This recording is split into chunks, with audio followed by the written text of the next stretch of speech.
sexy and I know it. Ay. I'm sexy and I know it. Check it out. Check it out. Wiggle, wiggle, wiggle, wiggle, wiggle, yeah.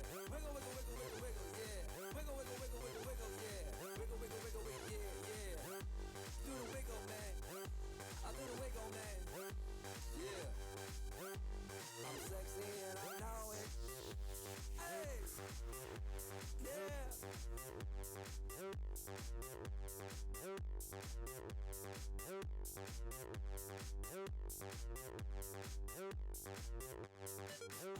Girl, look at that body. Girl, look at that body. Girl, look at that body. I work out. Girl, look at that body. Girl, look at that body. Girl, look at that body. I work out.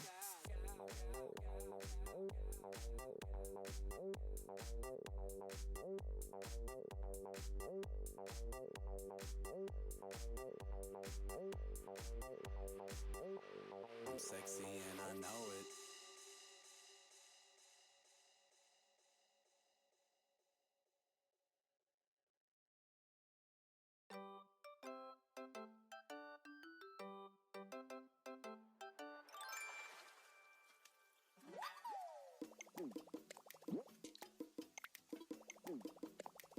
朝9時半いつもの列車君がまた言った船なのかな右手には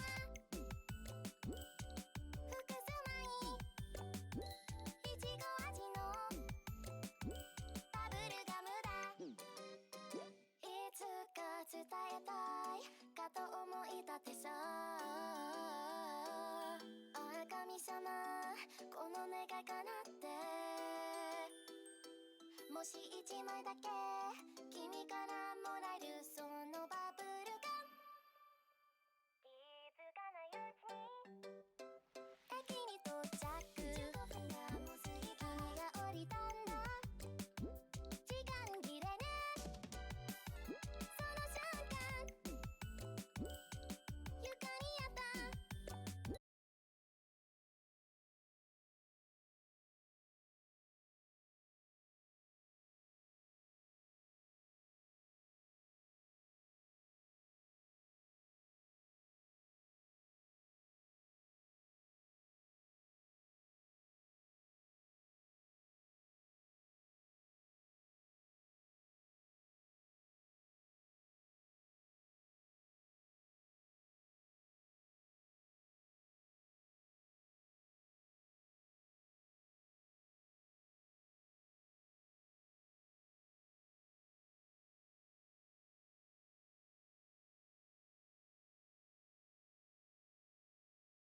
You keep reminiscing on when you were my man, but I'm over you.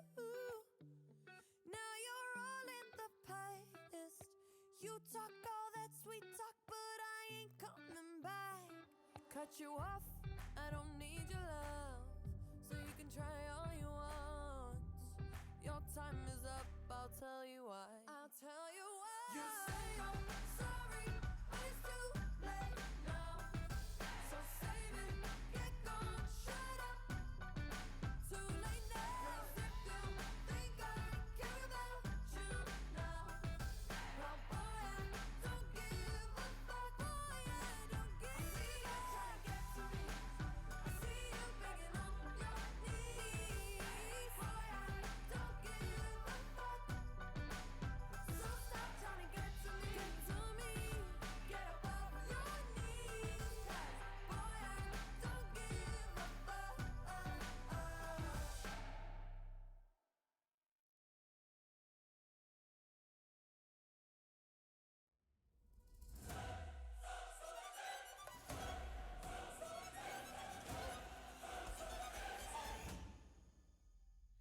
Moonlight, very void to horizon.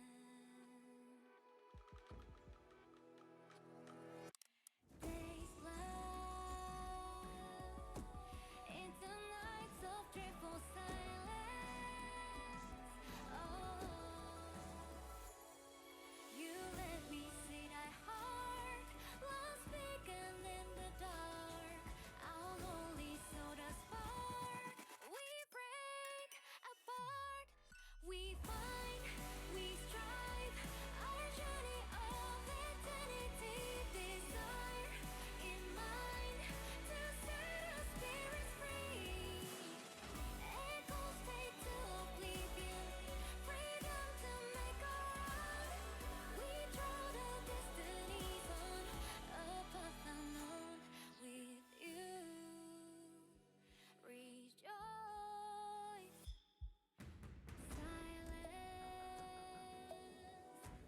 falls upon the shadows and void.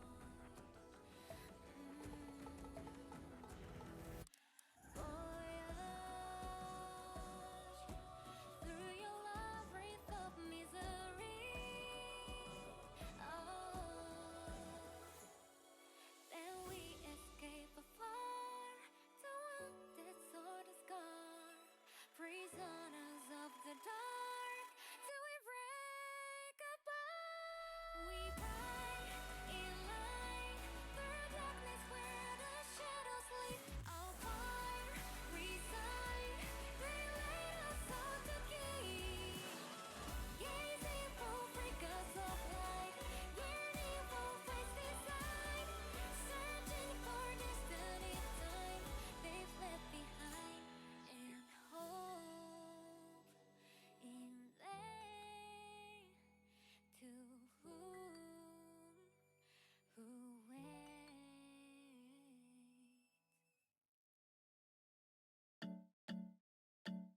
Yeah. Ooh, ay, la la la la la la.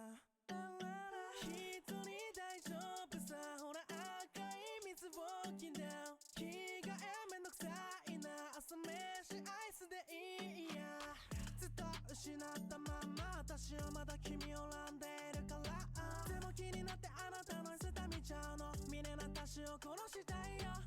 やっぱ魅力があったのかな、悪いとこだらけ、孫の気づいたのかな。もう置いてかないで私だけ、自分勝手で本当にごめんね。悔しくはないけど、やっぱ苦しいよ。強がる理由はどこにも理はしないよ。辛いよ辛いよ、逃げ道がないの。やけくそになって今日も今晩は、yeah. シッピシッピピピパッパ、見て手首からイチゴが出てきた、yeah. シッピシッピピピパッパ、見て手首からマンゴー出てきた、yeah. シッピシッピピピパッパ、見て手首からストレス出てきた、yeah. シッピシッピピピパッパ、見て手首から幸せ出てきた、yeah. 千歳の調査手をってみても本元の友達やってこないよ。最推しの動画音画で見ても全然まだ満たされないの。今日食気味今日のディナーはお菓子。生まれた時からもゴミでのなし。もうしゃあないあいつより可愛いって下見て生きなきゃ割りがないって。死にたいとしてもわからご振り向いてもらえるように働こう。全部消えそう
everybody. Yeah, hello, yeah, hello. Ow. Why do I keep hurting myself? I've been doing that the entire morning. Like, well, first off, I've been trying to work on the ASMR um, and I stayed up until 4 a.m. because I didn't saw the hour pass. Not that I did finish the ASMR, but not at all. But I went to sleep at that time, so I sleep through my to my alarm clock. And this morning I got so scared that I've missed the hour, and that I was so late. I bumped my toe on the wall, so that was a thing. And then like, right now I just hurt myself. Are you okay? Yeah, I'm okay. I'm okay. I'm just very tired.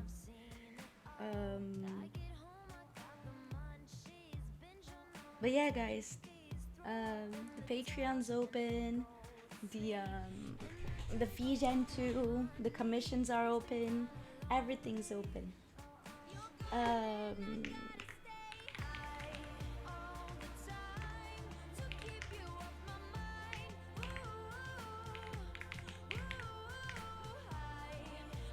So you guys can get your memberships and the commissions. Like you guys know, I don't have a donation. Wait, the music feels very loud.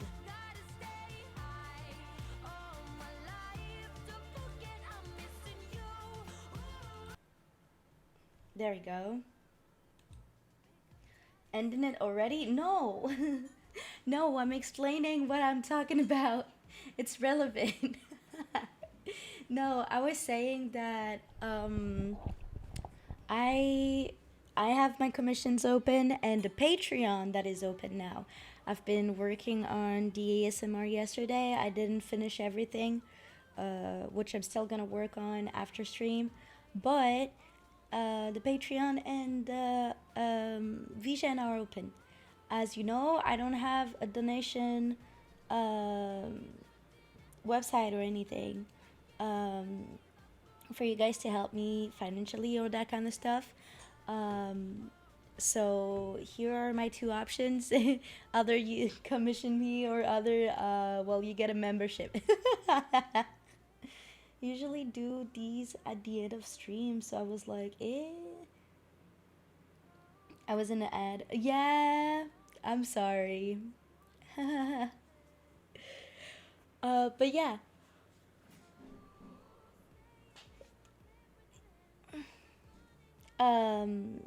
But yeah, so as I'm doing streaming for a living now, I'm trying to show you all the way possible to support me if you are willing to, and only if you can. Obviously, I'm not asking for your money.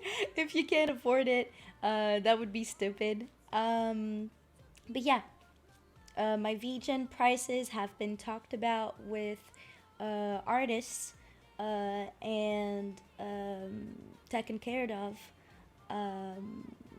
by my mod team and I. Same for the Patreon and for what is going to be made of it, right?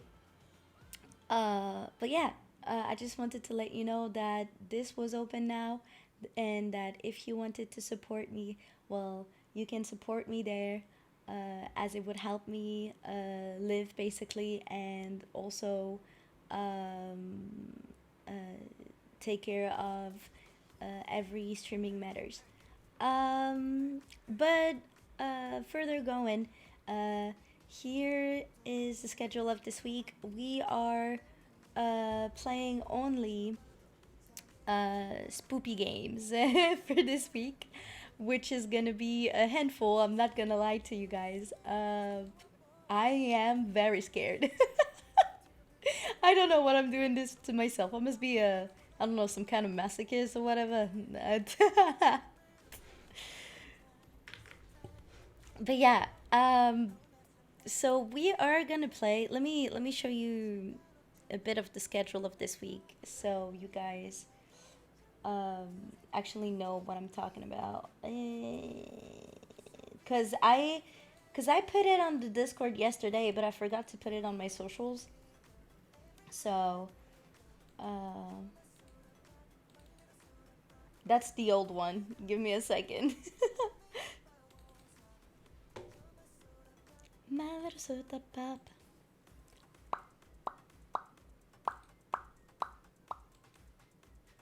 My little soda pop. There we go. So, yesterday there was no stream. And today there is Amanda 3. We're gonna try to continue playing Amanda. I am terrified of Willy. But yeah. And then we're doing some art time tomorrow, like Wednesday doodle. And then we have a break time. We're gonna play FNAF 1, which I'm terrible. You have to know, my favorite one is Foxy and Chica, but I'm terrified of Foxy. I love him because he's a pirate. All right, a break from for some. Oh no, 117. Ah? What's Anno 117? Wait, what? Am I missing things, guys? Am I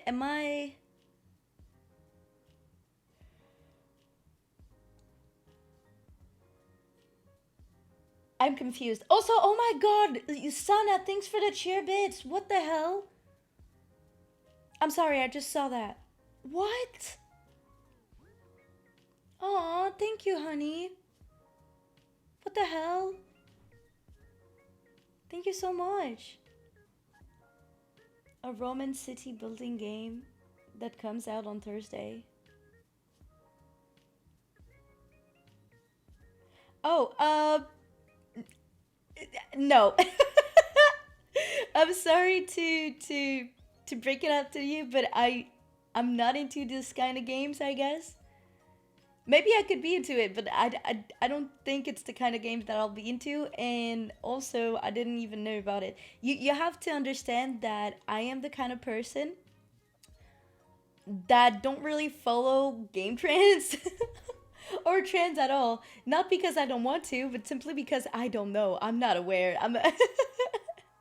I'm very bad at informing myself for this kind of stuff.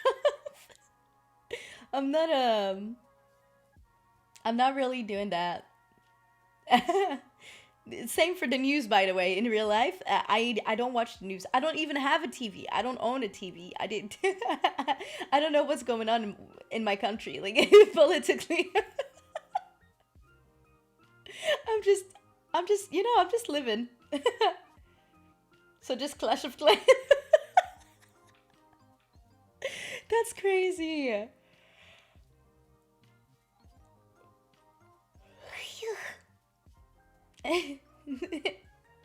Anyways, then after FNAF, we're playing Mad Father, which is an old game that I like. I hadn't had the chance to play it because when I was younger, I liked to play these kind of games where it was a visual novel, an interactive visual novel where you would, it was kind of like psycho horror, that kind of shit. And the only ones that I've played were Misao, Ebe at the time, and one that I've not finished, I think, was. What was the name again? Angel of Death? The one that got an anime? Yeah, that one. That one was nice, actually. I don't remember why I couldn't finish it. I don't remember. But there was that website where you could find all of these indie games. And I was like, oh my god, these are so good. And it's been so long since I've wanted to play some games like that. Whew, I'm sorry. I'm very tired. But yeah. Who the get off?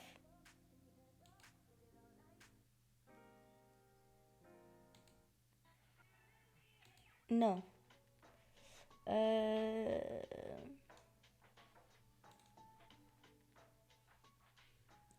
but yeah. And and I found those game on Steam, so I bought them. So we're gonna play Mad Feather. We are playing on Sunday. Uh, Probably like so because I didn't know which one to choose. I put Spoopy Games because in any kind of case that's the Spoopy week. Um, we are gonna play either that's not my neighbor or Ebe. Ebe taking more time, obviously, or more Mad Father if we didn't finish it. We'll see at given moment. But yeah, I uh, I think that's pretty much it for this week. That's an insult to Anno series. It requires a lot more brain for Anno, like 1,800. Have fun managing 6 city, a different region that needs different things and somewhat reliant on each other. That kind of sounds like what's this game?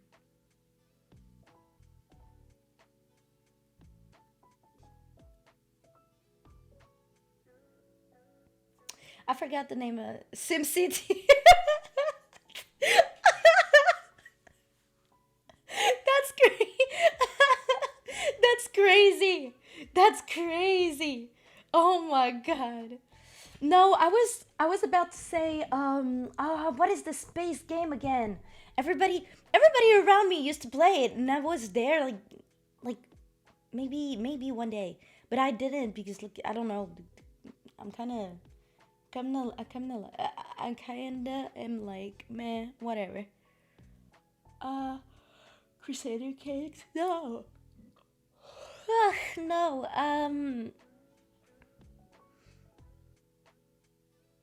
It's like a Conqueror game, but like um in space. I don't remember the name. If I ever remember, I'll tell you guys. But yeah, one of my friends was playing that when I was in high school, and I figured out that some other people that I knew from a certain mod team that I was in before used to play that game. So yeah, I don't remember the name of it though. Hmm. I'll have to figure it out eventually. Anyways, today we're playing Amanda Third again, and I'm about to die. Stellaris? Yes, this! Mm-hmm. Yeah, exactly. It was that game. What I see, na, na, na, na, na, na. Oh my god! Sakura Card Captor songs! I'm sorry. Okay, after this one we can play.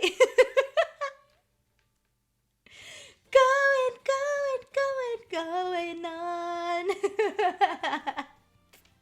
I'm so sorry, guys. I love this anime. I love the people who made it because I'm a huge fan since I was a kid.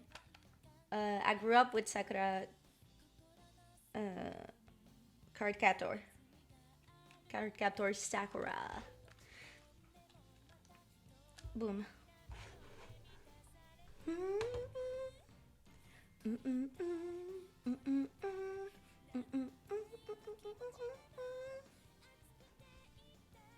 Did I finish all of my announcements, by the way? Am I missing something? I don't think I am. I'm not sure.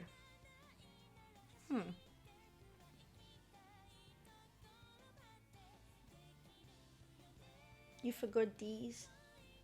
No, no, no, no, no, no. Stop it. Stop it. I know where you're going with this. No, no, no, no, no, no, no, no. Stop. Nuh-uh. Nuh-uh. Nuh-uh. I'm not falling for that joke.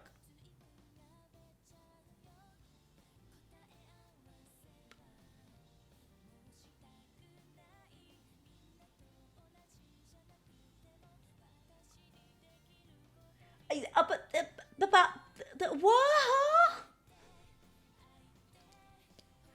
What? Thanks for the bits, Sana. What the hell? Wait! Wait a minute. Wait a minute. Come back here. Come here. Come here. Come here. Hey. Are you spending your money responsibly? Are you? Are you?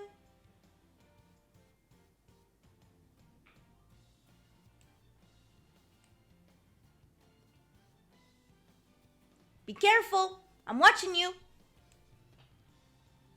I'm watching.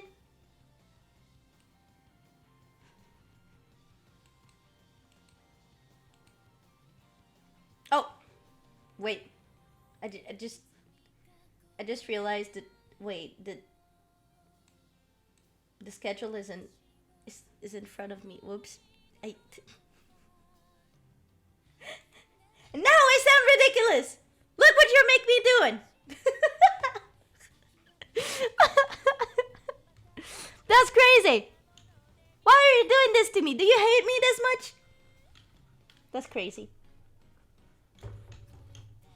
To send them and my Sims for cockblocked me. You're beyond your schedule. I hate it. I hate it here. I hate it here. What the fuck? Complaining? I'm not. I appreciate the support. But you have to eat. What? Hey! Stop that. No. No. No. Stop it. Stop it. Sanction. Yes, 5 dogs. 5 dogs. Still. Thank you. But stop it. Don't use your money irresponsibly. What the flip? What in the flippin'? Okay? Stop it. I didn't raise a mermaid like this. We.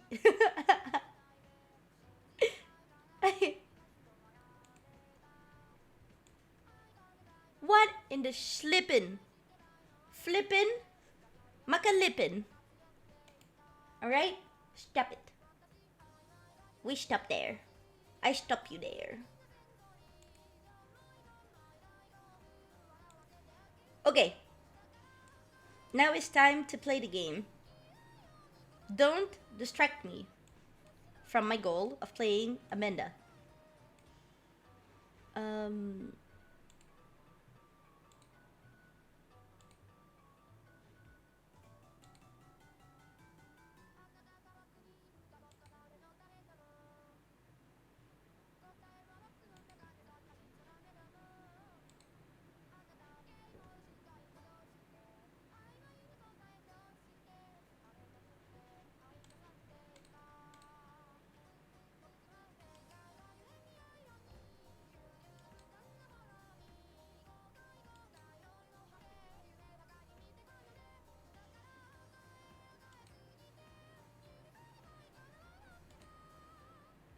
There's some people that just send me like a random friend request. They don't have friends in common with me or neither like any server in common with me. I'm like, what? What in the flippin' flop? What is this? Oh, that's what I forgot. The message. I forgot to unpin the message.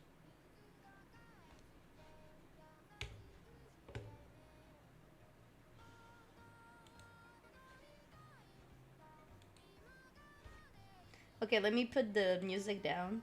I mean, back away.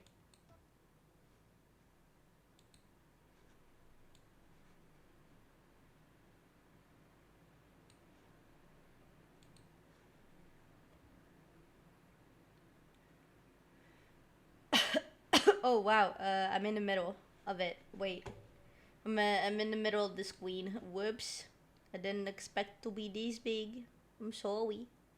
I'm sorry. Let me.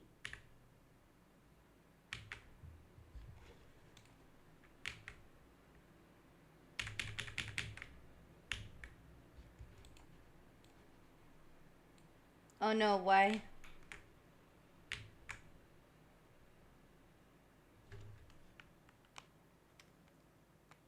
Oh, that's why. My keyboard stopped. My keyboard stopped working. I was like, oh no, what's going on? Man, what the fuck? Help. Alright, there we go.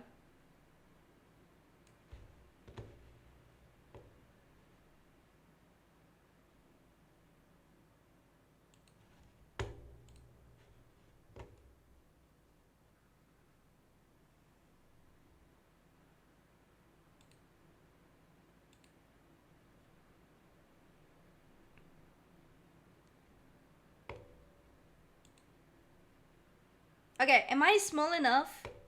Or am I too small? What am I supposed to do? Are we good? Should I be bigger? Tell me, chat. What do you think? Should I be bigger, or should I be smaller? Or am I small enough? You're fine? Okay, nice. Oh, let me grab something to drink, cuz obviously my breakfast is here. I'll be right back. Give me a second.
I'm here.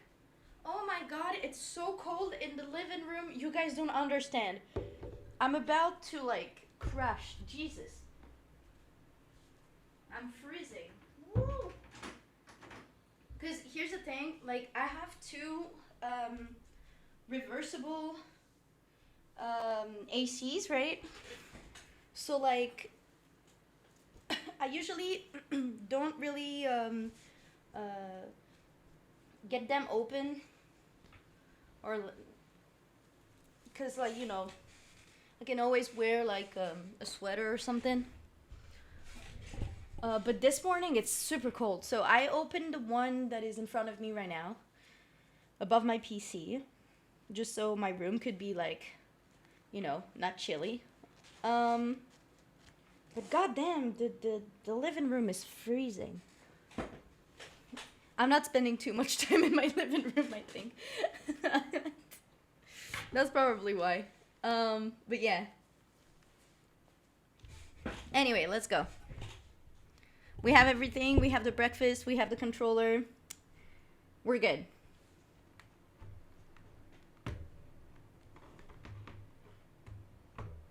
I'm so scared, guys. Let's just get the option to see where we are right now. Yeah, okay, we're good. Okay, continue. Oh my god, I'm so not ready. I'm so not ready for this. I need someone to hold my hand. Oh my god. Okay. Whatever. You know what I should have looked at? The fucking order for the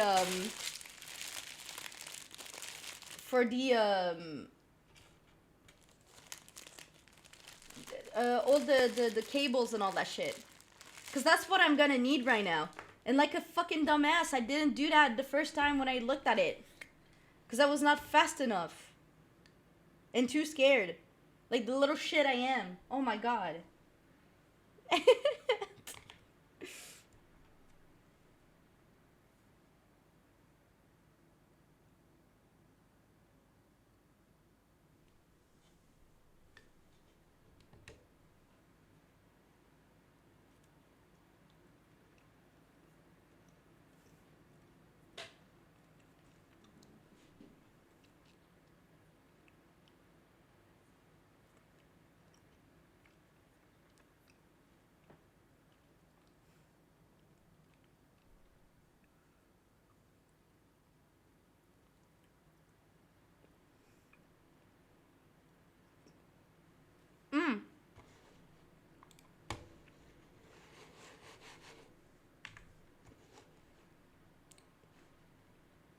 You guys don't have the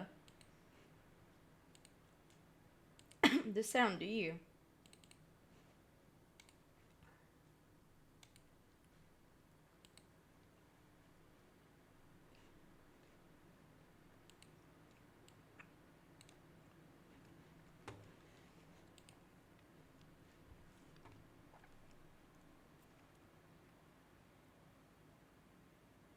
No. No way.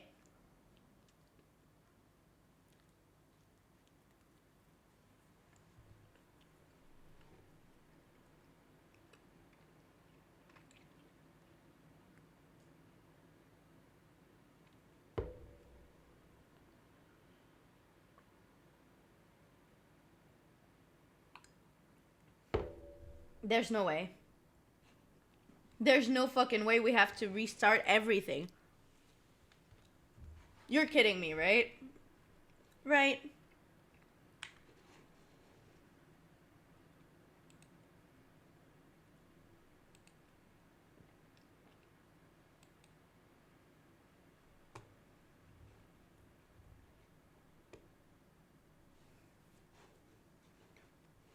I'm so mad. Oh my god. No, please. Tell me it's not true. I've lost my mouse. Tell me it isn't true. Tell me it isn't true.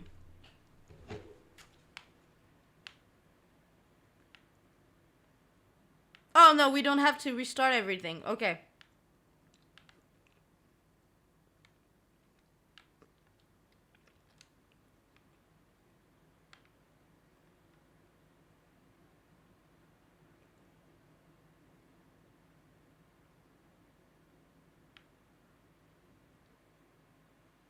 I'm so scared.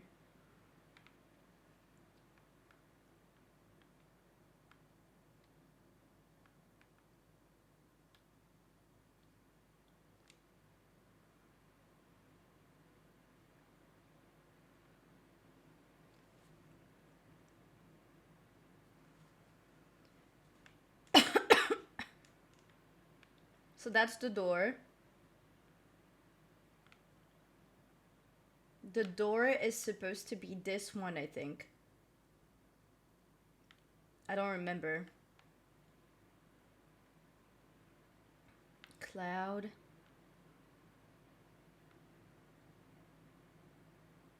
Ball. Flower. House.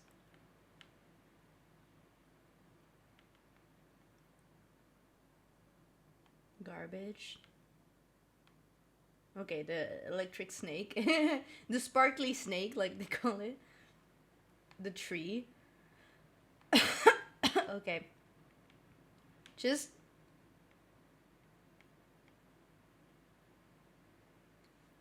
let me pause it for a minute just so we can found which switch is which, because like I remember like there's an order, but like they changed every like wires and all that stuff. So they're not the real ones, and I remember making that mistake yesterday, which scared me so much because of that. Willie could be here and kill us and eat us, right? So just give me the time to search for it, cause I really didn't pay attention to that at first.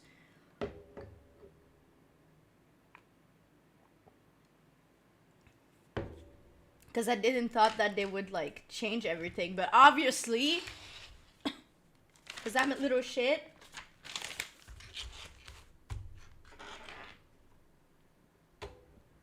I didn't realize that like, of course they would, of course they would. It's a fucking horror game with puzzles in it and shit. Oh my god.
Okay, I found the switch. So, let's go.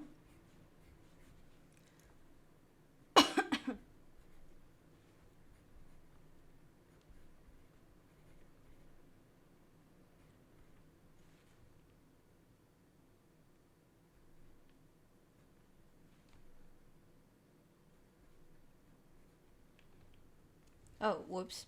I put some shit. This is the sock. This is the Dogo. This is Sparkly Snake. And on the other side, we have 1, 2, 3, 4, and the last one is the door.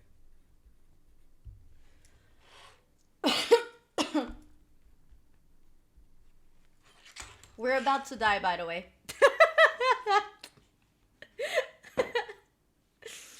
Oh my god.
Wait, what?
Wait, guys. Okay, I kind of spoiled myself. I spoiled myself. Apparently, I forgot some steps. But.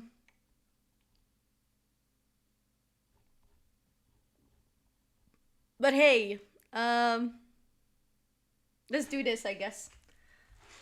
I hope we have time for this.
Oh, there's only 5? I have to check that, just in case. But it means that... Um...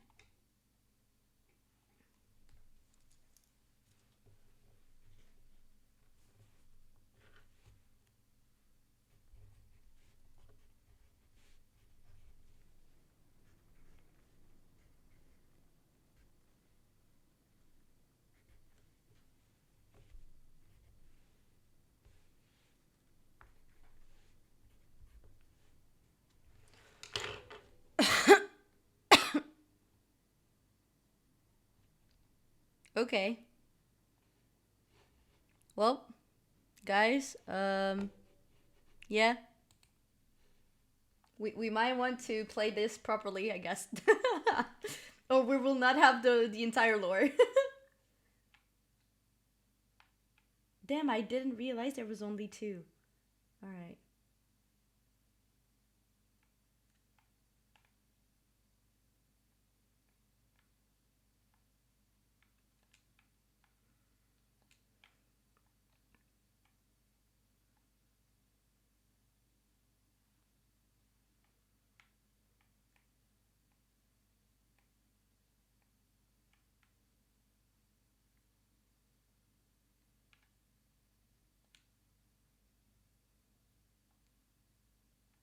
I don't know how we're supposed to give them food.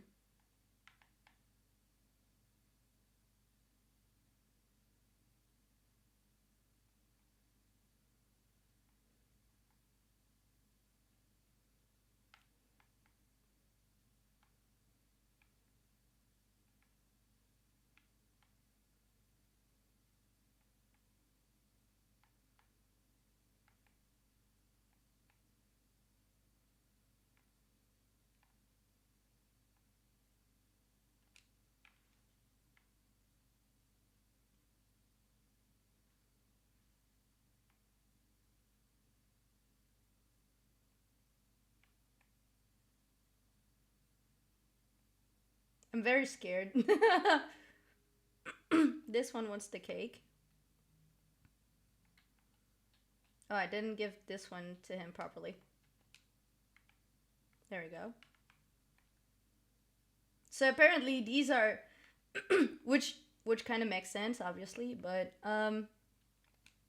these are the kids that we were talking about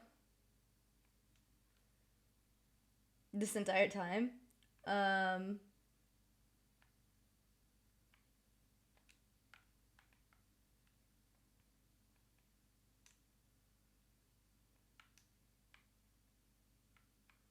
they are kids just like Amanda.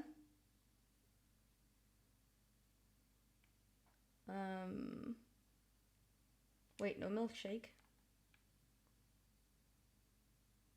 Sandwich we have. And they are transformed into like people into places. Hello, is this Poopy Stream with Awiwi? Yes, it's Poopy Week, guys. The week where I suffer for your entertainment.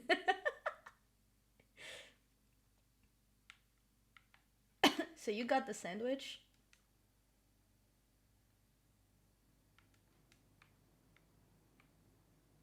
Then we need the salad. How are you today? I'm doing okay. I'm very scared, but I'm okay. Oh, thanks for the headpad.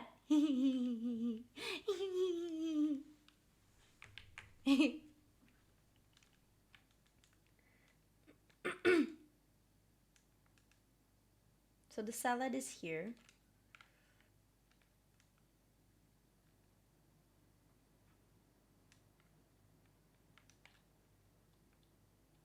We need the milk. I really don't like these sounds. I really don't. Where the milk goes? Next to the cake. Cake, cake, cake, cake. Milk. So ice cream is missing. And who else? Ice cream, pizza. Ice cream and pizza? That's it? Okay. I'm so scared, guys.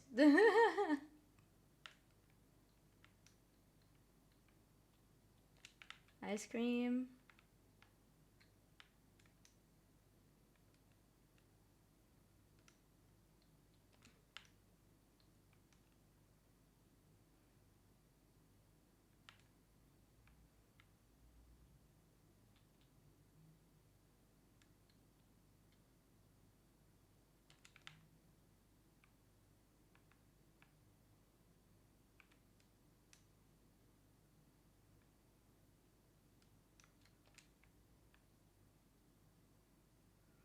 Thanks, you're nice. And what? And we like you. We left a gift at the fridge. Bye. You're welcome, kids. Nice. Thanks. Dude, can I take it? Can I? Thank you.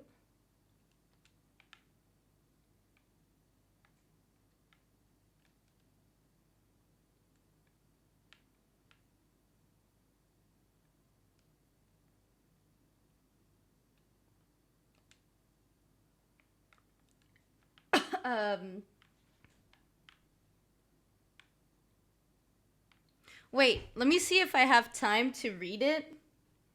Or do I need to, like, directly, like, play the game? Or, like, you know, like, to the point where Willy is trying to, like, kill us. Fail 3 times deliberately to progress toward monster match. Replay and solve correctly. Match chicken scratch. Gesture to pod icons. And pull the correct lever. Complete to unlock a close one at a cost.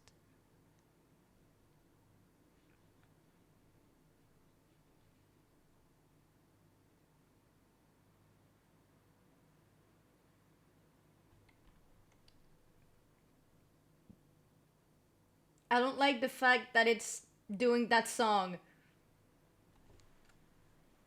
Who's playing that song? Stop it. Can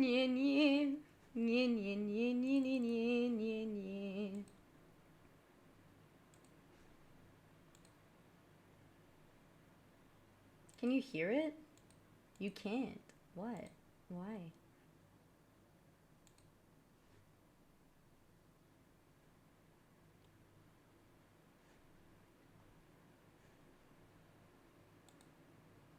Turns the music a bit up. You want it even more spooky? No. I'm trying to give you the type of ambience that I'm in.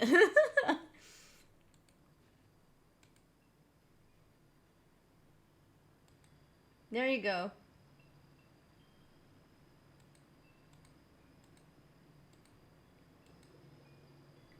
So you can hear it with me. Don't leave me alone. Hold my hand, guys. All right.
Okay.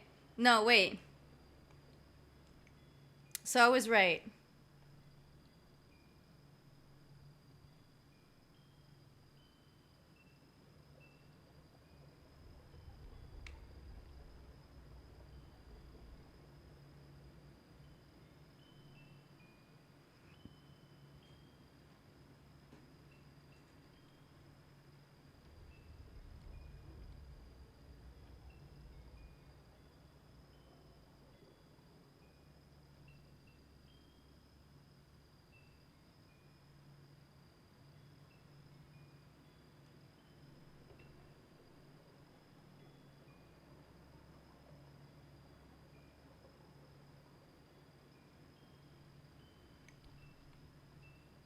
Okay. So we're good. Okay. Oh, Jesus. All right. I'm not ready for this.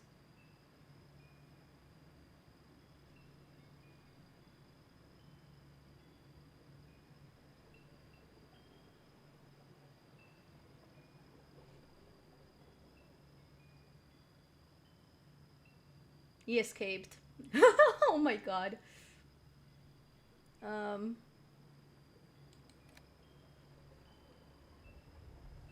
1, 2, 3, 4. 1, 2, 3, 4. 1, 2, 3, 4. Okay. We got this, guys. I think we got this.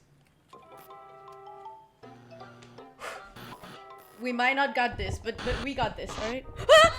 Oh my god! Oh my god! And I'm Wooly. Today, we're on a super secret spy scavenger hunt. A scavenger hunt is a game where you try to find all the things on a list. Come on, let's go! I can't skip. I know what you've been doing out there. And it's not going Lily, let's play! to... You can't change anything. Coming, Amanda! Who the fuck is he? Shut up! Ready to start the hunt? Whoever finds everything wins a prize. The first thing on our list is a purple fire hydrant. Do you see a purple fire hydrant? Security lockdown protocol initiated. Authorized Hamlin employees should follow the security lockdown deactivation procedure if they wish to deactivate the security lockdown protocol.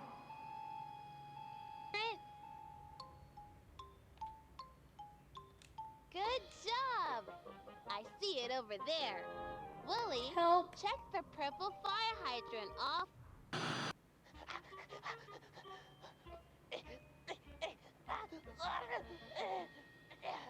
Hi, little guy. Do you want to play? We're having a super secret spy scavenger hunt. We already found the first thing on the list. but I'm you not can okay. help us find I'm the so rest. not okay. The next thing on the list is a door with 3 windows. Can you help us find a door with 3?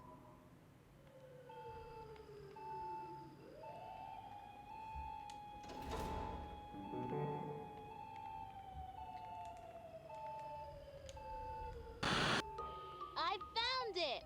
A door with 3 windows. Crossed it off the list. Great work, super secret spy team. This is fun. We're okay. We're okay. We're gonna be okay. We're gonna be fine. We're gonna be fine. We're gonna be fine. Wow. It's So gonna be glad okay. We invited him to join the game. Oh, Wooly, don't be a sourpuss. He's trying his best. He just doesn't understand the game. You are doing such a good job. Okay, Wooly, what's next? An old sock. Gross. Well, if it's on the list, we have to find it. Can you help us?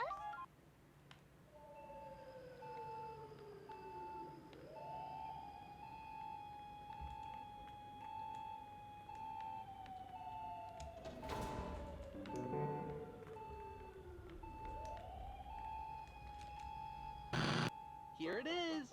A smelly old sock. P.U.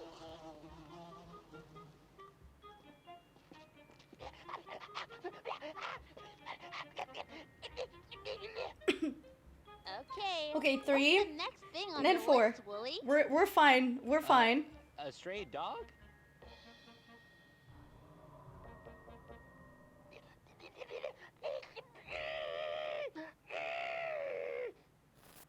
Why would you think a trash can is a dog? Do you see a nice stray doggy any? Okay. Okay. 3. 3's here. 3's here. 3's here. 3's here. 3's here. I'm fine. I'm fine. I'm fine. I'm fine.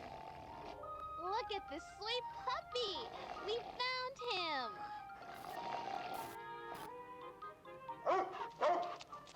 This scavenger hunt is fun. Let's see what's next. Please don't kill me yet. Please don't kill me yet. Please don't kill me yet. You don't even know what we're looking for yet. Do you have to be so annoying?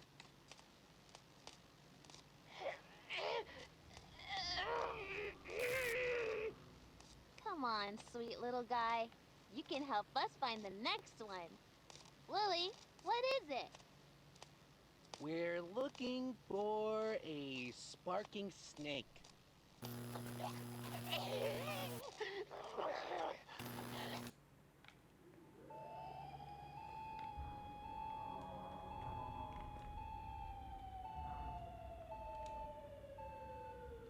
I can't click it. Oh my god, I have to finish the video. Oh shit. Shit. Hurry! Seriously, why is he here? He's all alone, Wooly. I think he needs us. Well, all you need is me. Your best friend is me. Wooly, not some weak, slobbering thing. I think you're doing great, and I'm having fun playing with you. Do you see a Sparky?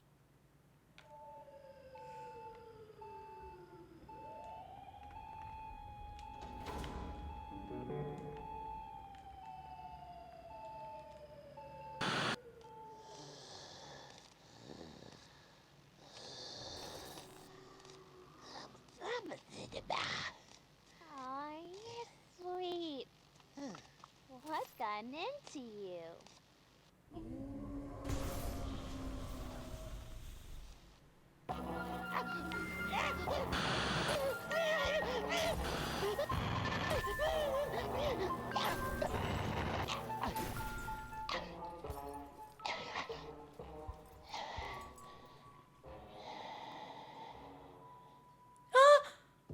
No! Oh my god!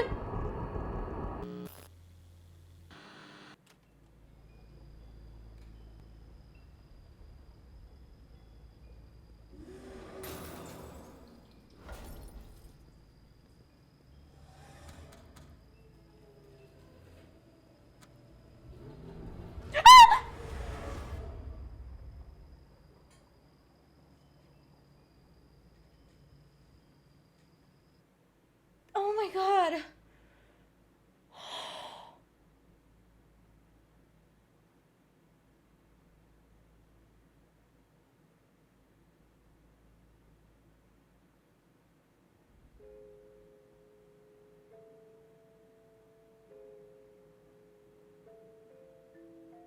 Oh, what the fuck, guys?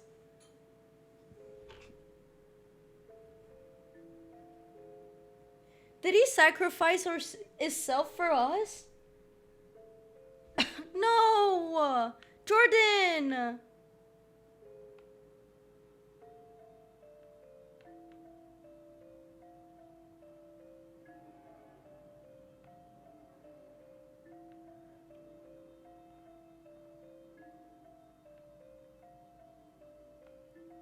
I'm so scared.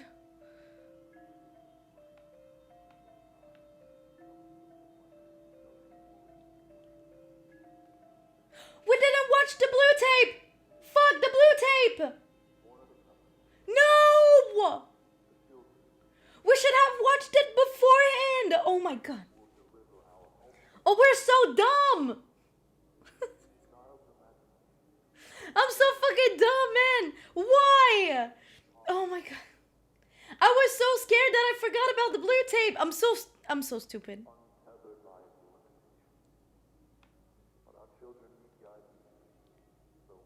Oh, you're here. Oh, we have the blue tape! Okay, let's watch it. Let's watch the blue tape.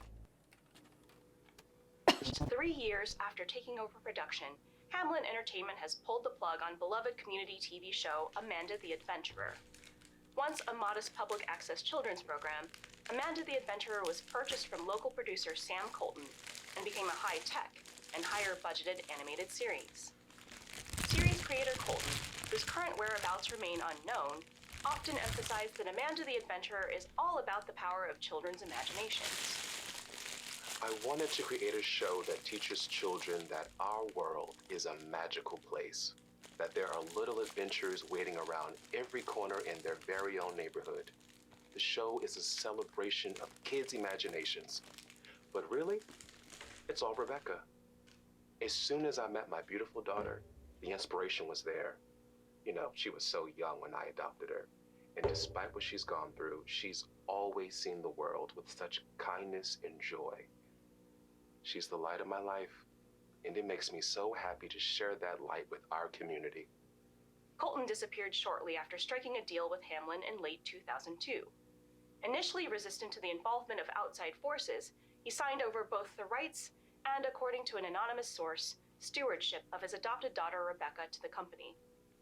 Since that acquisition, Rebecca has not appeared in public, adding to growing concerns regarding what goes on inside the company's maximum security facility. I've been delivering to Hamlin for years, and I only ever saw one person there. Same guy, day or night. Real sketchy. I think they live up there like some sort of commune, man. those kids disappeared, I don't care what their people said.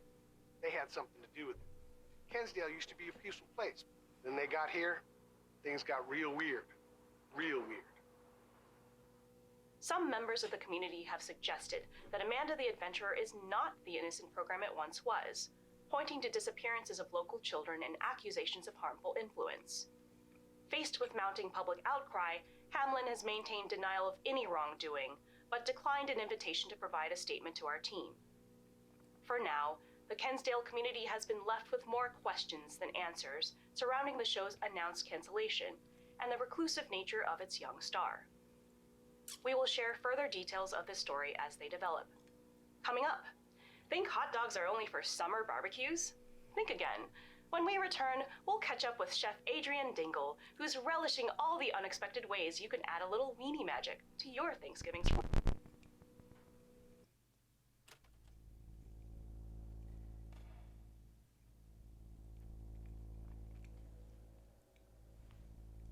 That is crazy.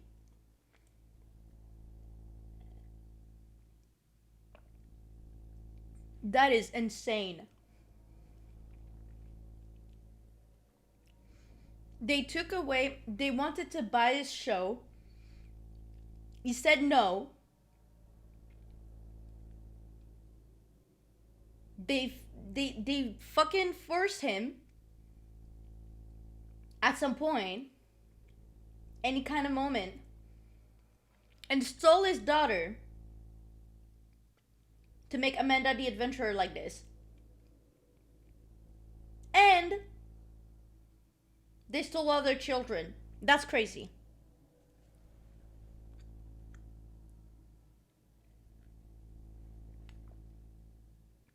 That's flipping crazy, guys. Like, who in their right mind would do shit like that? I mean, not to compare, but if you look at it, FNAF, Dead Children's Soul getting into animatronics, Puppy Playtime, Dead Kids transform into like monster toys, and now kids that are probably still rotten alive inside machines, inside a cartoon. What is wrong with you guys? What is wrong with you people making horror games? What?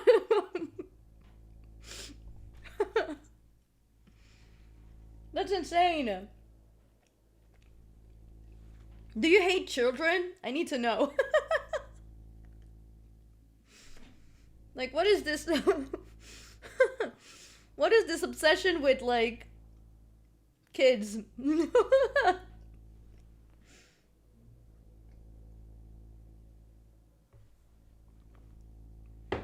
Oh my god. All right.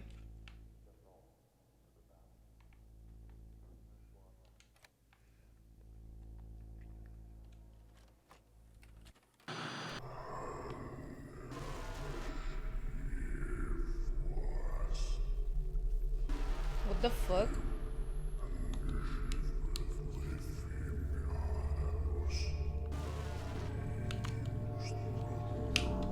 Hello? Oh, poor Hi, Amanda. I'm Amanda. And I'm Wooly. Shut up, Willie.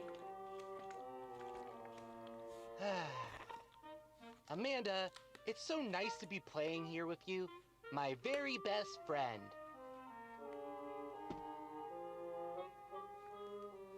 Yeah, Willie. It's just you and me, I guess.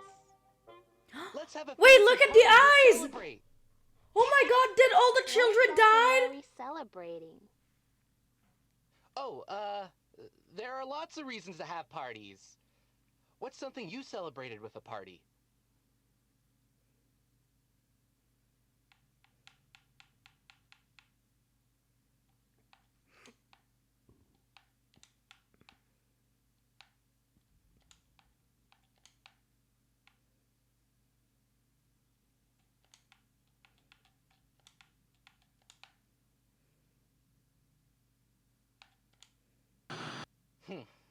I wish someone would throw me a birthday party sometime.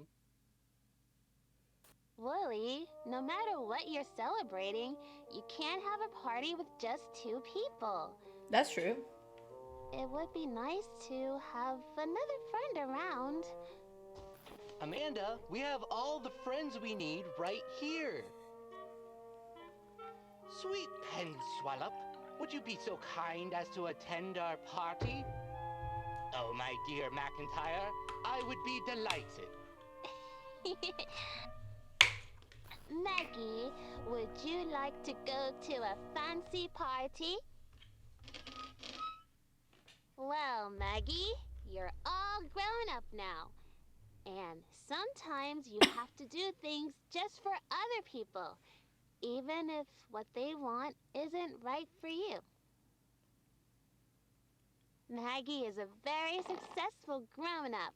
She has a job as a doctor, she does surgeries on children, she cuts them open, and if they're very brave and don't scream, she helps them go to sleep.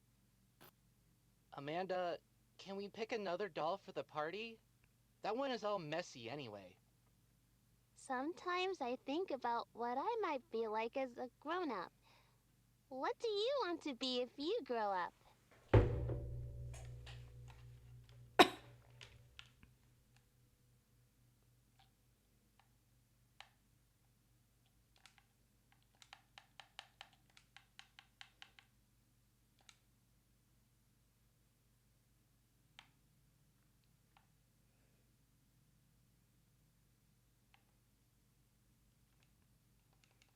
I have to guess. Oh fuck.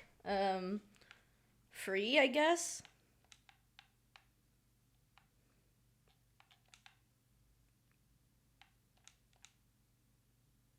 That doesn't work. A teacher? Maybe that would work. Maybe it's the name of a job.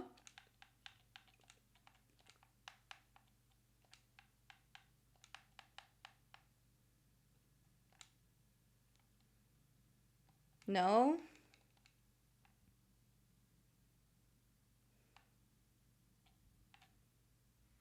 I don't know. A doctor?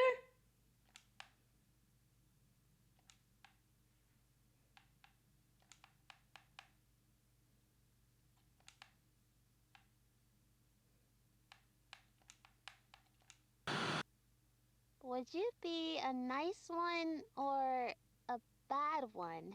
Don't be silly, Amanda. They're only nice, good ones. Grown-ups go to fancy parties all the time, and everyone drinks sparkly water and laughs, just like on Jasper's Harbor. Poor Sloane. She could never get Jasper to notice her. When you go to a fancy party, you have to look your best so people notice you and like you. Maggie, you could be so pretty if you tried. I know what you need. A makeover. Let's start with your clothes. You'll stun everyone with your new look. You'd be so cute if you would smile. And you definitely need to put on your face. Let's start with some lipstick. Where should the lipstick go? This color is going to look so good. That's better. Willie, That's come scary. Look at how pretty Maggie looks. She's a whole new person. I can see her fine from here. You're right! She's so pretty! She needs eyeshadow.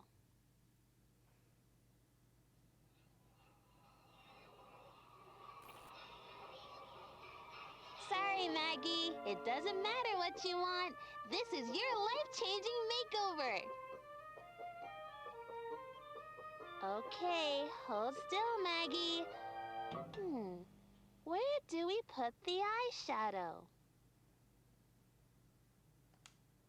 Yes, good work.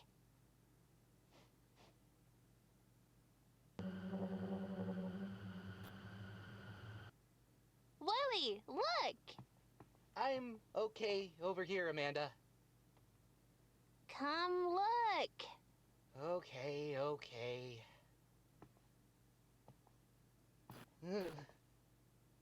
What is going on with you? I just... I don't like looking at myself, okay? It must be so fun being a grown-up. Being a grown-up isn't all it's cracked up to be, Amanda. Well, it depends on what you decided to do with your life, doesn't it? You know what? Maybe you don't have to do what other people want. If I were a grown-up, I would do whatever I wanted to do. Exactly, I wouldn't let Amanda. anybody tell me what to do or trick me. Go, I girl. wouldn't let anybody hurt me. If I were a grown-up, I would cut my hair however I want. I cut it just like when Sloan cut her hair in the school bathroom on Jasper's Harbor. Everyone was so surprised. She looked so sophisticated. Maggie, it's time for the last step in your makeover. What should I use to cut Maggie's hair? She's going to really shake things up at this party. She's so pretty. And look, she's grinning ear to ear now.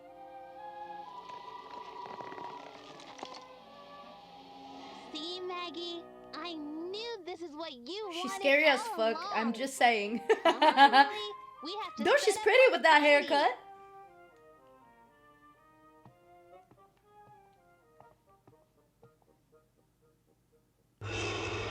Wait for me, Amanda.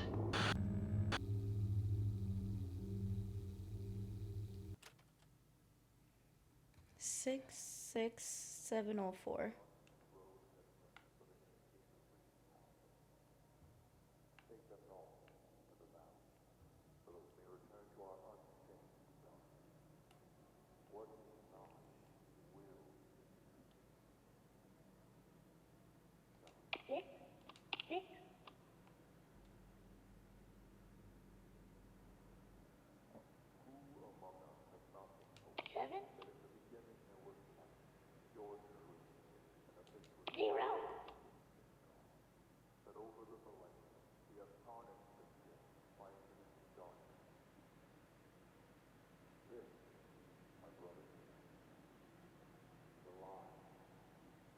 Oh my god, this is so hard. There we go. Kai! Yeah, hello! Oh my god, I'm so happy you're here! Wait, it didn't work? Oh yeah, right, because I have to. Phase 3 Preliminary Report on Project Shepherd, October 10th, 2003. We are pleased to report that our attempts to recreate a stable, trainable facsimile of the Colton anomaly may be turning a meaningful corner. How are you today? While the personnel cost has been slightly higher than we expected, we have generated a specimen that appears to be intensely focused on destruction of any tapes connected with the Colton asset, namely those tapes that contain recordings of the animated avatar of the asset. We speculate that this focus may That's good extend to hear. to the anomaly, though further testing will be helpful if such testing is possible. We have selected the name Shepherd for this iteration of the project. Given its viability, we have built a specialized enclosure where Shepherd currently resides. This enclosure's proximity to Kensdale's water treatment infrastructure may prove useful in facilitating Shepherd's movement in the local community without drawing unwanted attention. We intend to continually evaluate the integrity of the enclosure, which already shows some signs of damage. While further biochemical adjustments are required to optimize its effectiveness in neutralizing the threat of the anomaly, we believe this experiment is ready for its first field test this quarter. With the progress we've observed, we believe Shepherd's presence will make the Media Reclamation Initiative safe to resume by year's end.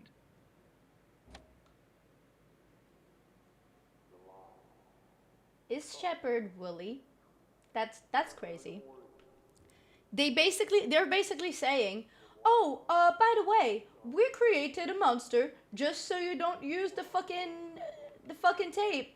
Just so you don't save Amanda. Bunch of stupid fuck. Like, what the hell? Like, oh my god. So tell me, what am I supposed to do, little guy?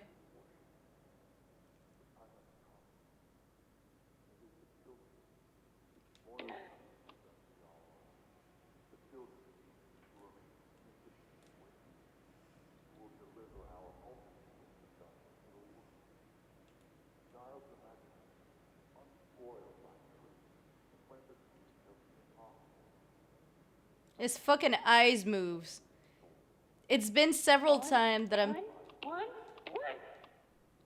I'm thinking that his eyes moves, and every time I'm like, nah, maybe not. Maybe they're not. Dude, look at that. Like, look at this. They're moving. See? They're moving! Oh my god. Creepy ass fucking clown.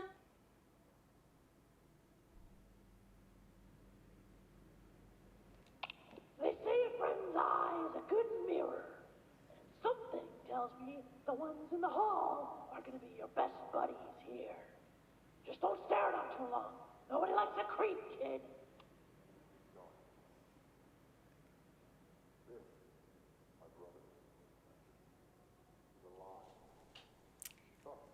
Did I ever tell you guys that I hate mirrors?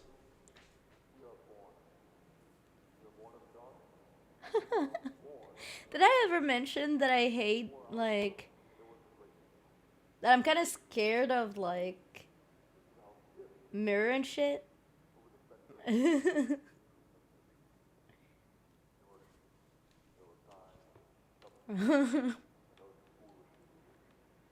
don't like watching into reflections, really not. Yeah, like, okay, hear me out. Here is probably one of the reasons why I'm fucking afraid. But like, you see that hole right there? I dreamed of a hole like this with only mirrors and only a few paintings. And each time when I would watch at myself in the mirror, my reflection was not the best, I would say, or some shit like that. So like, now I don't really pay attention to my reflection in the mirror. Like, I'm just like looking at certain parts of my body when I'm watching myself in the mirror. But if I watch myself in whole, I'm not okay. I'm really not okay. It's just, I'm just saying, I don't like that.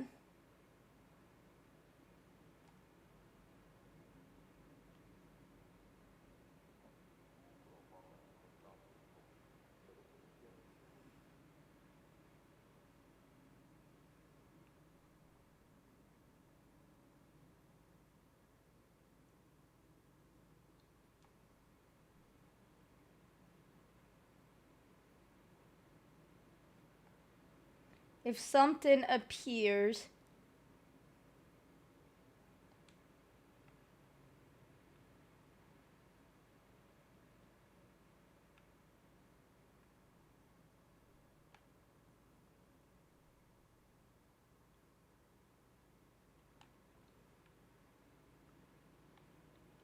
I'm oh my god, I'm not okay.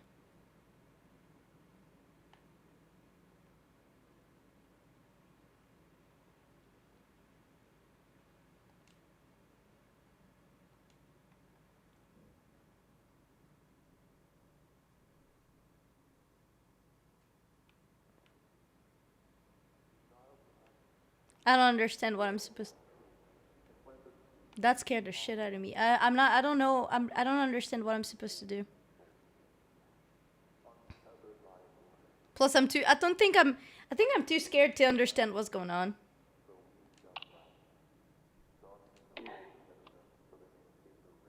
One.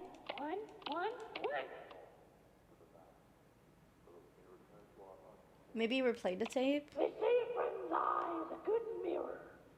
Something tells me the ones in the hall are gonna be your best buddies here. Just don't stare at them too long. Nobody likes a creep, kid.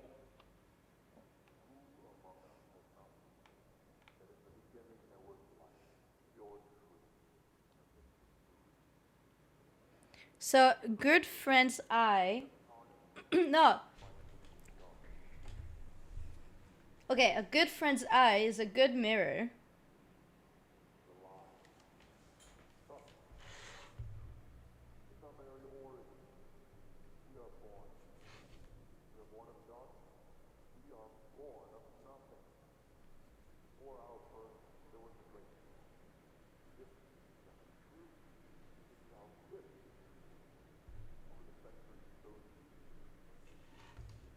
What I know about Amanda is sometimes you got to pause at certain moment and step back from the tape to get clues. Yeah, that's true. That is very true.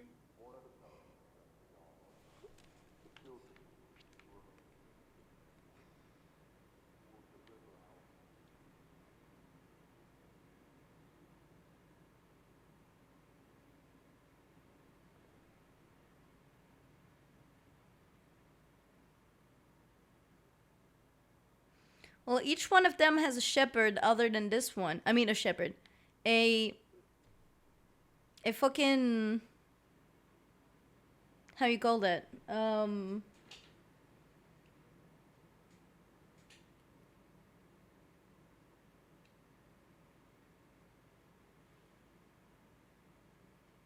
A fucking, goat?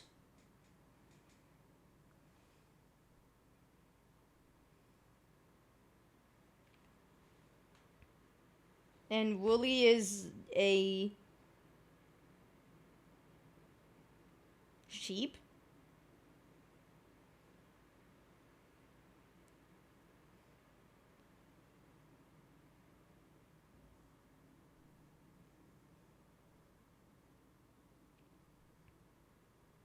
Also, you guys, from the first Amanda, I thought that Amanda was the bad guy because like Willie was nice and all with us.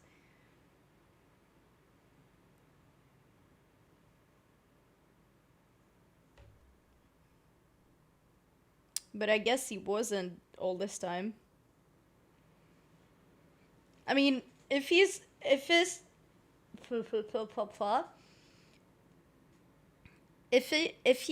the purpose of being the shepherd from the Project Shepherd, right?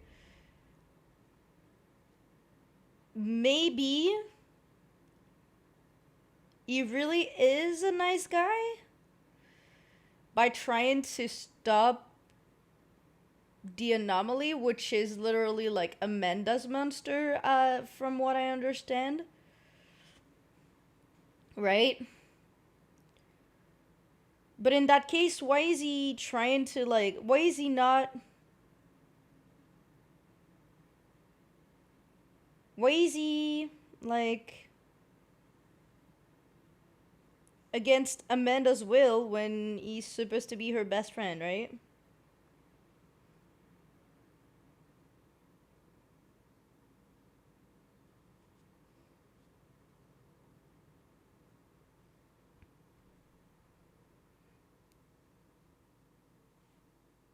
There's so many things I want to know and I feel like I'm skipping by accident.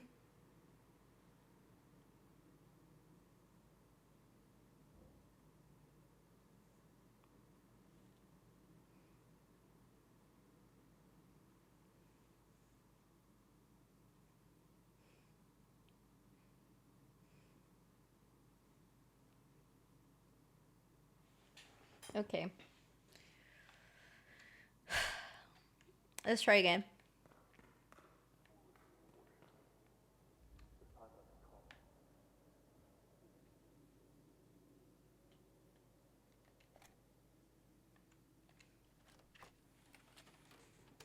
This footage is submitted for evidence in the audit of the security breach occurring at approximately 16:25 today, April 8th, 2003. In the events the breach appears to have catalyzed. The footage has been unaltered from the original security rotation of cameras in Area A of the NT sector. This is the first sighting of subject SC-96. The absence of security personnel, HP-701, I hope is he noted is. for further investigation. Security personnel HP-653 is identified at his assigned post. There were no reports via radio of SC-96's breach.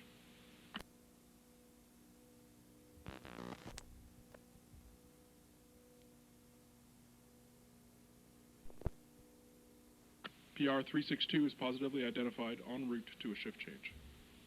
2 members of the SIO regulatory team codes PR-213 and 187 in their assigned lab. Nutrition lead NU-418 on a scheduled progress update with Mr. Wakefield. Clearances are confirmed.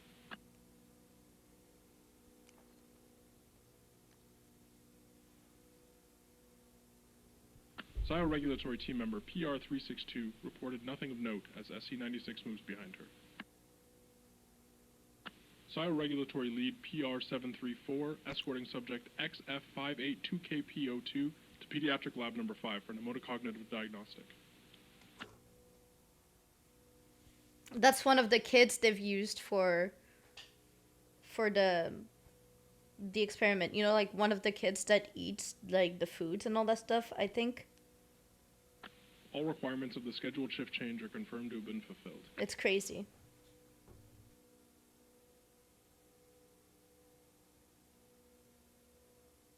Both individuals confirmed as having 24/7 access to all areas in the facility and will not be questioned.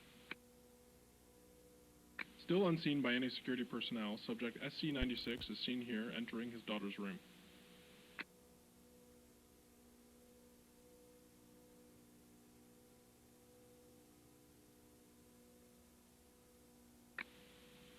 Containment Specialist CS-226 identified making a routine deposit of biomaterials to chamber NT-A3RA-002. The shift change of PR-187, replaced by PR-362, is completed without incident.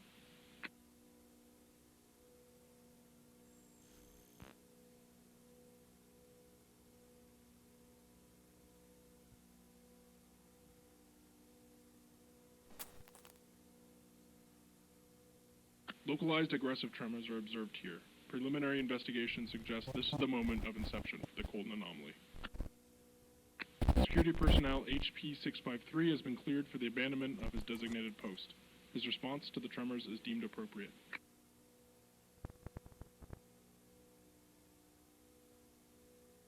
Inhabitants of the farther areas of the NT sector reported no That's the dude who's doing all those, like the CEO that we saw on the fucking tape.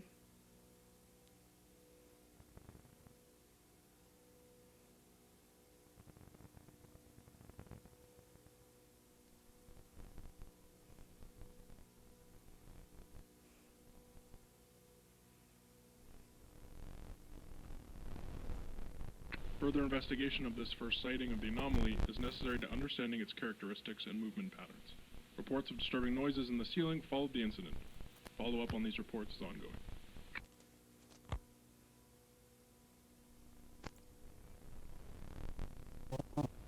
Holy shit.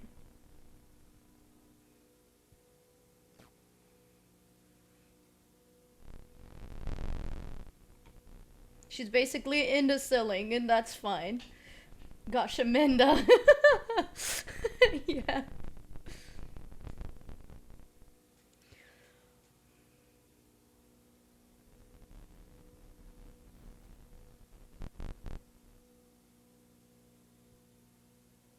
Respondents confirmed SC-96's injuries were fatal.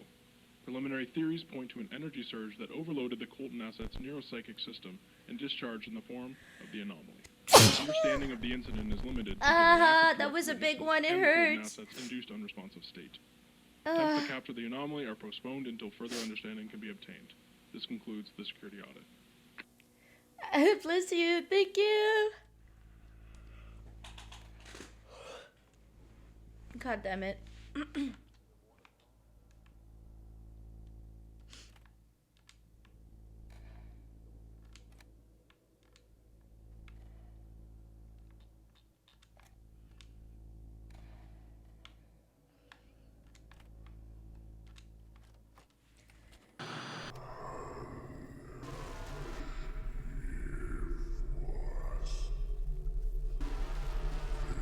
This is fucking scary.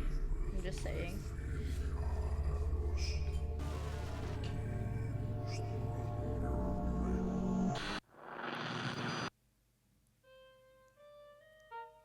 Hi, I'm Amanda. And I'm Wooly.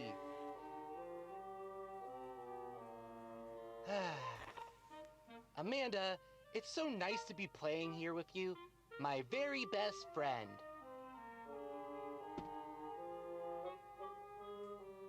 Yeah, Willie. It's just you and me, I guess. Let's have a fancy party to celebrate. What exactly are we celebrating? Oh, Did you guys there are heard lots that? of reasons to have parties. What's something you celebrated with a party?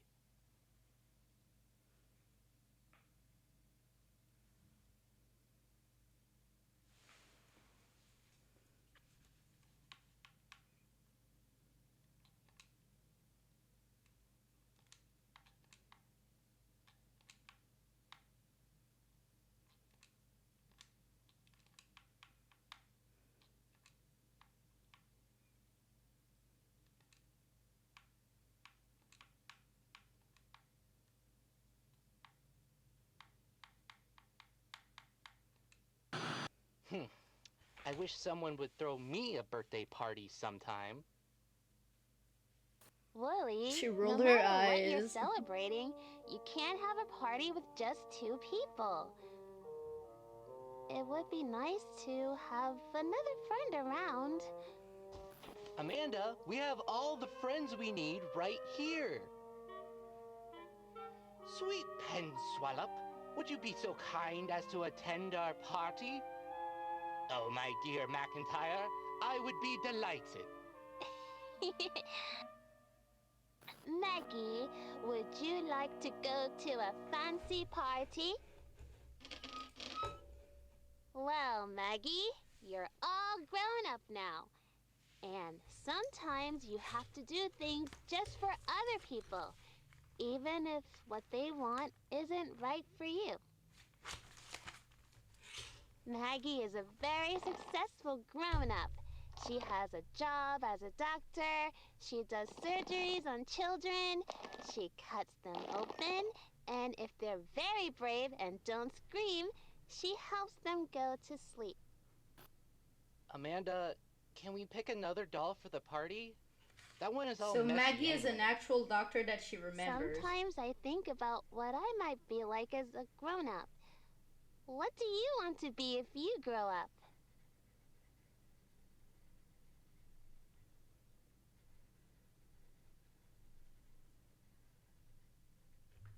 So Maggie's probably one of the doctors that did some research and experiment on Amanda, I guess.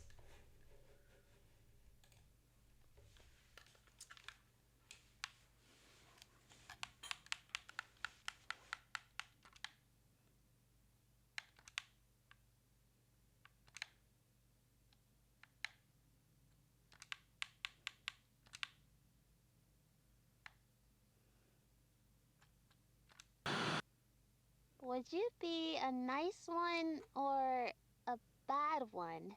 Don't be silly, Amanda. They're only nice, good ones.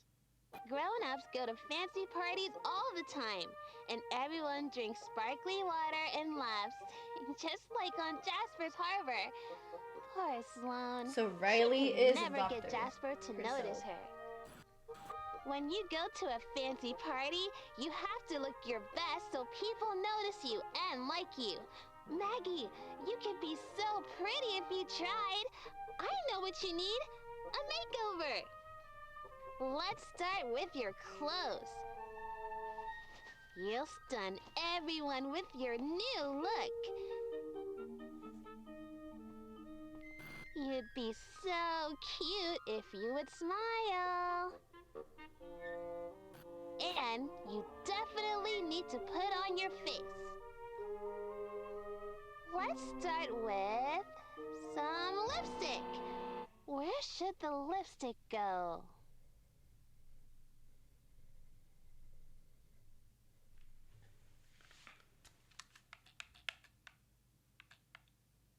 Their poor eyes. This color is going to look so good.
So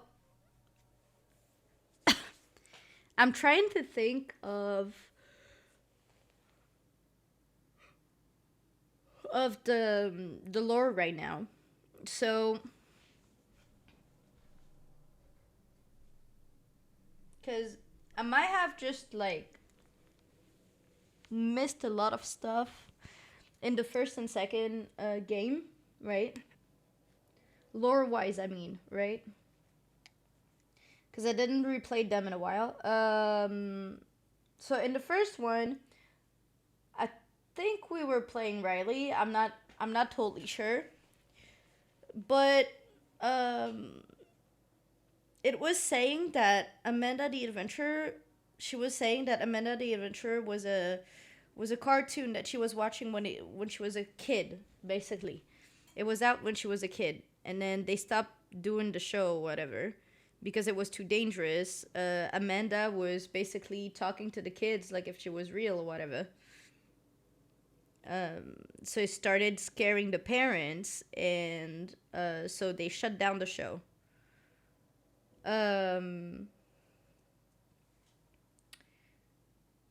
It is her aunt who gave her basically the tapes or something. In the second one, she goes to a library. No, in the second one, I think you're playing another character, which I think is the woman we saw in the first place in the game. The one that gave the tape to Riley in the third one. The one that looked like a detective. I think it's her that we're playing, but I don't remember. And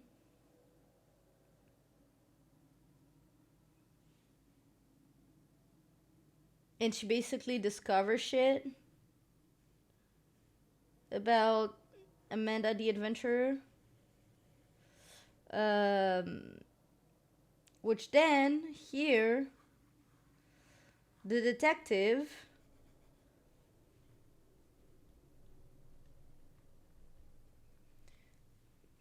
give her the tape and tell her to run away. Probably dying to what they would call the shepherd.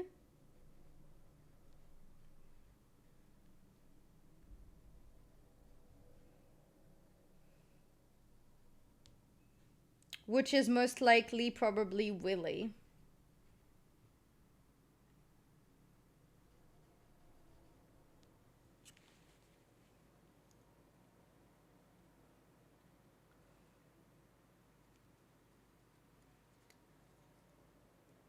From my understanding of the lore. Which means that we need to understand why Willie doesn't want us to help Amanda.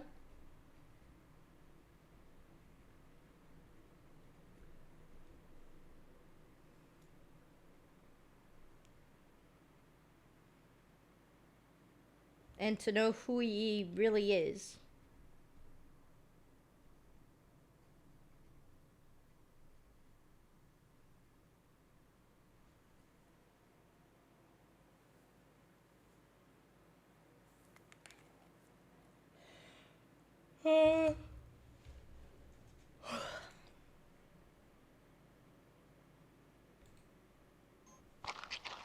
That's better.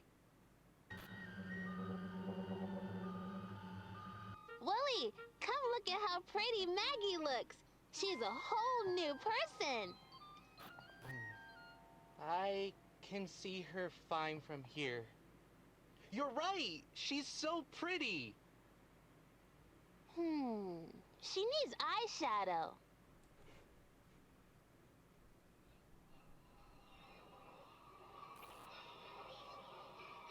Sorry, Maggie. It doesn't matter what you want. This is your life-changing makeover. Okay, hold still, Maggie. Where do we put the eyeshadow? Yes, good work.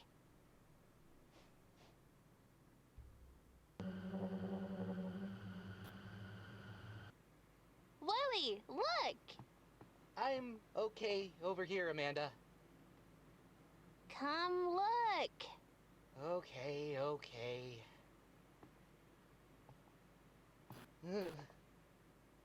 What is going on with you? I just... I don't like looking at myself, okay?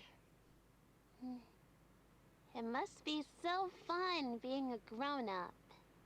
Being a grown-up isn't all it's cracked up to be, Amanda. Well, it depends on what you decided to do with your life, doesn't it? You know what? Maybe you don't have to do what other people want. If I were Wait, a so grown-up, is I would Willy- do whatever I wanted to do. I wouldn't let anybody tell me what to do or trick me. a I wouldn't kid? let anybody hurt me. If I were a grown-up, I would cut my hair however I want.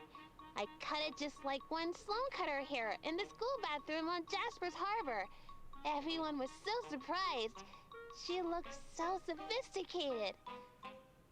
Maggie, it's time for the last step in your makeover. What should I use to cut Maggie's hair?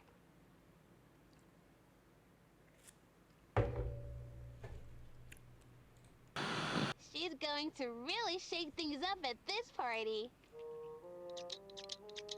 She's so pretty.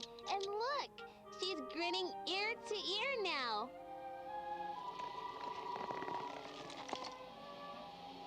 See, Maggie? I knew this is what you wanted all along. Come on, Willy.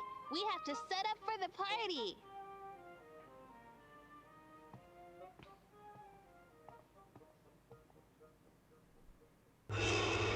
Wait for me, Amanda!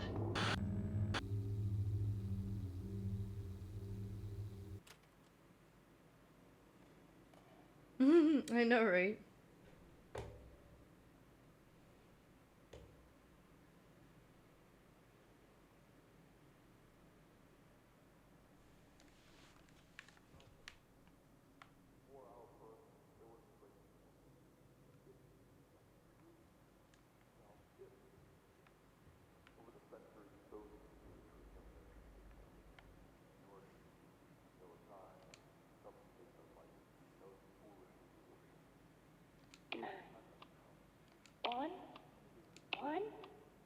One.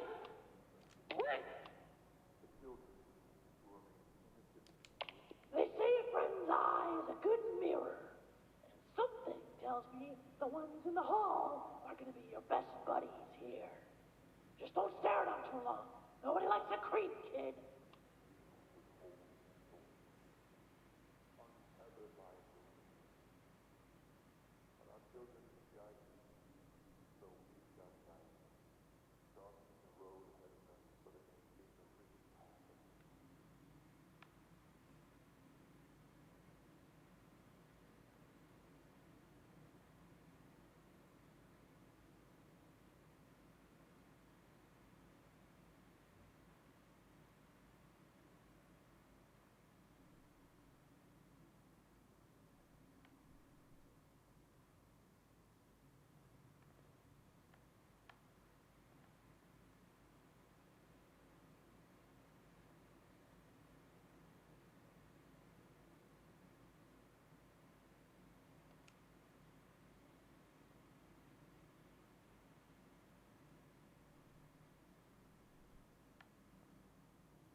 I still don't see what I'm supposed to see here. Like, maybe when Amanda make over the doll, there's like a moment where you gotta pause and go to the mirror, cause they kind of give you a long pause there. Yeah.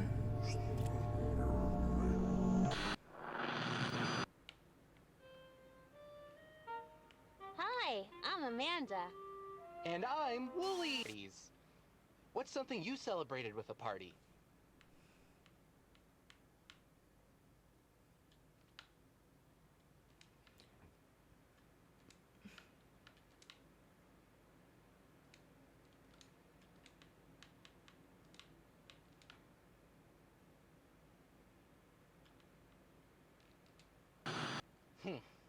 I wish someone would throw me a birthday party sometime.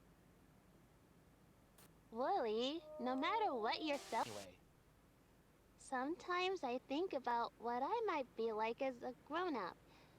What do you want to be if you grow up?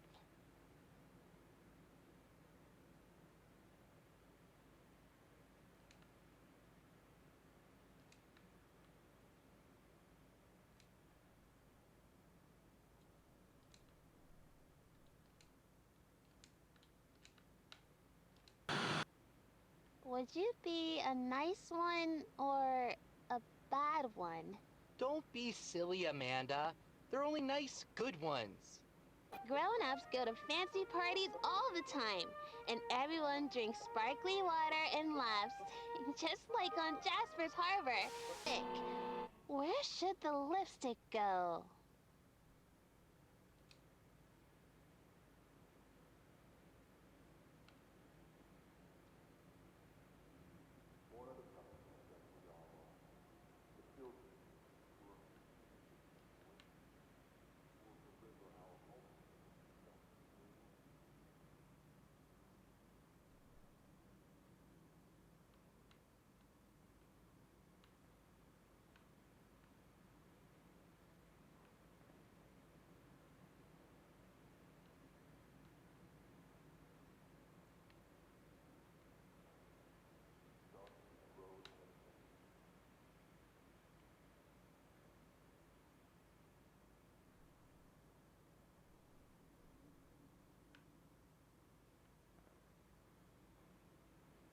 I don't know.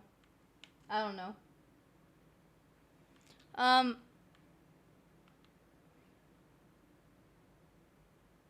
Actually, those paintings, you know what they make me think of? That Willie was a kid that probably got transformed into a monster willingly or not. And that basically was attacking everybody, and that he became the shepherd, which is basically like the one who was making sure not everybody was like doing shit with the tapes or something. Does that make sense?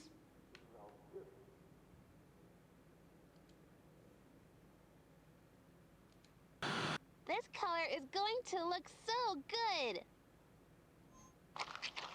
That's better.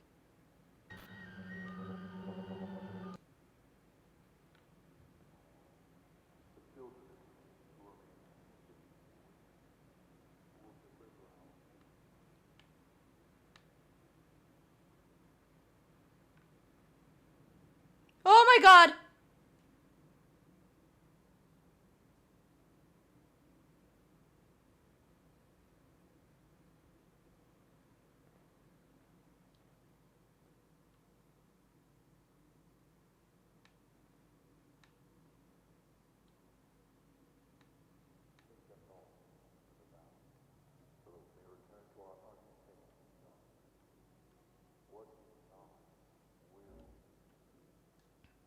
Um...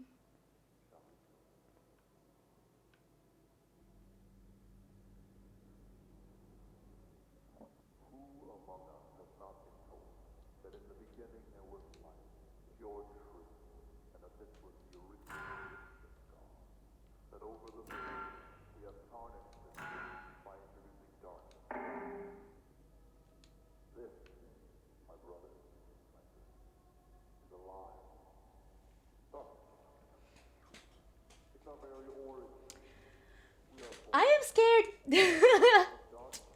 I am scared.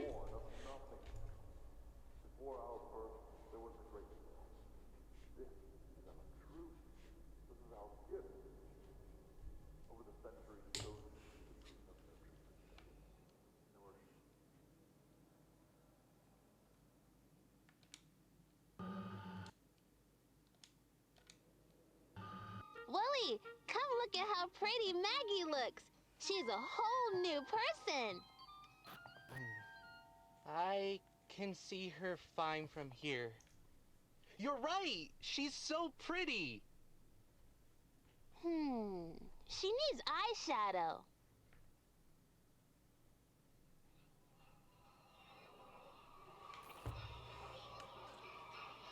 worry, Maggie. It doesn't matter what you want. This is your life-changing makeover. Okay, hold still, Maggie. Where do we put the eyeshadow? Yes, good work.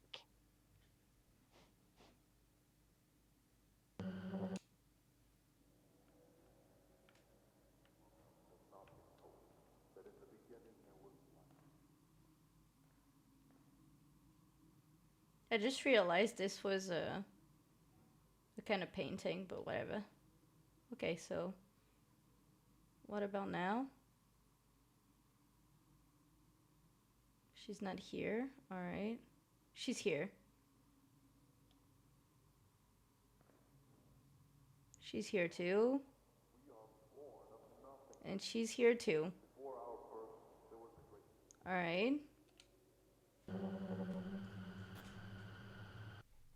Willie, look! I'm okay over here, Amanda. Come look. Okay. I am scared.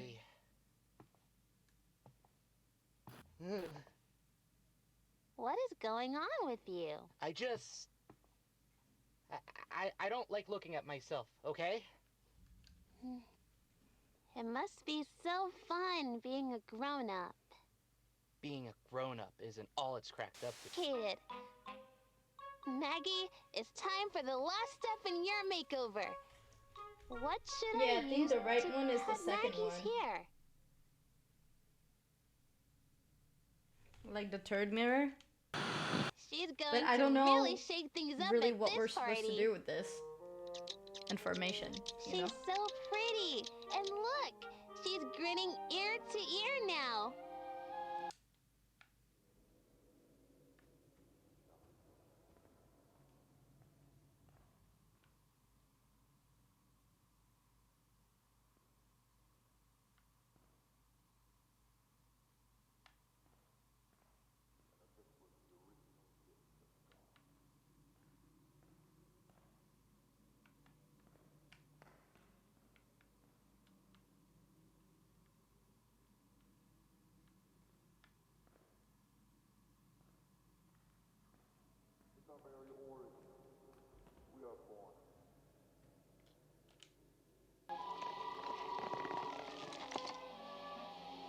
See, Maggie?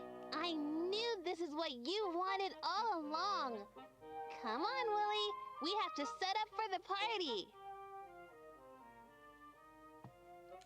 Oh, so we have to choose like the right mirror to make her pretty? That would make sense.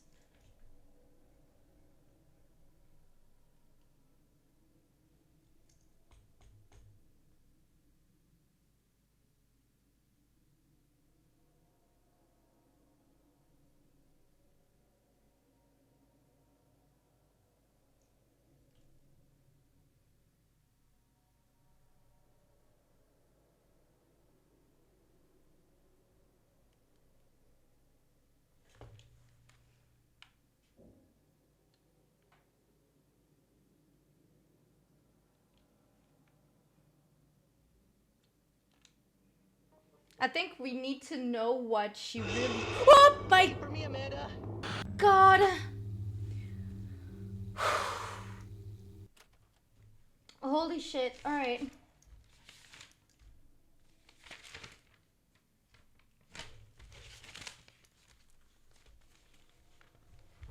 So I think we need to know what she truly wants. So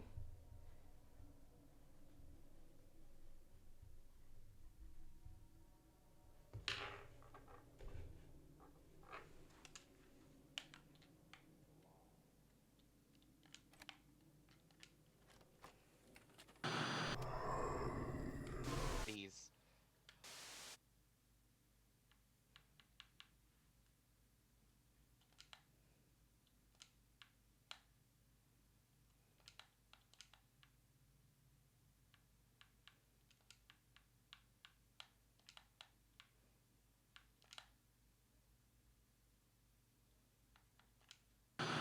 Anyway.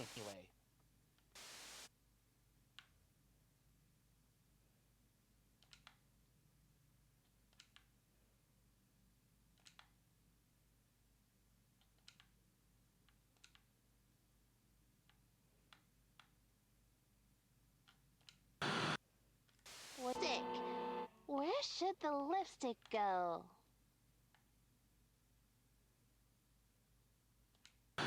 This color is going to look so good.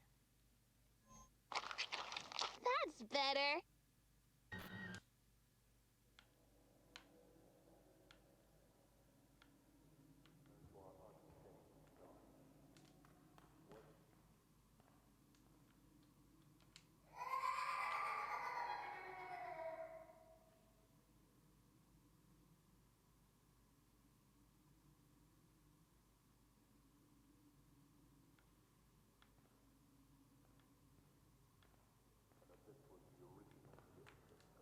I think we choose the wrong one.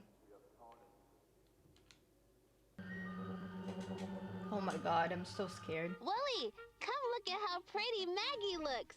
She's a whole new person. I can see her fine from here. You're right! She's so pretty! She needs eyeshadow.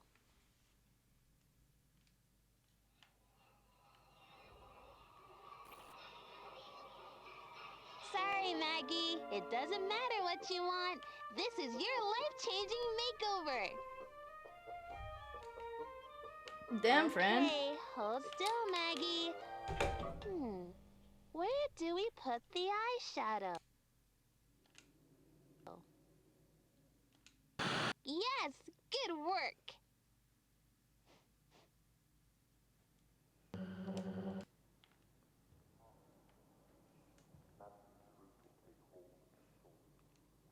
We gotta find the one that didn't like eyeshadow, maybe?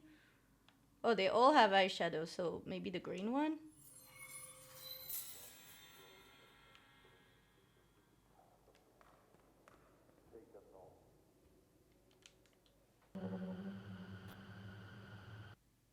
Willie, look!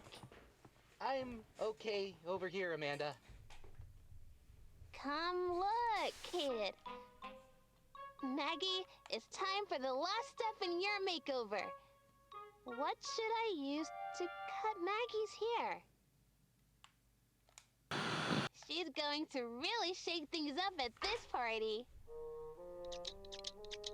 She's so pretty. And look, she's grinning ear to ear now.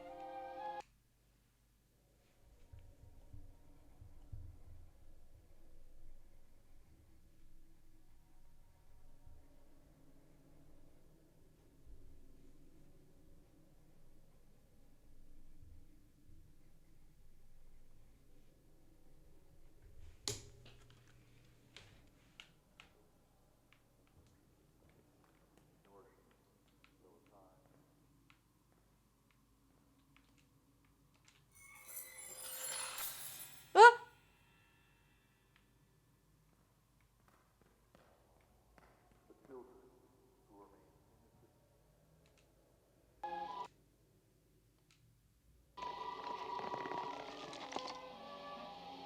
See, Maggie? I knew this is what you wanted all along. Come on, Willie. I You have a to bad set up feeling for the about this. party.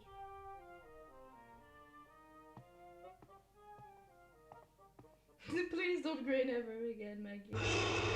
Wait for me, Amanda!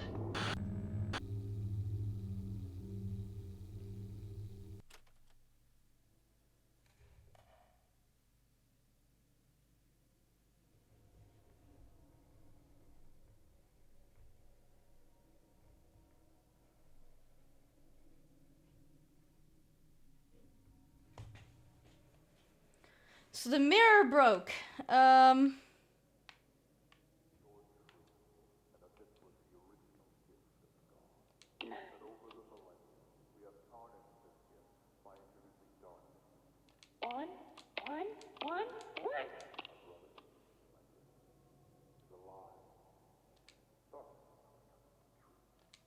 They say a friend's eye is a good mirror. And something tells me the ones in the hall are gonna be your best buddies here. Just don't stare at them too long. Nobody likes a creep, kid. Does that mean they're still here? No, they're not. We messed it up? Did we mess up? think we did. Fuck.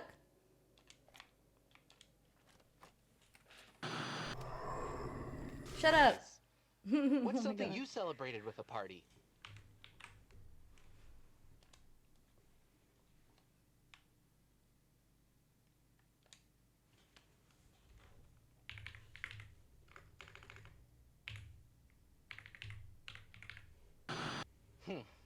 I wish someone would throw me a birthday party sometime. Anyway. Sometimes I think about what I might be like as a grown-up. What do you want to be if you grow up?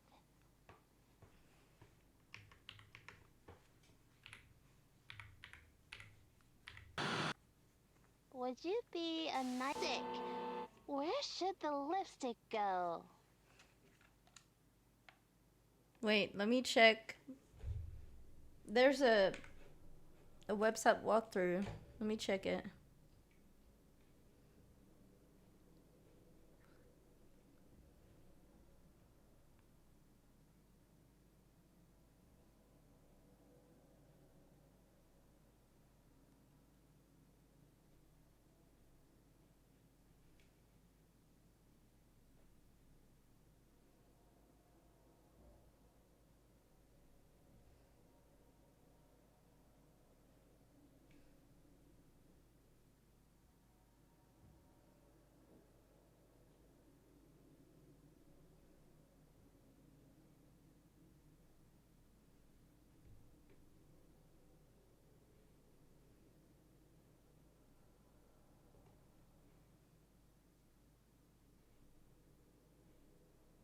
Oh.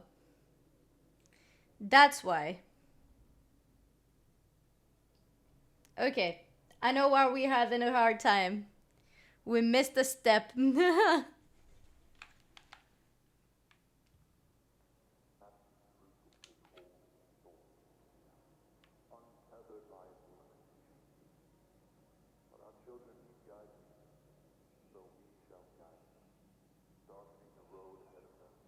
Oh, okay. 318.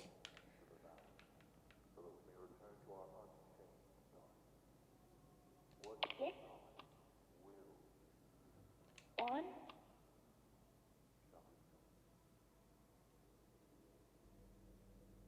3. 1.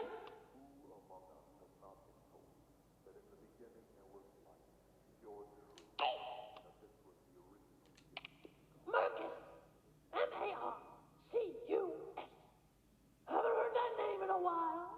He was a bad boy, wasn't he? I wonder if he's happy with what he's become now that he's all grown up. We are born of darkness. We are born of nothing. Before our birth, there was a great This is our truth. This is our gift. I think Marcus is the real name of Willie. It's the suspicion. Let's play the tape properly. We don't care. Eat it. Maggie, it's time for the last step in your makeover. She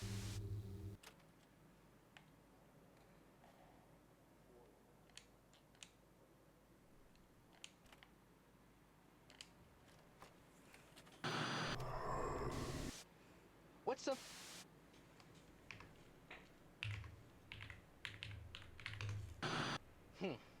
I wish someone would anyway. Sometimes I think of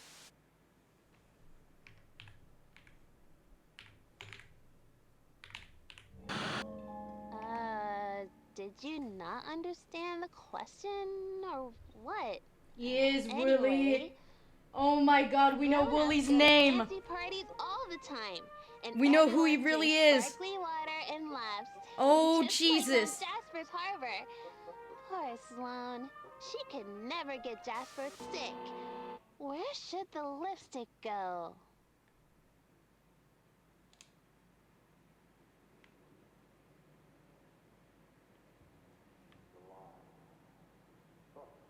There we go.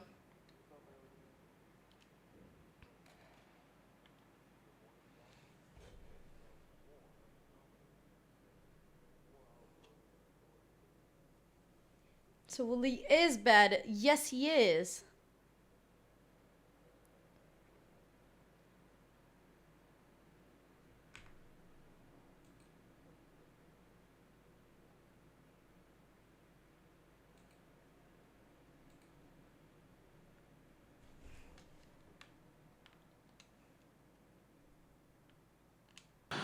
This color is going to look so good. That's better. Now we can do the fucking puzzle. No, no, no, no. No, no, no, no, no, no.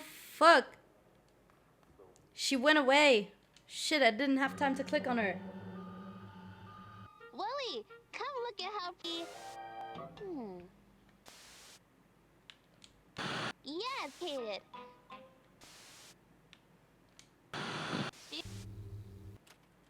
I have to do it all over again. Ah. Stupid doll. I love you, Maggie, but come on. Please. What's something...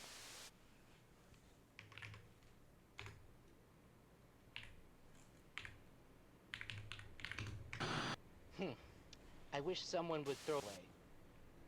Sometimes I think about...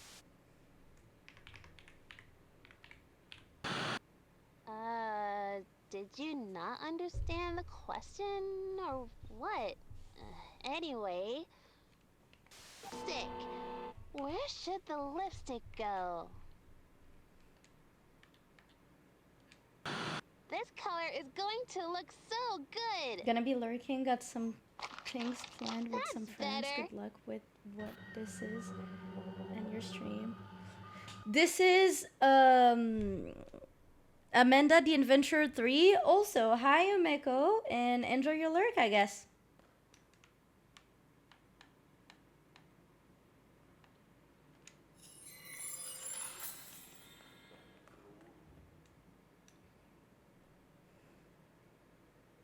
And enjoy what you were doing with your friends. Willy, come looky. Where do we put the eyeshadow? Yes, good work.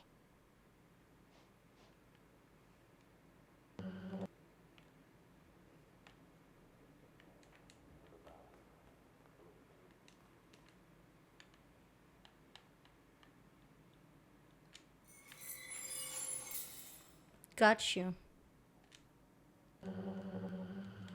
Kate. She's going to really shake things up at this party. Mm-hmm. She will. She's so pretty. And look, she's grinning ear to ear now.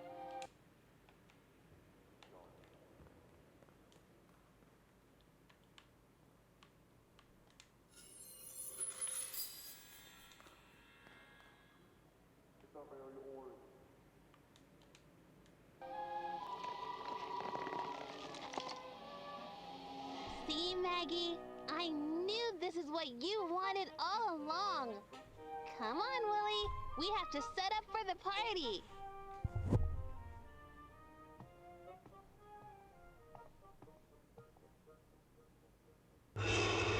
Wait for me, Amanda. So Maggie was an old doctor that used to do Amanda stuff, like experiment, right? And Marcus, who used to be a grown-up, or like a kid that became a grown-up,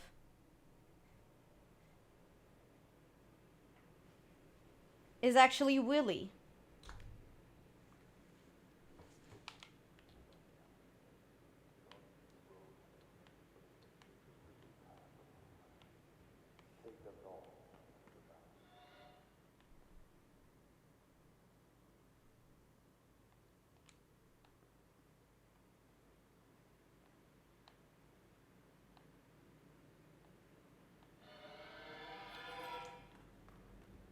I'm scared.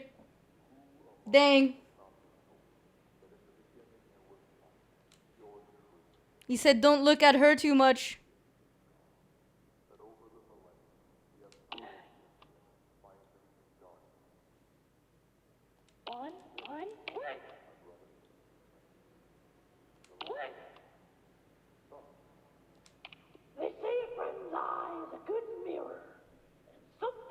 tells me the ones in the hall are gonna be your best buddies here.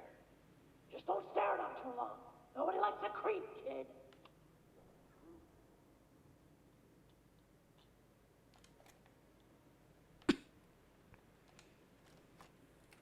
Okay, let's watch the last tape that we have. This is our second follow-up interview with candidate Delta 704, seeking employment in the Numa Transference Department. Please state your name. Marcus Smootman. Thank you. That's Willie, guys! That's Willie!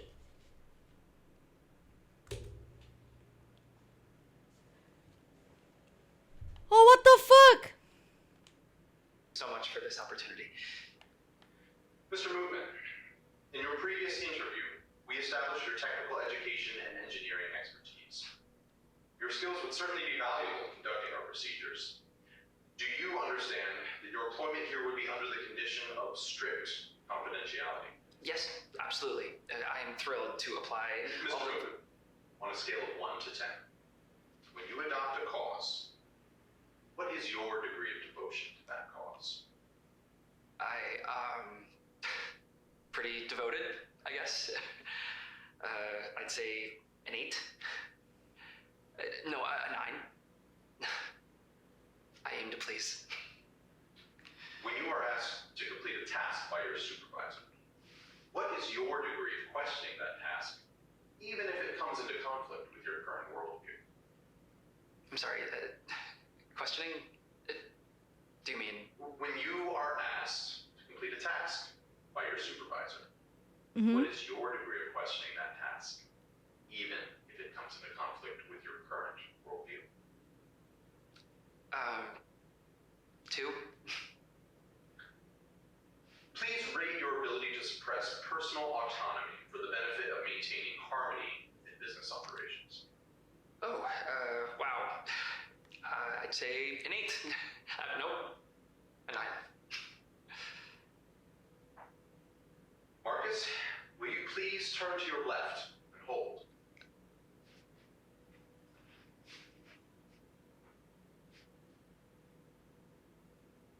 Thank you. Now face the wall, please, and hold.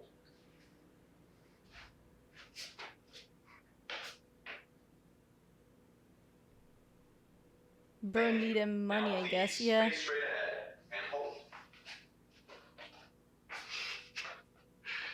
Please hold.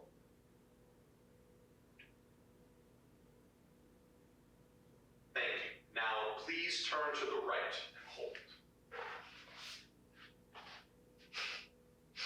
Feels like a mugshot. I didn't do it, I swear. I'm innocent. Mr. Movement, if you please, this is standard procedure for security identification. Certainly you understand the need for high security given the tasks we discussed in your previous interview. Thank you. The interview is concluded. We will now begin your tour of the lower security clearance areas of the department. Please hold all questions until the end of the tour.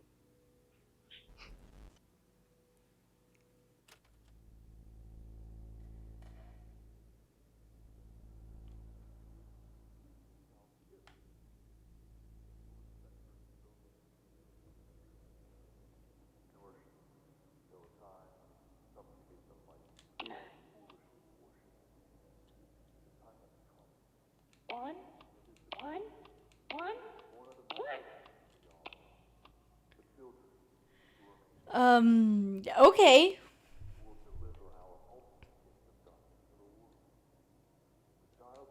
They say a friend's eye is a good mirror. And something tells me the ones in the hall are gonna be your best buddies here. Just don't stare at them too long. Nobody likes a creep, kid. When our children need guidance, so we shall guide them, darkening the road ahead of them so they may escape the wicked path of the night. Take us all to the valley, so that we may return to our unchanged star. What is not will be. Shall it be?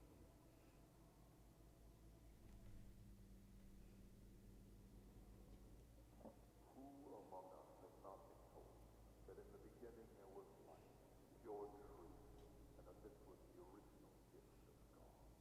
That over the millennia, we have tarnished this gift by introducing darkness.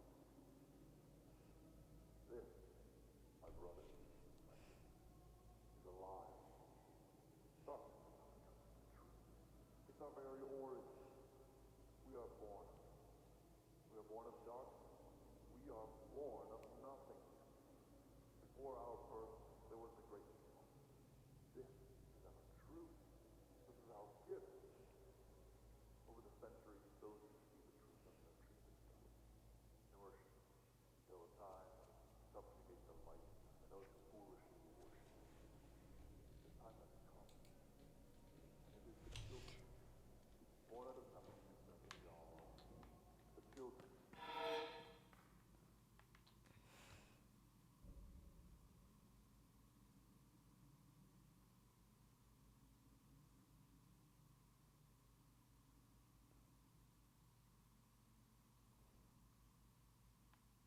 There must be something about it.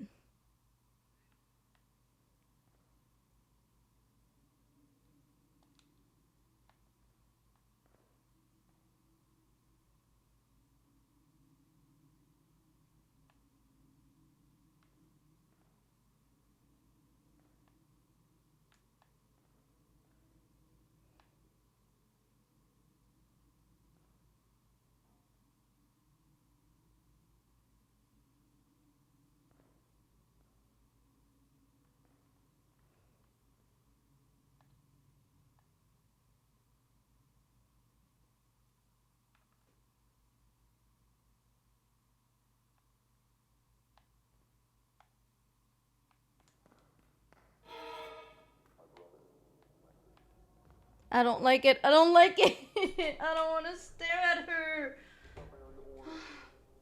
We are born. We are born of darkness. We are born of nothing. Before our birth, there was the great storm.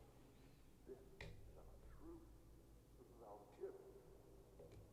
Over the centuries, those who see the truth have been treated nourish till a time subjugate the light, and those who foolishly worship.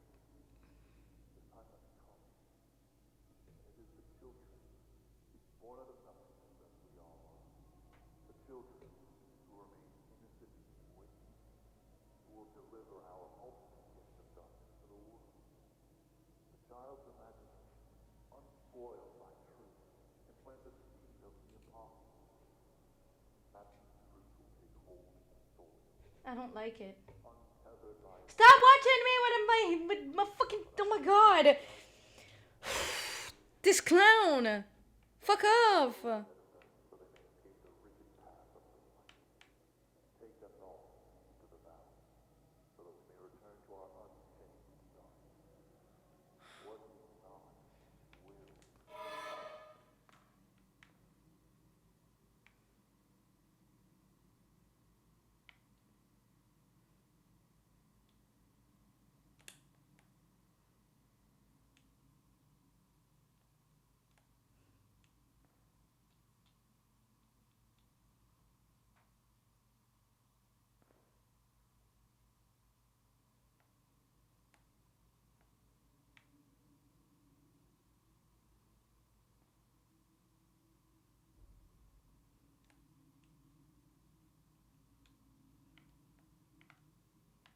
I don't understand.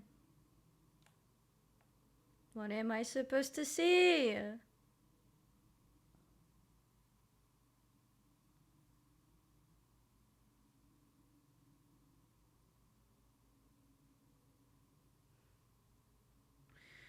Okay, you know what, guys? We're gonna watch her.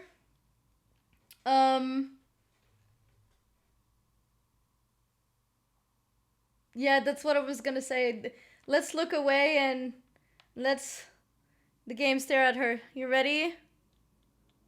1, 2, 3.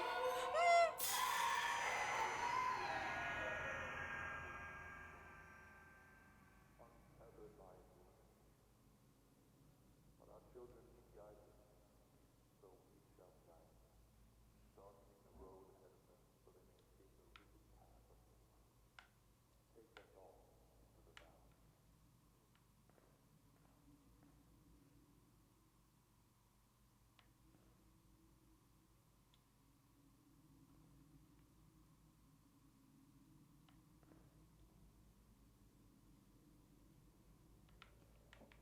I guess. I guess I guess that's what it is. Your truth, and that this was the original gift of God.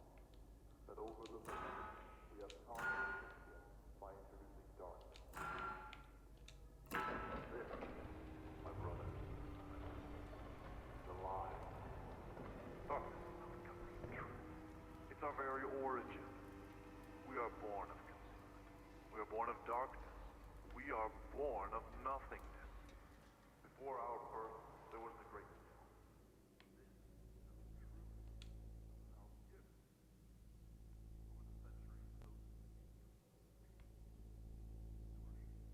Which tape are we supposed to watch? Like, what?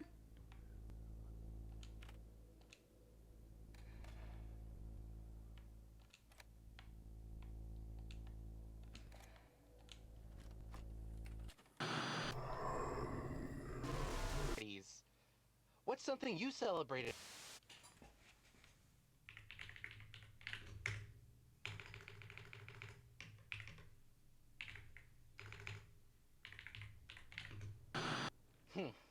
I wish someone would throw me a birthday anyway.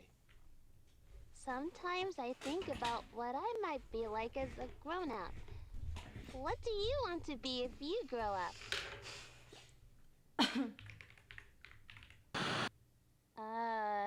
Did you not understand the question, or what?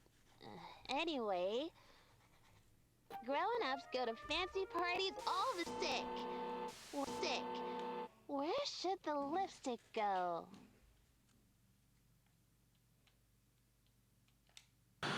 This key. Yes! Kid. Maggie, it's time for the last step in your makeover. What should I use to cut Maggie's hair? She's going...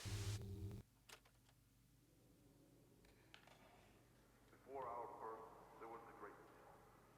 This is our truth. This is our gift. Over the centuries, those who see the nourish till a time subjugate the light, and those who foolishly worship it. This time has come, and it is the children, born out of nothingness as we all are. The children who remain innocent witnesses, who will deliver our ultimate gift of darkness to the world. The child's imagination, unspoiled by truth, can plant the seed of the impossible.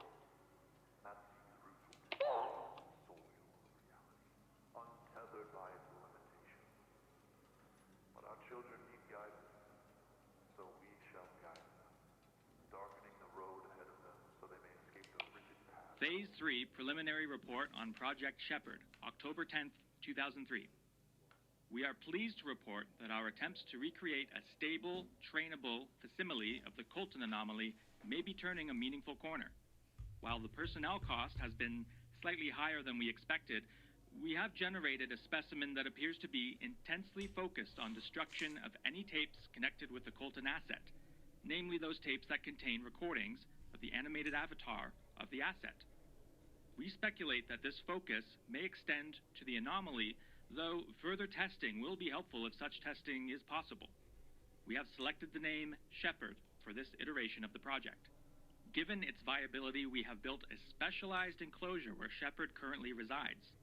This enclosure's proximity to Kensdale's water treatment infrastructure may prove useful in facilitating Shepherd's movement in the local community without drawing unwanted attention.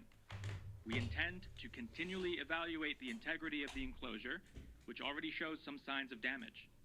While further biochemical adjustments are required to optimize its effectiveness in neutralizing the threat of the anomaly, we believe this experiment is ready for its first field test this quarter. With the progress we've observed, we believe Shepherd's presence will make the Media Reclamation Initiative safe to resume by year's end. The child's imagination, unspoiled by truth, can plant the seed of the impossible. That seed's roots will take hold in the soil of reality, untethered by its limitations. But our children need guidance. How do we get the green one? Darkening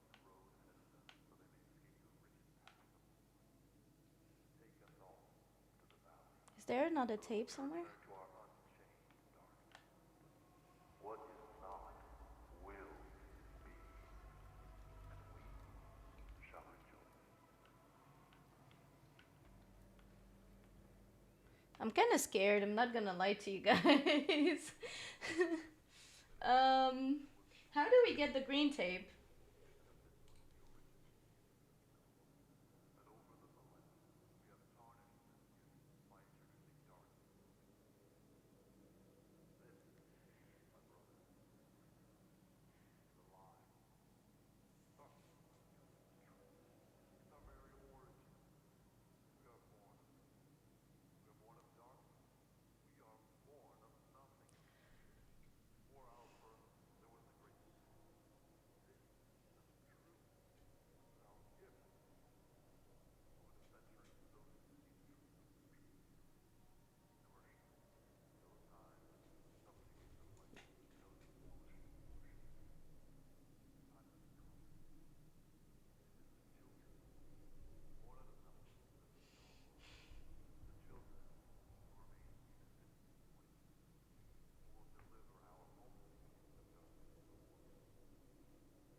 I think that for all the codes, so they're showing codes right now. They're showing 4. I think we had 3 from the 4.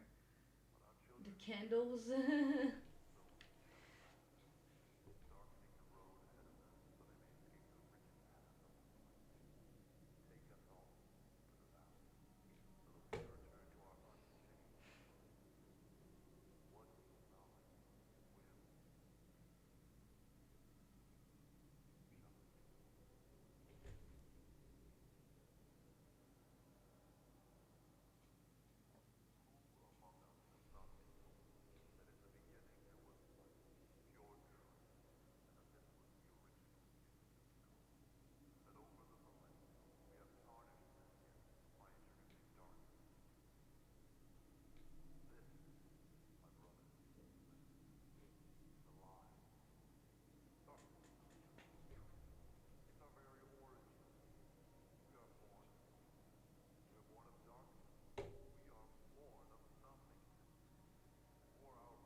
So,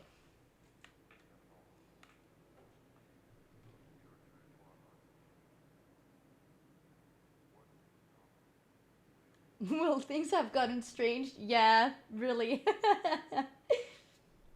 They really did. The candles, yeah.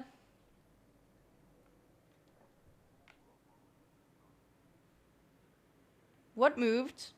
What's going on? What's that sound? Don't scare me like that, bunch of bitches. Thank you.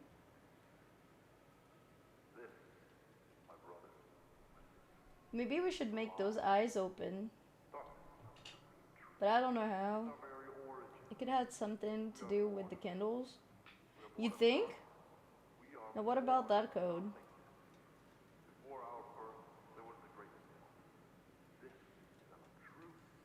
What code? Wait, what?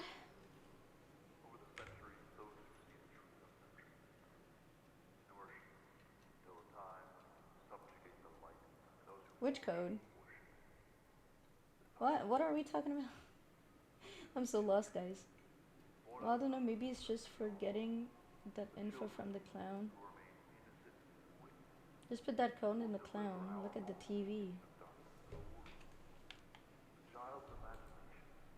Oh shit. No, but I already did that twice, nigga. Like, dude, I already said that twice. Like, I can't do better. Darkening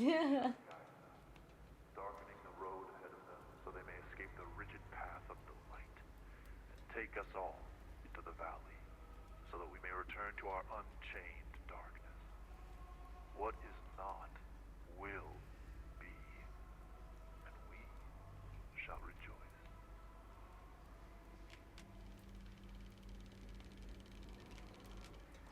Who among us has not been told that in the beginning there was light, Oh, there's a tape. pure truth, and that this was the original?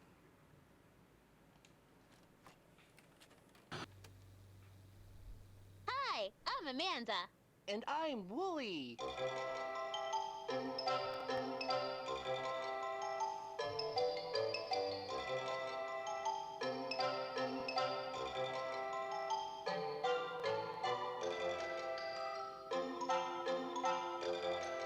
I guess. Let's have a party. Okay. Hi, I'm Amanda.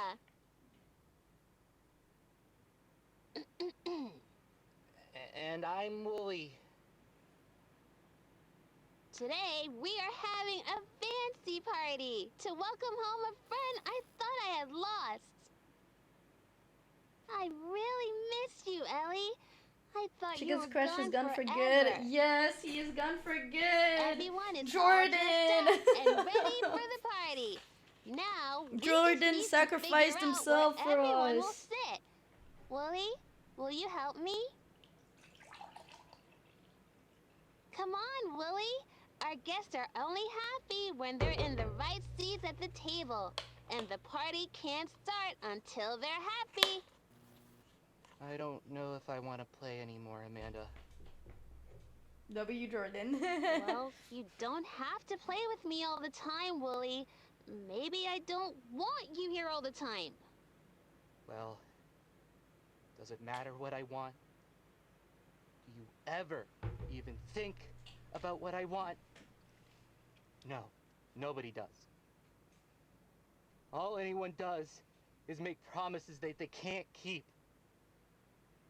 Okay, so what do you want, Wooly? Uh-oh. You know what Oh, I'm scared. Oh, I'm scared. I want everything to go back to the way it was, Amanda. All I've ever wanted is a nice place where things make sense. A place where we could be best friends forever. You don't have to think about what's going on anywhere else, Amanda. But you keep pushing and pushing and pushing, and now it's all broken. Why do you ask so many questions? Why can't you and your stupid friend just let things be?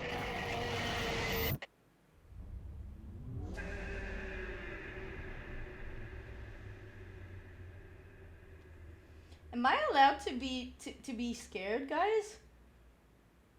All you want is money, Marcus. Oh God.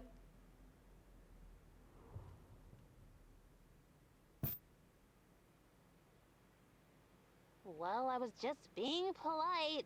I don't need your help.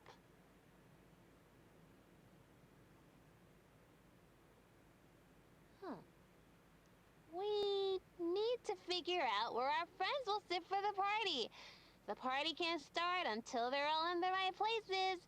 Oh, and just so you know, my friends get a little upset if a party doesn't start on time. You'll still There's love me, time? won't you?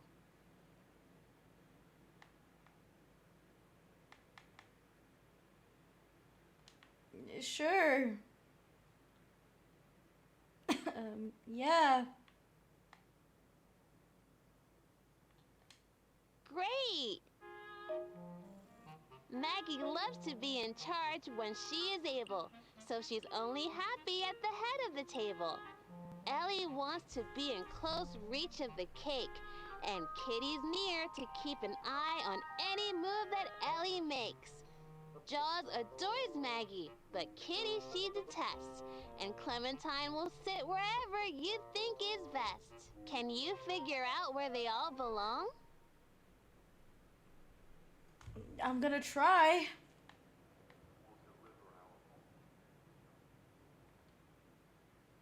So this is Maggie.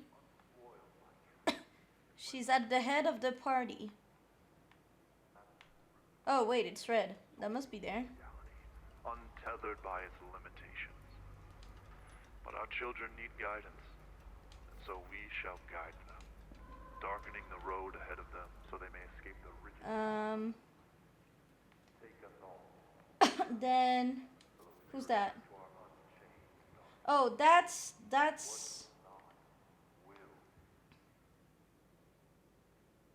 the last one. I don't remember. Fuck. You like to be at the side of the cake. Where is the cake on the picture? So the star is the head. Side of the cake is on the left. This, my brothers, This one likes to be by the side of Maggie, if I'm not wrong. Need to figure out which candle is it. This one. So I guess it's here.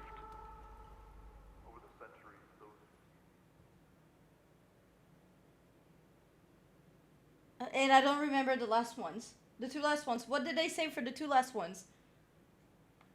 Oh shit. Okay. Let's say. Well, first off, where is the last one?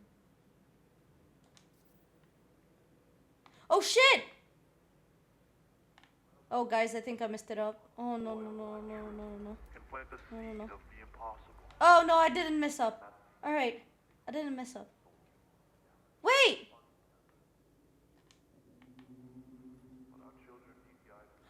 The candle's there! The open eyes! Wait! Who's who? You! Come here. Who are you? I need to open these. No. You! Come here.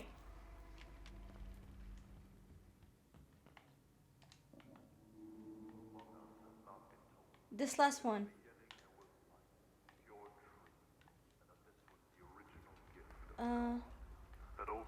Which one is it? Which one is it? Which one is it?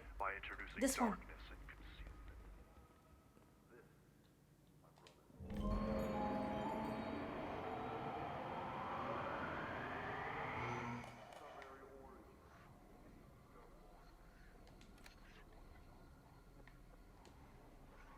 Okay, we'll watch it after. And then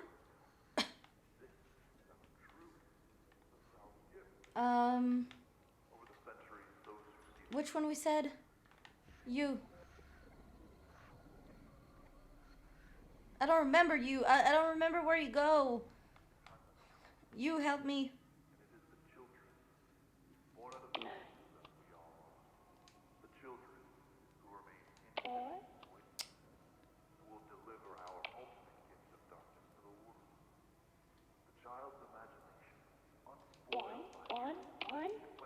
One.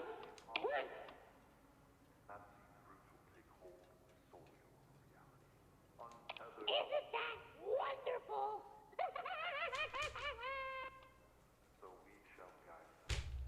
I hate it. I hate it.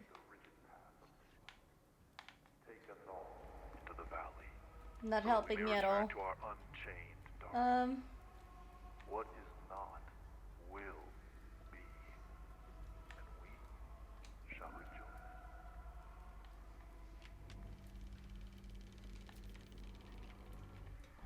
Who among us has not been told that in the beginning there was light, pure truth, and that this was the original gift of God? That over the millennia we have tarnished this gift by They're all exactly where they want to be. Time for the party! I'm going to give you something. Don't be scared. When you have it in your hands, put it in the middle of the circle. And then come meet me.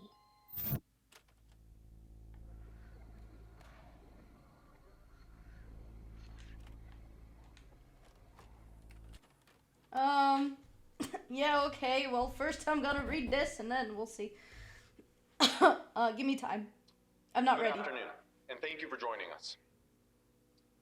On behalf of Hamlin Entertainment, I am here today to address recent allegations that our program, Amanda the Adventurer, has an adverse effect on children. In our ongoing efforts to provide high-quality, educational children's entertainment, we are committed to transparency. And as such, we are proactively connecting with you, our Kensdale community. A thorough, concerted investigation has shown that a very small number of viewers may have underlying conditions that cause sensitivity to our advanced animation techniques. This slight fraction of our audience is notably susceptible to the groundbreaking but simulated interactivity. It's our understanding that these individuals became erroneously convinced that the characters were speaking directly to them and subsequently exhibited disturbing behaviors. Children Shut up, without these bitch. underlying Oh, I hate conditions this guy. showed no such sensitivity to these behaviors. I hate this guy. However, to address concerns for the safety of our audience and the security of our mission, we are destroying any remaining physical copies of episodes to which this small number of sensitive individuals react. If you have in your possession any of these tapes, we encourage you to turn them into our production offices to avoid further exposure. In exchange, we will be pleased to provide your family with an exclusive gift pack featuring beloved Hamlin characters, Astronaut Mike, and Nellie the Triceratops. Again, please do not attempt to keep any of these episode recordings or to share them with others. If viewed by sensitive individuals, they may have negative effects. As always, we at Hamlin remain committed to helping children grow. It doesn't make sense. and He's learn saying that his tapes are fine and that they're not affecting anybody other than a small amount of children. Alright? But that they should be like destroyed for the sake of everyone. You know, just in case, because they don't want to, which they want to avoid like getting sued, which is understandable. But then he says, make sure that you don't have those tapes because they're dangerous. Give it back so we can destroy them for you. What the? You said before that they were not dangerous. What the huh?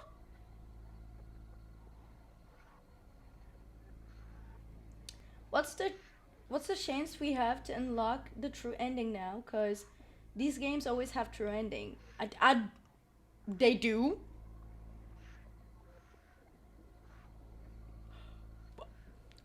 Well, I don't know. I don't know. All right.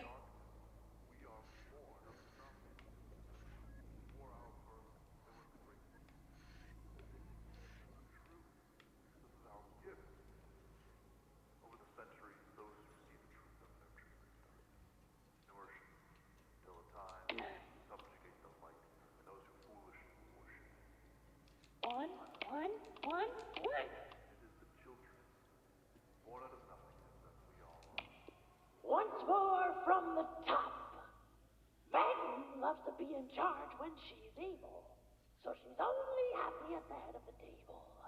Ellie wants to be in close reach of the cake, and Kitty's near to keep an eye on every move that Ellie makes. Charles adores Maggie, but Kitty's shit at tasks, and Clementine will sit wherever you think is best. Good luck, kid. So they may escape the rigid path of the light and take us all into the valley, so that we may return to our unchained darkness. What is not will be.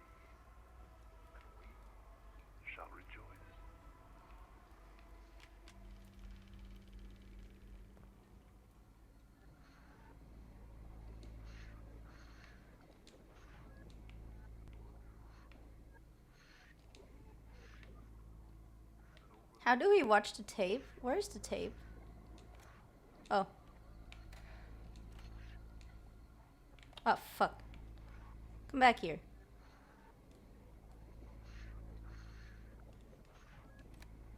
There we go. What the fuck? Why not?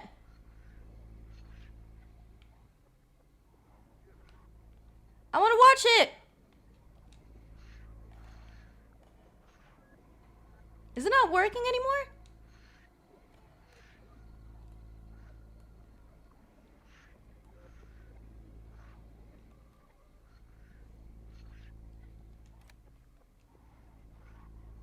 W gameplay, yeah, dude.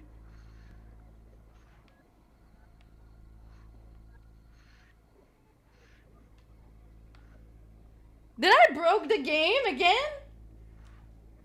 Do you put the tape in the ritual thing?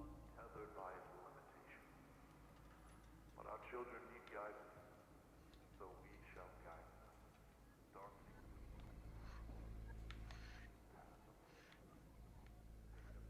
I don't know. so that we may return to our unchained darkness. What is not will. Oh, I'm scared. Oh, I'm scared. Oh, I'm scared. I'm scared.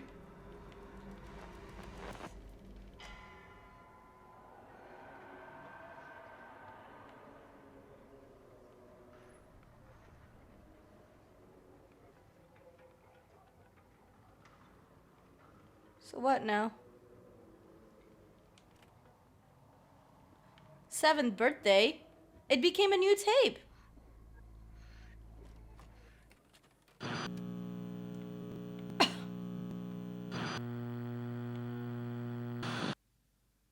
In a house near here, but so far away, there was a little girl who loved roller coasters and the beach and the color orange and cake with sprinkles and looking up at the stars to find pictures in them. One day, all the little girl's friends came to the house. It was a special day. It was the little girl's birthday. She was 7, which her daddy told her was a very lucky number. When the little girl looked at all the presents, she tried to guess what was in each package. The little girl concentrated very hard. She closed her eyes. The red and drawing saw on the pictures ground in is her shiny. mind. The pictures Should be were of her drawn with friends blood. wrapping each gift. Oh no. She could feel the love in their hearts. The pictures were so clear. But the little girl knew it was just her imagination. But when she opened the presents... Wait, pause! Every single one was exactly what she had pictured. The little girl Pause, was I refuse! excited, but she also felt a little scared. Wait, so... She never Catty... told anyone about what she saw in her mind. Not even her daddy. Kara? The people at the office!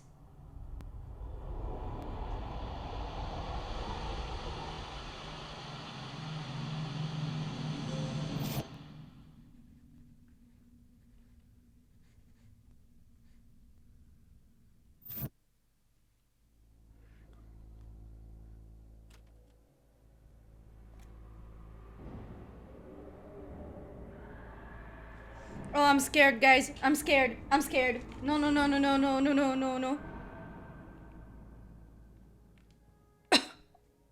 Oh, you can't... You can't run? Alright.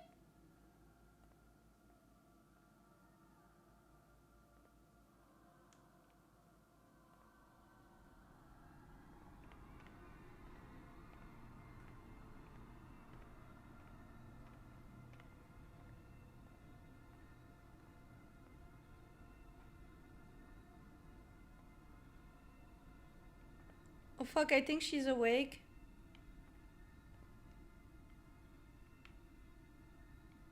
What do we do?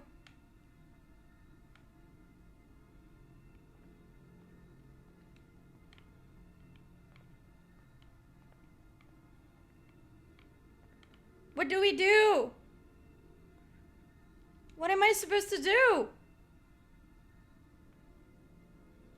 I'm so scared, guys. I'm so scared. The lever? Which one? Where? Oh my god.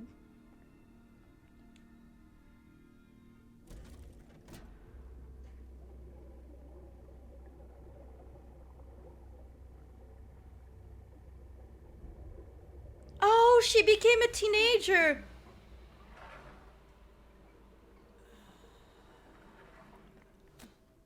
No, she's a woman.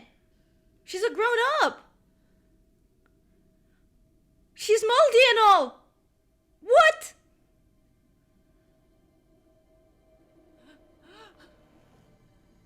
Oh shit.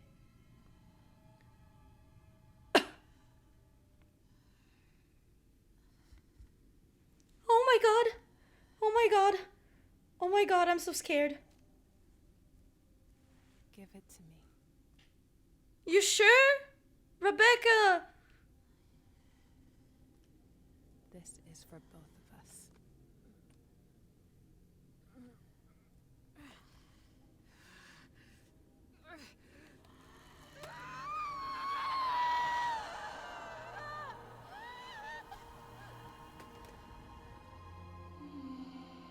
Ah!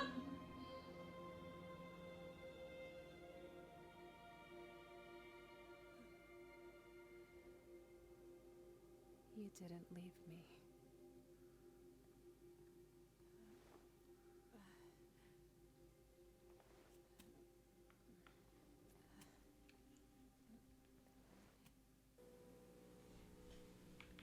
Go find Miss Nancy's kitchen. She gave us all these blueberries from her garden.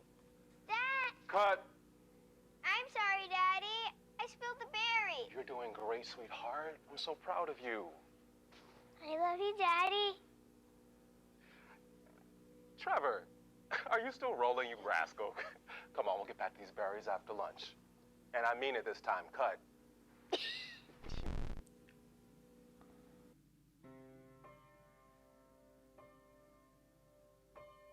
Oh, I'm gonna cry.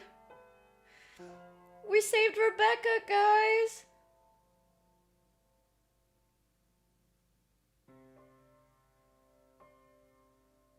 Oh my god. Oh my god. Holy shit. Fuck.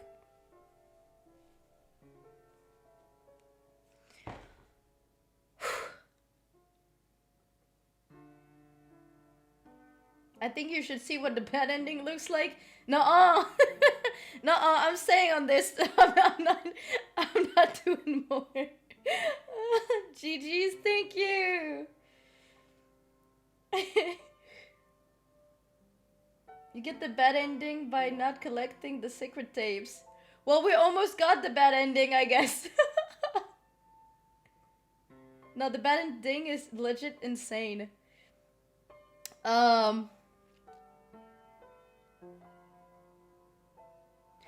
No, I think, you know what I think we're gonna do?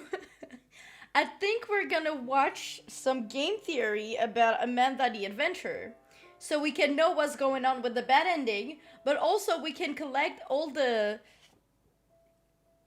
lore that we didn't have from the first one and the second one. What do you guys think? We should do that, right? Would you like to do that? Oh, thanks for the follow, Fuzzfire. Sorry, I just saw that. Welcome to the Goob Army, Goobender. Yippee. Oh, nice. I'm down. Okay. Okay, we're gonna do this then. We're definitely doing this. Yeah, sure. Okay. Okay, let's do this. Let's do this. Let me switch to my keyboard. There we go. All right. But though, first, wait. First, let's watch the credits. Let's watch the credits. Let's watch the credits.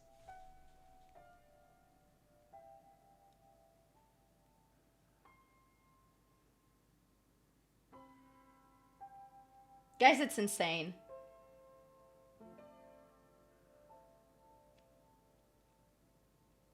I really like it. I think I really liked it. You know how I started playing Amanda the Adventurer actually? It's because of Ty. So Ty is one of my mods, right? And before I had an actual mod team,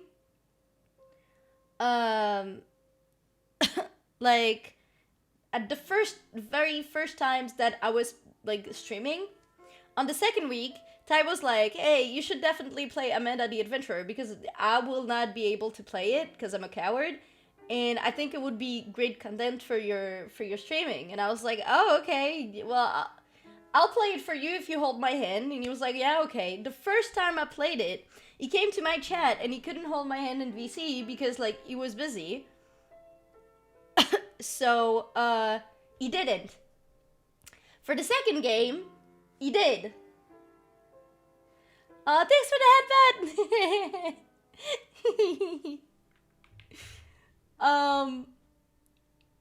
And, for the second one, he came in VC with me, holding my hand.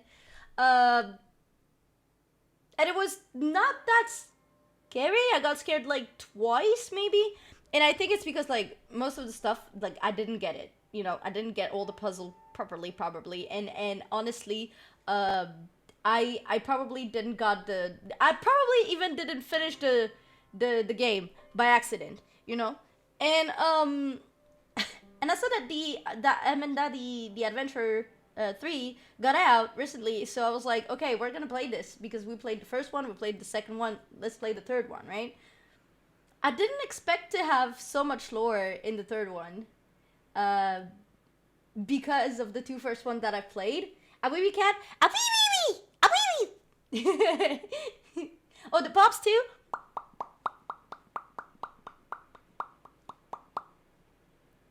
But yeah. Oh, they thank the player. Let's go. Hey. You're welcome.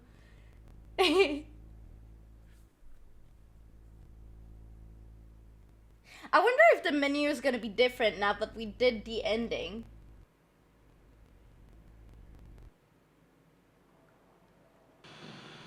Ooh. All secret tapes unlocked! Yay! We did it! Let's go! Alright. We're closing the game. Give me a second.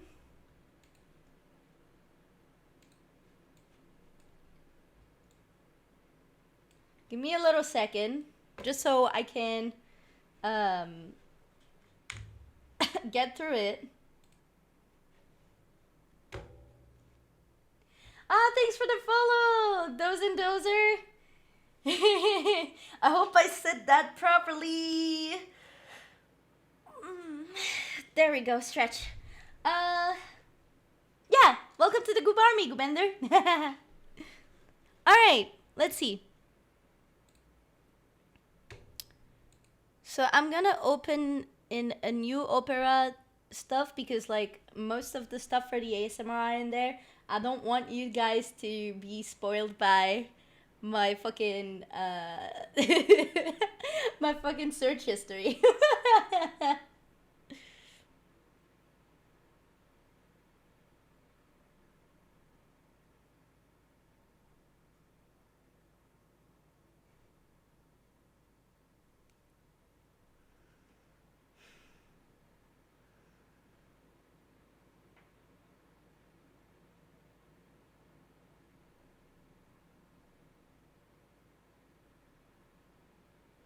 Okay.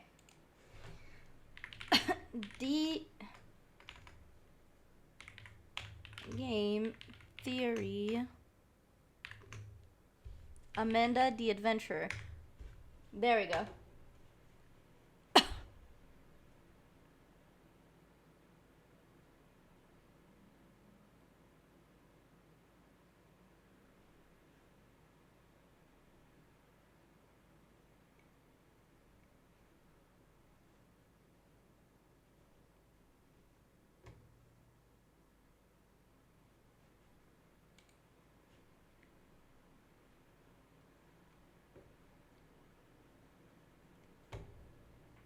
Let's see if they have a playlist of Amanda. Yes, they have. Wait, is it Yes, it is a playlist. All right.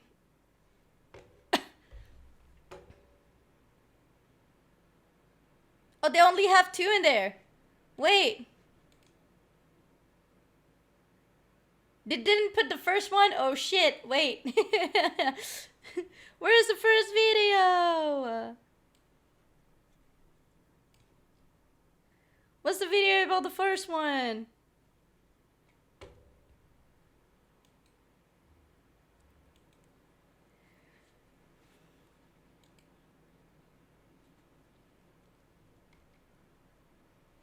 No.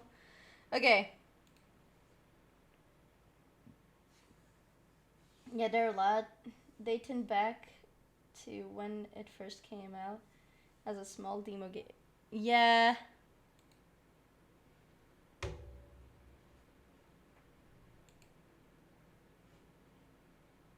Let's try to find.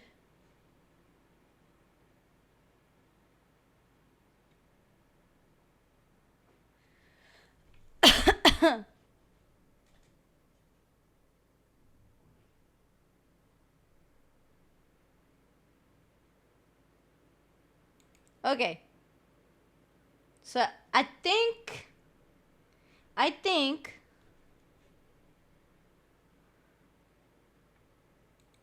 wait.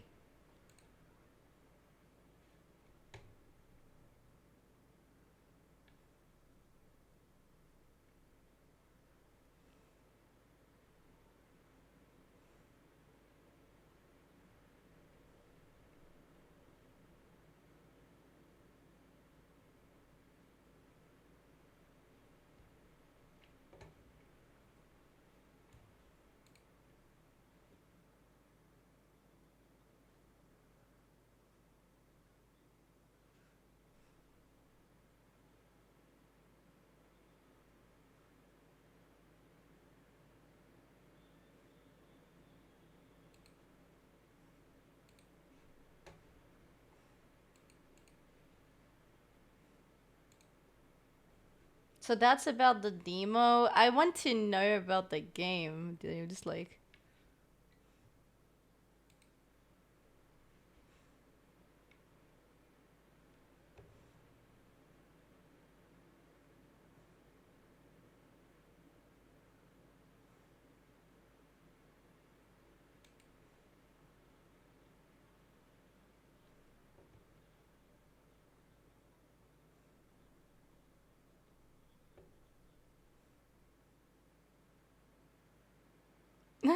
the intro. Okay, I think I found the first one. I think I found the first one. All right. All right, guys. We're watching this. We're watching this. All right.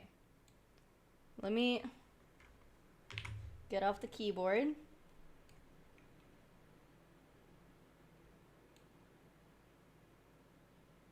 Okay.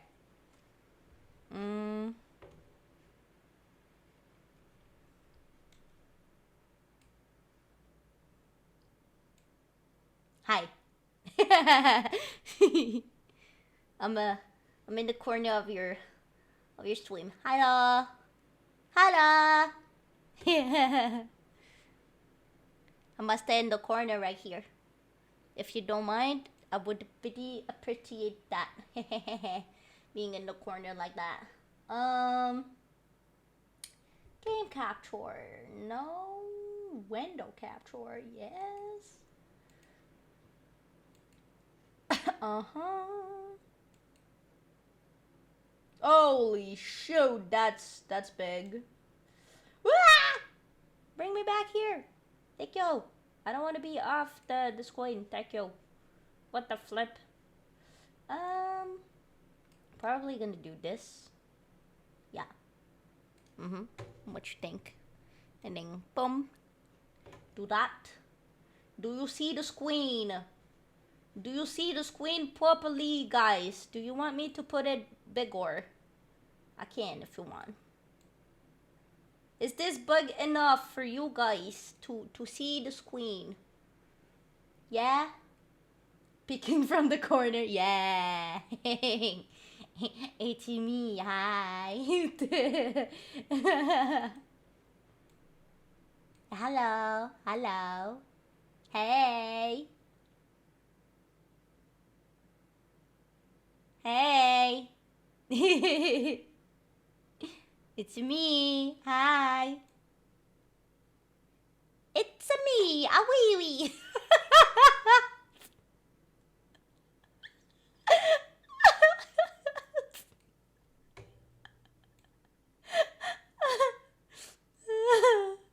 Oh my god, I need to stop this. I'm so stupid, man. I'm so stupid. Anyways. I'm so fucking silly, man. That's crazy. I need to stop.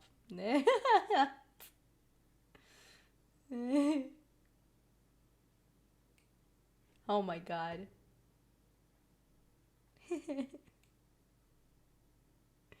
Jesus. Alright.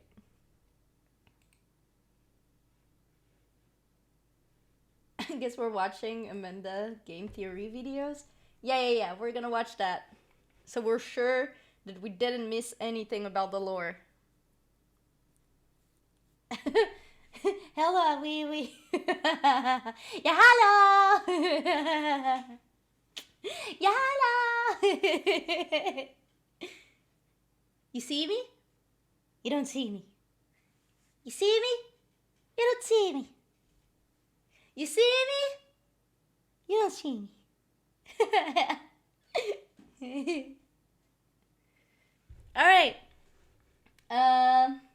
Let me just put the sound of it, because otherwise you're not gonna hear it. Boom. Can you hear that? Oh, well shit. Well, didn't even work for me.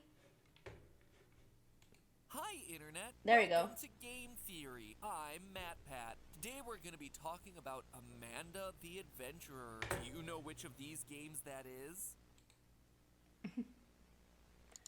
That's right. We need to play this game so Well, this is like, I think this is the original.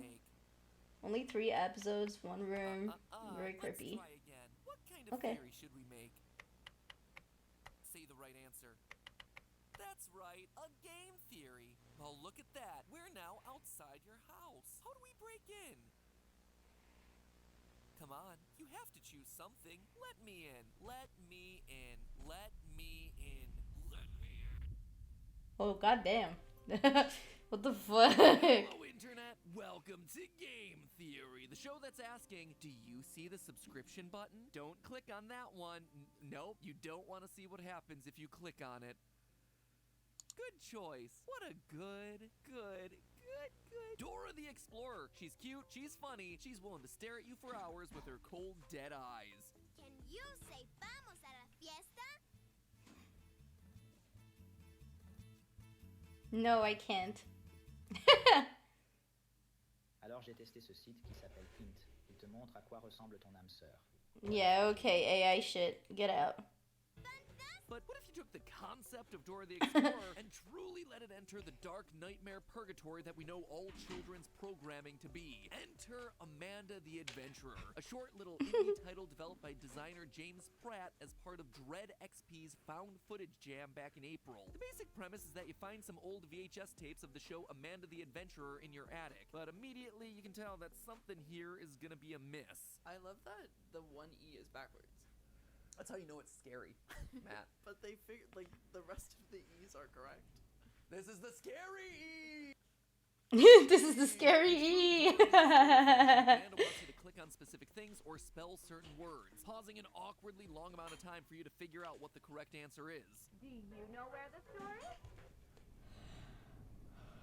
But be careful, because this ain't the Dora you grew up with. If you answer any of Amanda's questions incorrectly, she starts to get irritated. Troll her for long enough and she starts forcing you into responding with the right answers, removing all other options or just straight up seizing control of the keyboard. Also, can we just agree that it's a bit strange we're watching VHS tapes, but we're playing them like a video game, typing and using the mouse to click on answers? I'm just saying, it doesn't quite make a lot of sense. Over the course of the 3 tapes, Amanda and her friend The Wooly scary take you to a handful of different locations. The first tape focuses around getting apples from the grocery store, despite the fact that our friend Wooly seems to be allergic.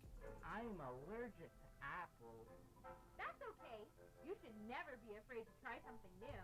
At the end, a glitchy roll of credits plays. Of course, I looked through all the credits frame by frame to see if there might be anything hiding there. Mostly it was just parodies of real-life celebrity names that make you go, oh yeah, that's a reference. Directed by Heave Starvey, as opposed to Steve Harvey. That's funny, so that's good. Lance Pimmerman. I think it's like Hans Zimmerman.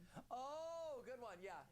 Music by Hans Zimmer. That's right. But outside of all the groan-worthy comedy, there is actually a secret code hidden inside this thing. Text Huh? says, turn the TV off now. So, like any good theorist, I did exactly what I was told, or at least I tried to. I pressed every single button, but nothing would turn this thing off or break. There was just the empty sound of my clicking mouse. So, having no choice but to carry on with Amanda's adventure, we went in with episode 2. Let me tell ya, that scary backward Z wasn't lying. As soon as the tape begins, we see Wooly walking towards the camera. Reminder, this version of the game is not canon anymore. The screen, telling us to listen. Yeah, but I just like to watch like the theory videos anyway. We don't have much time. Whatever you do. A glitch forces Wooly back into his normal position. Today's adventure has us at the butcher's to get some meat for Grandma, which is weird considering that Grandma's a vegetarian. Today, we're going to get meat for Grandma.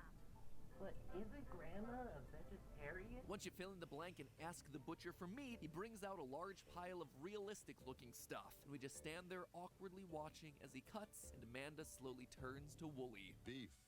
It's what's for dinner. Apparently not tonight, friends. More like lamb chops. We start the third tape where our sheep friend is gone with nothing but a small pile of wool left in his place. Episode 3 is all about going home, but we're not escorting Amanda back to her place. Oh no. She wants into our house. Her body begins to contort. Demonic whispers start to crescendo. We hear the distorted phrase, "Say hello." When we finally decide to let her in, we're met with a final jump scare. A monster in what appears to be a living room. Our living room. Look at the wallpaper in the background. Now look at the wallpaper in the room where we've been watching these tapes on TV. It's an exact match. Everybody sound the Afton alarm. Amanda, in true indie horror game fashion, has broken out of her game in order to kill us. And then that's it. Roll credits. Like I said, it's roll credits. Moments perfect for an indie horror let's play. But as for theories, yeah, there's not so much there. It's pretty cut and dry. Just a classic monster disguised as a kid's cartoon character wants out of this game story. Or at least that's how it was. But since the initial release of Amanda the Adventurer, there have been more and more updates to this thing. Even adding secret tapes to the game that start building out who or what exactly these characters are. The first and most obvious change when you open up any of the updates is this picture suddenly appearing on the wall. 2 children playing together with their eyes scratched out. Clearly, this has been added after the fact to mean something. Now, the playful, childlike pose seems to indicate a brother and a sister. They also have the same hair color, which, if this was normal life, would mean practically nothing. But in video game speak, that's shorthand for these people are clearly related. Also, you notice anything familiar about the girl in the photo? Yellow shirt, blue pants. It's the exact same as another little girl we know, Amanda. Could this girl be our adventurer? Well, let's look back at the interactions between Wooly and Amanda on the tapes. On the second VHS, when Amanda and Wooly want to go and buy some meat, they both refer to Grandma as Grandma. Calling her a familial title seems to indicate that she's a grandma to both of them. Again, implying that these two might actually be related. Could it be that this brother and sister in the picture are also Wooly and Amanda? Brother and sister somehow transported into the world of the show. Certainly seems that way. Beyond the picture on the wall, the 3 updates have all worked largely the same way. When you get to the butcher scene, Amanda asks you to tell the meat man what you need. Normally, the answer is meat, but if you type the word lamb in specifically in honor of Wooly, a new tape appears on your pile. Putting this one into the VCR reveals different clues depending on which update you're playing. Update 1.1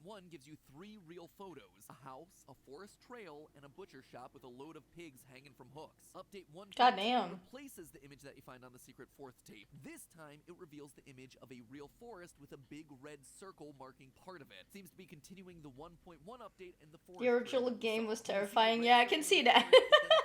you for an answer. The correct word is Wooly. Clearly, this is where Wooly, or should I say the boy who would become Wooly, was buried after being butchered, literally, by Amanda, his own sister. Wait a minute, nostalgic IP, creepy tapes, dead kid? Ladies and gentlemen, we just got the game theory bingo!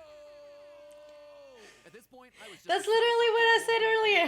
wait to see how it would expand upon the unfolding story. When it came out, I was not prepared for the roller coaster that it would take me on. In the most recent update, we're not met with realistic photos, but instead one final adventure for Amanda and Wooly as they search for buried treasure out in the middle of the forest. 3 ominous mounds loom in front of us, and Wooly is clearly not his usual self. He's distracted, almost like he's here against his will. Amanda asks you to click on the correct mound, and once you do, things take a very dark turn. I brought a crowbar, a rope, and a shovel. We already used the crowbar for the door. We used the rope for... And now, we only have the shovel. Yeah, is it normal to need a noose on your adventures there, Amanda? It's then that Wooly completely breaks character, just like he did at the start of episode 2, proclaiming that he doesn't care what Amanda's gonna do to him. He grabs the camera and talks to us directly. You, take the tape out now and destroy them. Burn them. Whatever. Just get rid of these other tapes. Do you hear me? Oh shit! She was flying, guys! Voici Base 44, une plateforme complète de création par l'IA, faite pour tous ceux qui ont une... We don't give a fuck, French fucking ads. Let anyone else watch these. Amanda, like a possessed child, begins to float in the background, transforming into the monster. If Wooly wasn't dead already at the butcher shop, well, he certainly is now. But his outburst does give us some valuable insight. Notice what he says. No, I can't let you do this anymore. I don't care what you do to me. The key word here is anymore. This isn't Amanda's first rodeo. She's done this before. But what is the this that she's doing exactly? Well, for that, we actually have to go to the game's itch.io page. On it, we have 2 very obviously scratched out lines. The first, curiosity takes hold and you decide to watch the tapes and let horror, scratched out, nostalgia, take you back to a simpler time, and, quote again, included with this box set, let me out. So we have ourselves an entity in the tape that wants out, and, in a clever pun, a horror that takes you back. In short, it seems like a monster is coming out of the TV and is dragging victims back into the tapes, feeding souls into the world of Amanda the Adventurer. Probably the reason why all the objects and buildings and trees here have eyes, because there's people trapped inside. I mean, technically, it's not that wrong from... Based on the number of living objects inside of this world, looks like the 2 of them have been busy for a while. The whole thing actually reminds me a lot of the horror movie The Ring, specifically the American sequel The Ring 2. If you don't know, The Ring franchise is all about a girl named Samara who exists inside of a cursed VHS tape. If you watch the tape, 7 days later... Yeah, actually, I think I did mention this on the first one. Talking about, like, how in The Ring, because I've watched The Ring against my will, but I've watched it. And I didn't even know there was a second one. I don't plan on watching the second one. But yeah, I remember that in The Ring, the first one, there's that samurai girl getting out of the tape. I mean, getting out of the fucking TV, and like, it's because of the tape and all that shit. They have to burn it, and there's something with like the how you call that in English? I don't remember the name.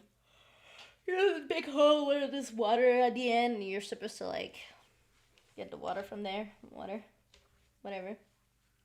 I mean, the first game did that ending where we become meat inside the butcher shop.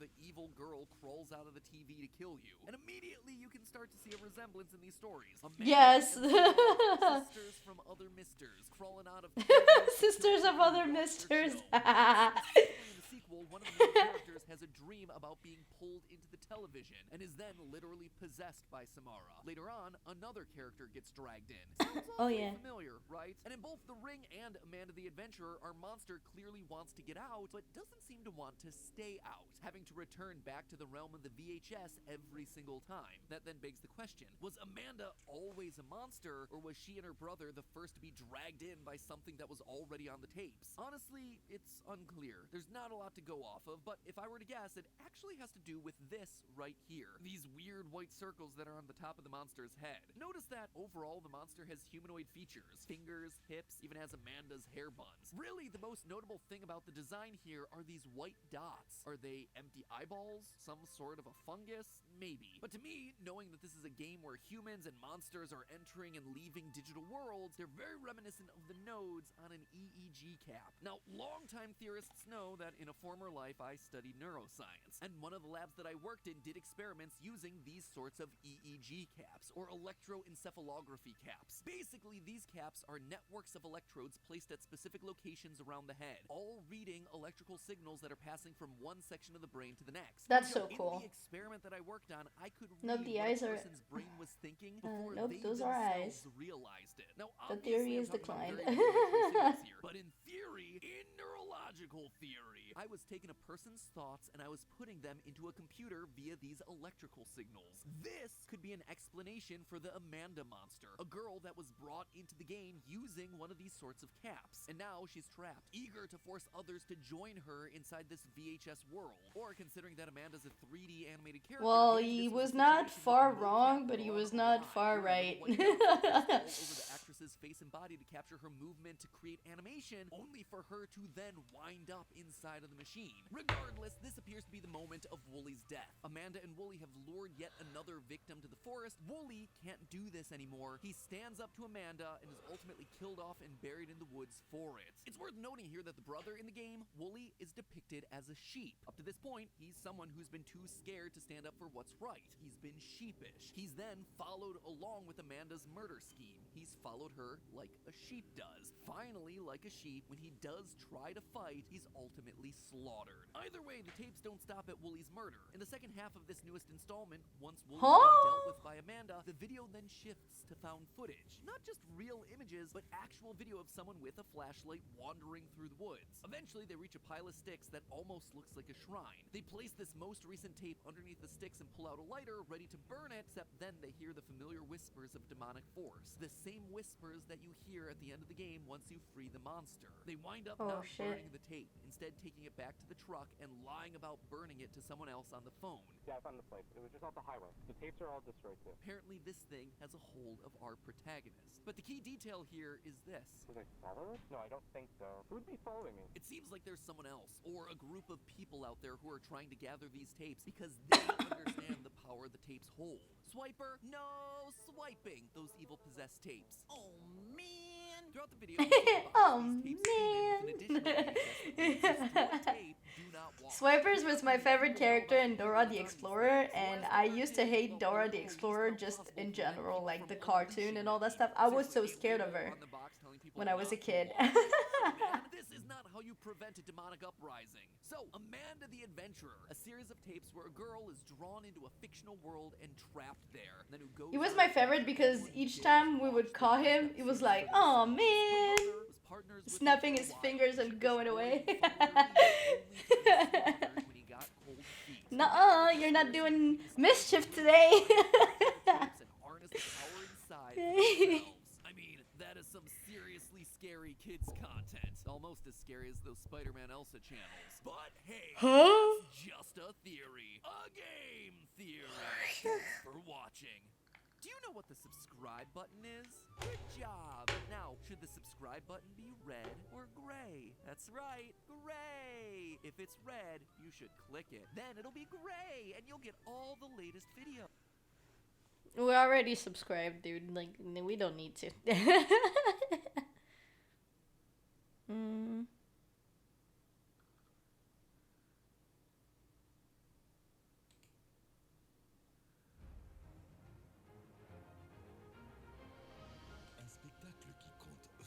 That seems so pretty, by the way. I wish I could see a show like that. And that's the actual game. Oh, that's so cool. Oh, that's awesome. Okay.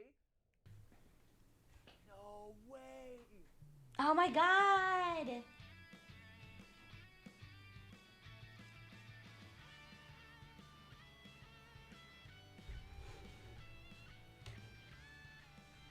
Oh, that's not the game theory. That's the full them playing the game, I think. And welcome to GT Not Live, where today Yeah. we're going on an adventure. It's GT Live. The adventure, we are going on an adventure with a man. Hey there, friend. Welcome So this is the game theory, Today we're going on an adventure. not live. Supplies. Let's go to the store. There we go. Click on the equipment store. GT Alive. That's right. We need to go to the sporting goods store. Today we're going on a hunting adventure, so we're gonna need to protect ourselves. What weapon should we bring? I think we'll need. What do you mean? That's better. Look at that. We're ready to hunt. Where should we hide? Too cramped. We can't hide back there. I'm waiting for you in your closet. Sweet dreams.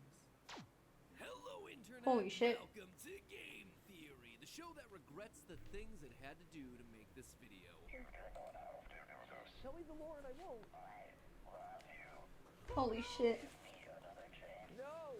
I'll never forget you, Blackbot! Your sacrifice shall not be in vain. Because today we're going to figure out what's going on with the internet's own version of Dora the Explorer, Amanda the Adventurer. You might remember last year when we theorized about this little game. It was developed as part of a game jam, and as a result was simple in its approach. You put different VHS tapes into VCRs, acronyms that I'm sure you Zoomers understand. And we answered questions posed by You Zoomers, damn. the wrong answers, Amanda would get angrier and more chaotic, eventually losing control and becoming a monster. The internet fell in love with this, and since then, it has gone through a crazy phenomenon. Gone is the tiny living room, gone is being stuck staring at a TV screen, and gone are all the demonic drawings on the wall. I wonder if he like step further back. This is so different. Oh, they went hard on this new update. This is great. Instead, the full-length version of the game has us in an attic full of clever puzzles and old memorabilia that has a weird habit of appearing behind us when we finish a tape. Whoa, hey, there's a cake. But the best thing to come out as part of the full-length version of the game, lore. Not only are there a bunch more tapes to watch through, there are secret tapes and multiple endings to find, and all of them paint a fascinating new story here. So, was my old theory right, or is there more hiding beneath the surface? Insert the tape, press play, and adjust your tracking, my friends. It's time to begin. In this new update, we play as Riley, and that's about all we get to know about that character. Well, that and the fact that they just inherited this house that we're standing in from their deceased aunt, Kate. However, Kate warns us that if we choose to investigate the attic and the tapes that lay within, there's no going back. Alongside this note's a conspiracy board full of post-its and newspaper clippings, which means that Kate and I, you could chip it. The main focus of the board at the beginning of the game is a letter from a woman named Joanne talking about her missing younger brother. The letter says that he used to watch the Amanda the Adventurer show a bunch as a kid, but would end up in a trance-like state. Eventually, he would disappear without a trace. Joanne then asks Kate to investigate, which seems like an odd request for your local librarian. Then again, if you look around the corkboard, you can start to see why Kate may have been the one picked for the job. We see that she was looking into the kids' school records, something a librarian might have access to. We also see a note that mentions dynakinesis, which is the supernatural ability to create and manipulate energy. She says that you would see sigils if such a transfer occurred. And right next to this note is a torn piece of paper with a bunch of sigils on them. These aren't just any symbols either. These are alchemical symbols that refer to specific elements. Back in the day, alchemists focused on the transmutation of base metals like lead into noble metals like gold. Clearly, Aunt Kate ain't your average librarian. Too bad she's gone now, and it's up to us to figure out what's going on with this missing kid. Or should I say kids? Because it becomes very quickly apparent that this is not an isolated... Wait, because... Okay. A little second here. You know how you said it was like chemical shit, right? The first time we played that game, the only reference I made of these symbols were the fucking the fucking planets and all that shit. Because each symbol represent a planet. Which I've learned when I was younger and interested. So I didn't know it had anything to do with chemicals and all that stuff. But I know that, for example, the chemical that he used for gold right now is basically the sun. These aren't just any symbols these are alchemical symbols that See? Saturn, Jupiter, which is just here.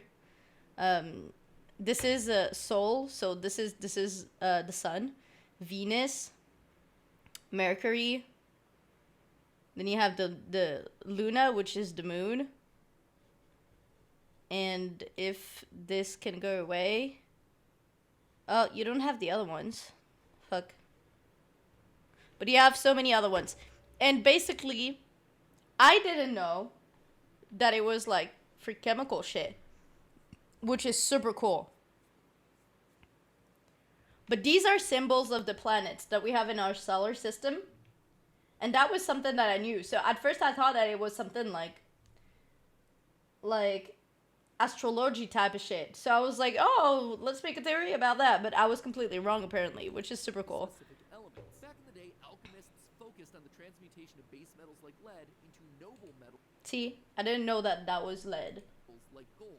And see, this to me is not gold. This is the sun. So like, Your average librarian. like for the longest time, I used to, with some friends, especially in high school, I used to like translate some of my emotions with some of these symbols. Because there was time where like I would stay completely muted. I would not talk at all, and we had a code where we would speak, and like we would have like if we were like asking, "Are you okay?" we would do like the shape of one of the symbols to say like if we were okay, if we were not, if we were angry and all that stuff. For example, the sun was like, "I'm okay," and Mars, I think if I remember well, was like I'm angry or something like that. And there was Venus too that we were using. I don't remember why. I think it was for crushes or that shit like that. When she was in love with something. Should I say kids? Because it becomes very quickly apparent that this is not an isolated incident. The tape in the neighborhood shows outlines of kids on both sides of the street. Police chalk outlines that are usually reserved for dead people lying on the Yeah. pavement. If you manage to find the corrupted version of this exact tape, Amanda's sheep companion Wooly asks if the friends can come back to the neighborhood. Amanda, though, she seems unfazed. Now, all of this alone doesn't prove that Amanda is somehow making a bunch of kids go missing, but I would tell you to pay close attention to the ending credits of that VHS tape. After most of the tapes that we played through, we're met with a credit sequence and ending sting for the company that made the show, Hamlin Entertainment. This is the production company that makes the Amanda the Adventurer show, but their name and their mouse logo immediately reminded me of something. Follow us to find. So it's like a Pied Piper situation. Oh, Hamlin! Hamlin! And it's a mouse!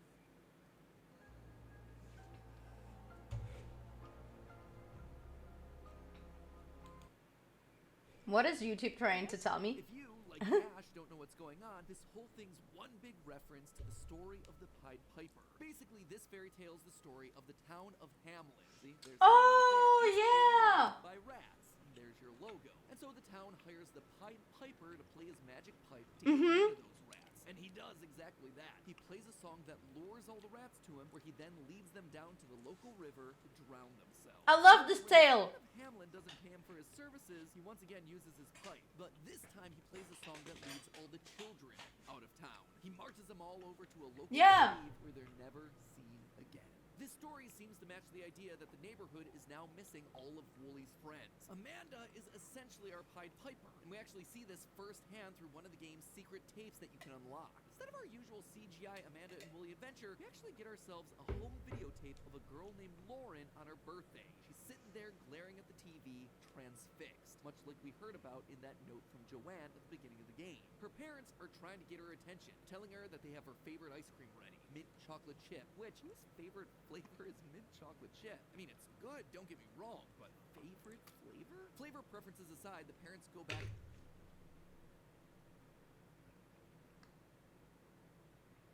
Guys, I forgot about that. She is the kid that liked mint chocolate chip.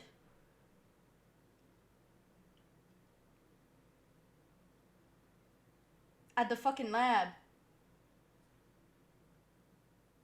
She's the one they used for the experiment. Oh my god. That's how they knew. Oh my god, it makes so much sense. Oh no. Up to try and convince Lauren to come down the stairs, but suddenly she's gone, with the front door of the house left wide open. As they run out of the house to look for her, the last thing that we hear is Amanda from the TV saying, "I love mint chocolate chip." Somehow Amanda is able to listen through the TV, and she's somehow Lord Lauren, who's literally walked out the door and disappeared just like the children of Hamlin. As you watch more of these secret tapes, we actually get to see a little bit more insight into Hamlin Entertainment and the history of the show. In one of the tapes, we actually meet the creator of the series, Sam Colton, and we hear about how he started the show as a small live-action production after being inspired by his adopted daughter, Rebecca. Did you even imagine Hi, it Luna. was such a big sensation? Welcome to the stream. No, it was a total surprise. Yeah, hello. At best, you know. Aw, thanks for the follow. Welcome to the Goob Army, Goobander. It's all Rebecca. As soon as I met my beautiful daughter, the inspiration was there. You know, she was so young when I adopted her, and despite what she's gone through, she's always seen the world with such kindness and joy. You actually find a newspaper clipping on the conspiracy board in the attic during the time puzzle, which has an interview with Sam, where he says this: How are you "We today? may not have the budget for a big production. I hope but you're doing clearly okay. There's a soul that transcends that." Keyword alert. Keyword alert. Anytime an indie horror game mentions the word soul, you know that things are gonna end badly. And sadly, my suspicions were correct here. In the VHS tape Oh No Accidents, there's a flash frame that reveals a credit for a chief neurosurgical expert, which at first glance would make you go, why does a kid's show need that? But Amanda eventually answers that exact question for us in the tape Everything Rots. Sometimes I feel myself rotting, but it feels far away. If she can feel her own body rotting far away, that means that Amanda has a physical body outside of the show. And who else is that going to be but the girl that played Amanda in the original live-action production, Rebecca. I suspect that this chief neurosurgical expert has figured out a way to put her mind, her consciousness, into the series, literally becoming the soul of the show. She still does have some sort of link to her body, able to feel it rotting, but clearly that's not supposed to exist, as the tape distorts anytime she thinks about it. There is good news though. While her body may be rotting, clearly there's still a chance to save her. In the final tape, we see Amanda playing alone on a couch, drawing with crayons and asking if we can share secrets. If we say yes, the TV audio effects disappear, and clear as day, she tells us, I'm out there. Somewhere.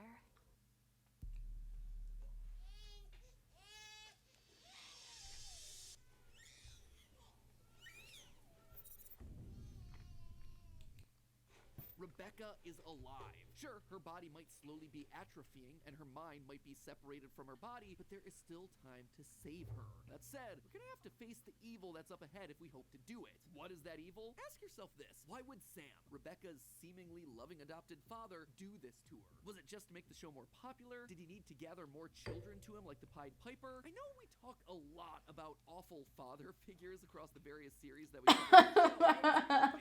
Maybe, just maybe this one would be a little bit different. Thankfully, it is. The indie horror gods heard my plea with this one because it turns out that Sam isn't the one at fault here. He is no longer the one steering the ship. Yes, Amanda the Adventurer was his live-action production, but he sold it to Hamlin Entertainment. Hamlin is a third party that actually bought out the rights to the show and turned it into an animated adventure. Last year, Hamlin Entertainment purchased rights to the live-action program starring Colton's daughter Rebecca. As budget and production value increased, Hamlin reimagined the show as an animated series, planning to syndicate the program nationally. Well, this sounded like everything that Sam wanted on paper. In practice, he started to feel more and more uncomfortable with how the production was being run. In the green tape, we actually listened to a recording session. There, we hear Rebecca saying a handful of what seemed like random phrases.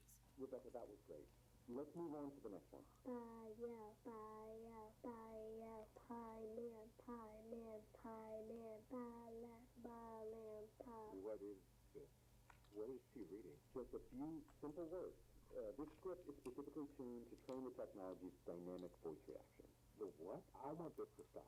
Sam, why don't you take a walk for a few minutes? The person directing claims that this is to train the technology's dynamic voice reactions, which is plausible, I suppose, given the rise in AI voices that we see all over the internet. However, this series, Amanda the Adventurer, is set in the early 2000s. Technology was not that advanced back then, so Sam is right to be suspicious of it all. And then Rebecca says this. No, don't want to do that. Rebecca, what's wrong? Who are you talking to? The man in the headphones. This ends the session, but listen again to those phrases that Rebecca was saying earlier. Pie, yeah, pie, yeah, pie, yeah, pie man, pie man, pie man, pie lamb, pie lamb. At first, they seem to be phrases that could be used in pretty much any episode. Ba lamb for when they go to the farm, pie man for when they go to a bakery or make some pies like they do in the first VHS tape. So what's the big deal here? Well, what if I told you that these phrases actually have a secondary meaning? All three of them, Bael, Paiman, and Balam, are phonetic ways of pronouncing the names Bael, Paimon, and Balam. Three king demons from the Ars Goetia. Chanting the names of demons has always been part of summoning rituals, especially when you're talking about these sorts of things in pop culture contexts, and that's exactly what Hamlin's trying to do here. Why else would there be a containment specialist that's listed in the credits of the initial Neighborhood video? After chanting the words, Rebecca hears the voice of a man in her headphones, one of these demon kings, all of whom are described as having a hoarse voice. While all of these demons are certainly different, they do share a couple of similarities. They all control large legions of lesser demons. They're all able to inform or give the gift of knowledge. But most importantly, they all require hosts to manifest. And usually this involves children, either as Oh shit! or to physically be the host. That is what Hamlin are doing here. They needed Rebecca and the other children to become hosts and sacrifices in order to summon these demon kings and gain their knowledge and power. These kings led to the slaughter, which is why no matter what location you pick, it always leads you back to the butcher. The eyes on those meat products aren't just a cute aesthetic choice, my friends. Those are past victims. Past children that have been led to the chopping block. However, there was one thing that stood in Hamlin's way: Rebecca's father, Sam. I would suspect after this sort of incident, he wanted to pull Rebecca from the show, maybe even find a way to pull the rights entirely. So, as most of these evil companies tend to do, they made him disappear. It's been 3 weeks since local television producer Sam Colton was reported missing, and authorities still have no leads. Sam was so happy with the idea that his show could be a bigger success that, much like the fox in the video Everything Rots, he wasn't killed by a knife, he wasn't killed by a gun, he was instead lured in by Hamlin using sweet berries. The sweet lies that would convince him that they would turn his show into something bigger. But instead, it was all a big trap. A trap Oh, created by shit. the very people that swore to help. And then, with Sam out of the picture, Rebecca is all alone. They can get her to sign along the dotted line and do whatever they want with her, trapping her in the Hamlin facility, just like the lonely kitten that Amanda so desperately asks us to help. Kitten is alone. There is no one to help her. Will you help the lonely kitten? Won't you help the lonely kitten? Won't you help the lonely kitten? Won't you help the lonely kitten? However, unlike silly Mr. Fox, I don't think that this was the end for Sam. I suspect that he's still around, keeping a close eye on things and trying to take them down from the inside. Ladies and gentlemen, I believe that Sam is the real identity of Wooly. Wooly spends the entirety of the game trying to keep Amanda on track. When she begins to discuss topics that aren't appropriate for a kid's show, like death or rotting, Wooly is very quick to interject. He tries to get Amanda back on the good and wholesome path. Friends can die if they don't get enough light or water, or if they get a disease. Let's go back to our nice picnic. Amanda, nothing is rotten here. What do you think? Do you think that everything rots? Of course not, Amanda. I'm not asking you. Answer my question. You don't have to answer that. This strikes me not as the actions of a fellow child, but rather of a parent. We hear a story during one of the secret tapes about how after Sam's disappearance, the show begins to change. It starts to talk about inappropriate subjects. This is not the show that Sam built, and he can see that. Wooly doesn't just play the killjoy either. He's also the one that tries to help Well, Amanda by keeping her calm. he was wrong on this one, but he was not that wrong. And Wooly knows it. So when she starts to forget things or remember the bad stuff that's happened because of her, he desperately tries to make her happy. I think Amanda is confused.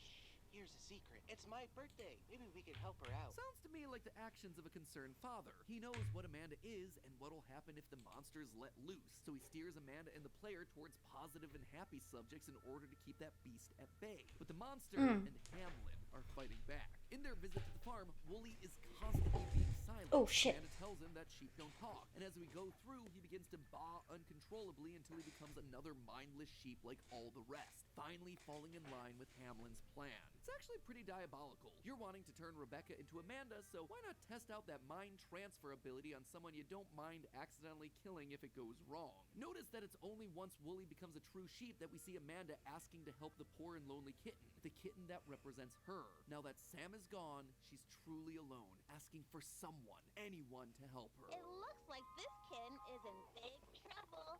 It might die before anyone can help it. Ma cliente voulait un remboursement parce que mon croquis ressemblait à son voisin. Il s'est avéré que c'était...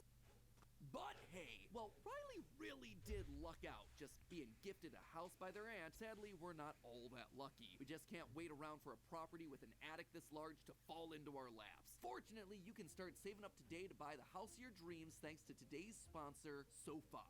Everything costs more these days. Food, that haunted VHS tape of an old nostalgic show. All the trips that we want to take this summer. See our friends out in LA, taking Ollie to see the Mayan temple. For your shot.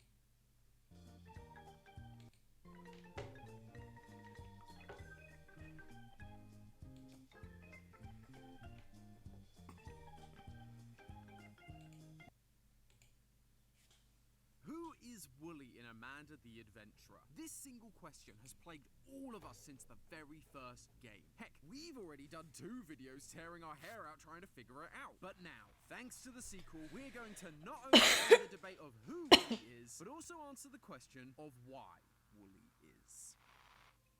Hello, Internet! Welcome to Game Theory, the show that's always happy to hear from an old friend. Let's listen to all of it right now. DJ Two Shades.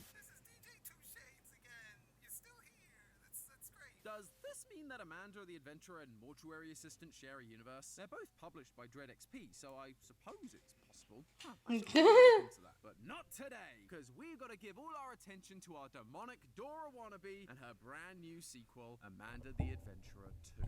Everyone has been stoked for this sequel, mainly in the hopes that it will finally give us some answers to its ever-confusing story. So far, the story appears to be that of a human girl called Rebecca and her father, Sam. They started a live-action show called Amanda the Adventurer. After some initial success, it was picked up by a company called Hamlin Entertainment, who turned it into an animated show and a living nightmare. Rebecca was forced to summon a demon entity while also having her mind forced into the show itself. She literally became Amanda. Her father, Sam, then mysteriously went missing, and Hamlin began using the show to lure kids away from their homes, putting them inside the tapes just like Amanda, never to be seen again. Really living up to their Pied Piper naming conventions there. This is where we come in. We play as Riley, and we're following leads left by our Aunt Kate, who was trying to solve the mystery of the show. In this sequel, that investigation leads us to a library alongside the mysterious masked character from the end of the first game. Now, it's up to us to do what we do best. Solve the puzzles, find all the VHS tapes, and try not to die to the Amanda demon that's lurking in the ceiling.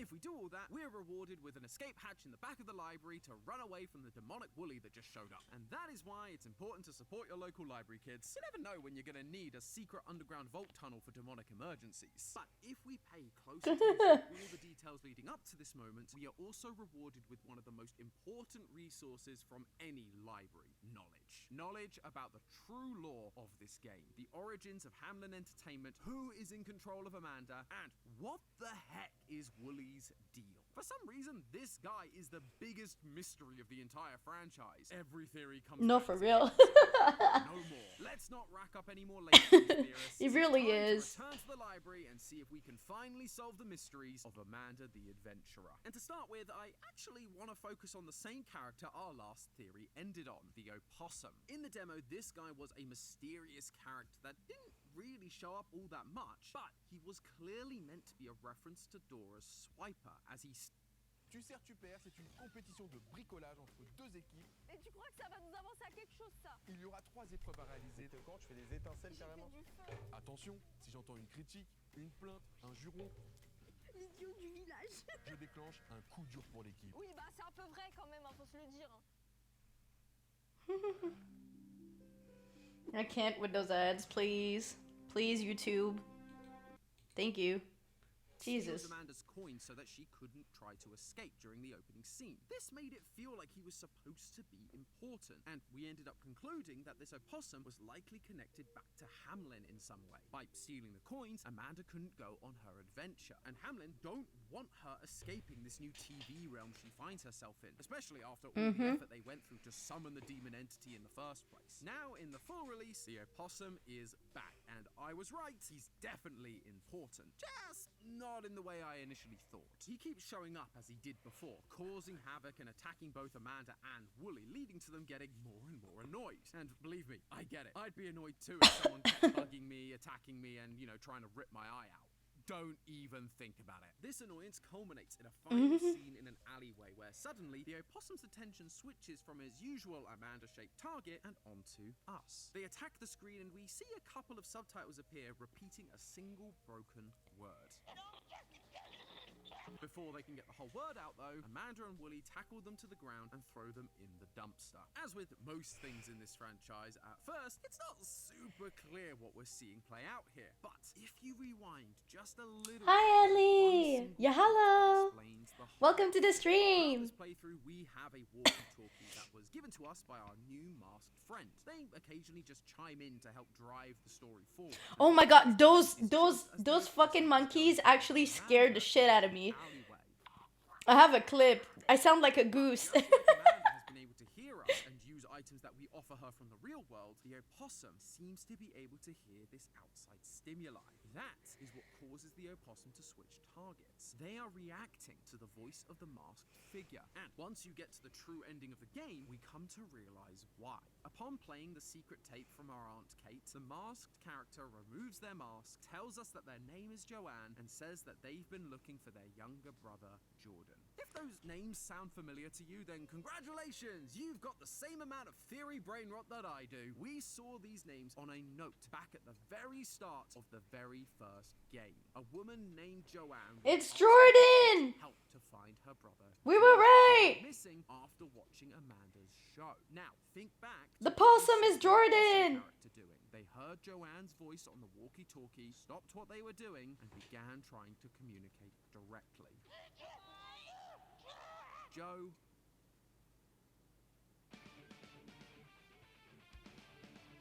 Wow, they're so pretty. Thank you, I'm gonna be lurking. Yeah, no problem! Enjoy the lurk! Joanne. This opossum is reaching out to the voice it recognizes, his sister's voice. The opossum is the missing kid from the first game, Jordan. In the bad ending, Joanne tells us that we need to smash the tapes in order to free kids like Jordan. So she does just that, and sure enough, a soul rises out from the broken remains. Seems we were right that these kids who were disappearing were being put into the tapes to make the show feel more alive. However, the original story of the Pied Piper had 130 kids go missing. If this game is following that, which it definitely seems to be, that's a lot of tapes we gotta find and smash. So far, there's only been 17 Amanda tapes. I know fans want their favorite franchises to go on forever, but don't you think that's a little extreme? Although, that's if we're even able to get close to collecting that full number of tapes in the first place. In the true ending, Joanne tells us that Amanda's demon is protecting these tapes. And in the bad ending, after Joanne smashes one, Amanda's demon attacks her for doing so. Naturally, I just thought this was an evil entity doing evil entity things. It's a demon, after all. It was summoned by Hamlin and bound to Amanda in order to lure all of these kids and kill anyone that got in their way. But in this game, we see something interesting happen. There's a point where Wooly is telling a story to try and cheer up Amanda, and you have to open books to match the story he's presenting. However, doing so summons Amanda's demon from the ceiling, and it kills you. The solution is actually to ignore Wooly's instructions and instead follow Amanda's drawings she's posted on the wall. Once the story is over, the demon once again tries to kill you, but Amanda calls out and stops it. No! They helped me feel better. This demon isn't completely mindless. I didn't saw that in the game. Working for Hamlin, it's obedient to Amanda. It follows her orders, which means that protecting the tapes isn't part of Hamlin's plan, it's part of hers. That seems strange. We've talked a few times about how Amanda is desperately trying to get out of these tapes, so why would she not want the same for all the other kids? By destroying the tapes, aren't we helping them get the very thing that she so desperately wants for herself? It could be that she's jealous. We saw in the first game that she's terrified of being alone like the lonely kitten. So if she's stuck in these tapes, at least I guess she would have some company. But then I noticed that we only destroy a tape in the bad ending. In the true ending, Joanne says that someone told her to smash the tapes in order to free her brother's soul. She then later refers to them as the psychos who burnt down Kate's house to again try and destroy the tapes. At the end of her monologue, she tells us that Hamlin needs to be taken down. Clearly, these things are connected. Hamlin are the ones who went after Kate for investigating them. They destroyed her house, and they are the ones trying to destroy the tapes. Hamlin is... Makes sense. That's pretty well established at this point. So smashing these tapes and releasing their souls isn't going to help bring these kids back. It's probably going to feed into whatever demonic ritual or plan they actually have coming up next. That's why Amanda attacks us when we destroy them. By following those instructions, we're helping the very people that caused this mess, and I would suspect causing those kids more pain and suffering. By keeping them in the tapes, they're safe, protected by Amanda. She may even have a way to bring them back properly in the future. It's hard to say for sure. This series has always leaned hard into Oh my god, how many ads? How many ads? YouTube. cryptic clues that can't be answered until Stop the it. sequel. But what I am sure about is that as we go through however many sequels this series is going to have, we'll be slowly winning Amanda over, just like we did in this story minigame. We're going to show her that we are trying to save these kids too, that we are on her side. And once we build that trust enough, we're gonna have a demon entity on our side to help us stop Hamlin. Maybe we'll even get a cool kaiju-style battle between Demon Amanda and Demon Wooly, all while we just sit in the corner frantically trying to solve a puzzle made for children. What can I say? A theorist is not a theorist. But this sequel isn't done with big reveals yet. We found the opossum, but there's one other identity that this game is trying to share with us. One that has been bothering us since the very beginning. Wooly. I know. The last 2 theories we've done have all been about who this flippin' sheep is. I'm as annoyed as you are, but trust me, I do truly believe that this game has the answers we need to finally put this mystery to bed. I just need to put in the next VHS tape and... could you give me a hand? If you hit that subscribe button, it should start playing the next part of the theory. Yeah, it's a new quirky YouTube feature, don't worry about it. Thanks, friend. Now, on to the Wooly debate. If you're unaware, since the first game came out, Wooly's identity has been the subject of much debate. We here at Theorist have always fallen into the trap of Wooly being Sam, Rebecca's father. In the first game, Wooly was trying to keep Amanda on track with the positive messages, stopping her from leaning too much into the dark themes like death and rotting. Amanda, nothing is rotten here. He was always trying to cheer her up, stopping her from becoming a monster. Sometimes it even worked. It's my birthday. Maybe we could help her out. My friend is having a birthday. It felt like a father who cared deeply for his daughter, who didn't want the awful things Hamlin was doing to affect the show. In this sequel, we'll see him do a lot more of the same, telling stories to try and cheer her up. Maybe doing something will make you feel better. How about an adventure? But while we have been theorizing in that direction, others went a different way, feeling that it's more likely that Wooly was actually a Hamlin employee working on the inside to try and keep Amanda on track and stop her from freeing herself and the other kids. A wolf in sheep's clothing, if you will. And to be honest, I can't really deny the evidence supporting this. It's actually something I've wrestled with a lot while making this theory. In this sequel especially, if Amanda's demon is supposed to be working against Hamlin, they don't want it summoned, which is why Wooly has been working so hard to keep it under wraps. We also see Wooly getting really annoyed at the opossum and his antics, proclaiming, I can't handle this anymore. That sounds just like a disgruntled employee that didn't sign up for this level of torment. At another point during the glitchy tapes, we see a giant Wooly looming over a screen. I didn't saw that. This comes after we hear the butcher say,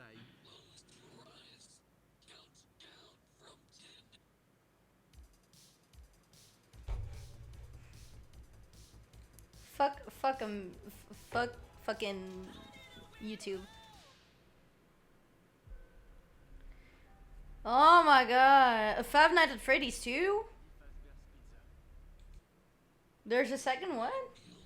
Damn. That, phrase is something I'm sure we've all heard at a doctor's office, either before a surgery or an injection, revealing to us that the butcher we've been seeing throughout the games is actually meant to represent a doctor or surgeon that turned Amanda into a monster. Now that the surgery's been a success, she's in the tapes and under the watchful eye of Wooly. Finally, there's, you know, the giant demon Wooly that appears at the end of the game. Much like Amanda's steps in when you're ruining her plans, this one comes in after Joanne tells you about Hamlin and their plans to destroy the tapes. The demon Wooly is here to stop her ruining the plan any further. It is on Hamlin's side. Now, you might be thinking, Tom, that doesn't sound like a game that's trying to give us the answer. It seems like there's still justification for both options. And you, loyal theorists, are completely right. If it weren't for the thing this game hooked all us lore hunters with back in the first game. Secret tapes. In this series, by breaking sequence or by doing specific puzzles at different points, you can unlock these colorful secret tapes that don't reveal the next episode of Amanda the Adventurer for us to interact with, but real footage of real people that build up the backstory of this series and its characters. Exactly what we need to figure out Wooly's true identity. In Amanda 2, there are 4 tapes, most of which are pretty straightforward. The red tape shows Sam telling a story to a bunch of kids at the local library. Afterwards, a businessman in a suit asks Sam if he's got a mate, which is usually business speak for, I'd like to offer you a job, or in this case, I'd like to buy your show, please and thank you. This is Hamlin buying out Sam's original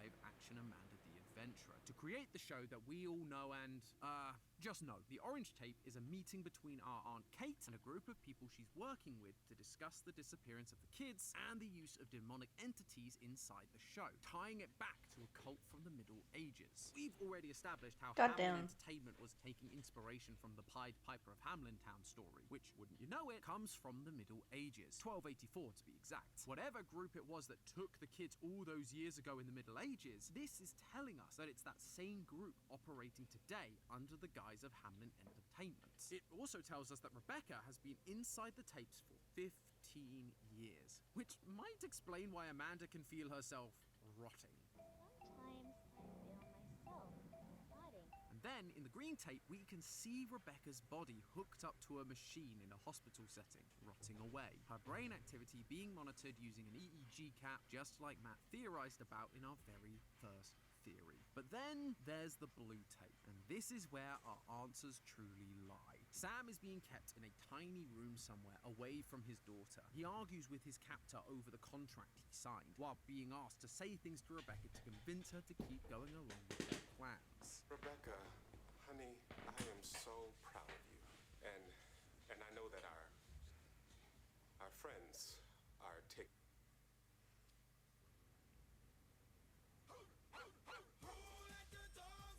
Ooh, ooh, ooh, ooh. Toi, t'es un chien. Il s'appelle Ooh, Greg. ooh, ooh, ooh. Ok. Okay, skip, please. Oh my god, how many? Get off. Care of you while I'm away. Clearly, this is Hamlin at work here, and when Sam refuses, they decide to lock him up. It's actually a little hard to watch. The internal conflict of wanting desperately to see her, but also not wanting to lie to her. If he doesn't do what they say, he gets locked up and will never see the light of day again. Something that we've actually seen happen to another character in this franchise. In the build-up to the sequel's release, we got a random video on Twitter from this character in a white room thanking us for our support and reading a message from Amanda. However, right at the end, they put the note down and say this. Okay, I did what you asked now. Please, let me go. That's right, Tom's still on the Sam is Wooly train. All aboard! Doot, doot. I like trains. Come on, two ASD characters both being movies locked away fucking somewhere, reference, being nice. forced to say things they don't want to say, all with the hopes of being let go. They're exactly the same. How could I not be on this train? There's also this random chicken in the background, and last time we talked about how the rooster represents Sam. So for a white chicken to be here alongside Wooly, it feels like a subtle nod to his true identity. So what about all the evidence that points towards Wooly working directly for Hamlin? You can't just ignore that. Well, don't worry, theorists. You can put your pitchforks down. I'm not going to ignore anything. In fact, I actually think this evidence works together really nicely. We've just been looking at it all wrong. During the We Can Fix It video, Wooly is doing his usual thing, being actively negative to the situation, trying to keep Amanda on track. Amanda, none of this is worth fixing. But when we have a broken butterfly before us, Wooly suddenly gets a rush of compassion and wants us to show Amanda that we can fix anything, including her. Can't really fix everything. No, you were right, Amanda. We can fix anything.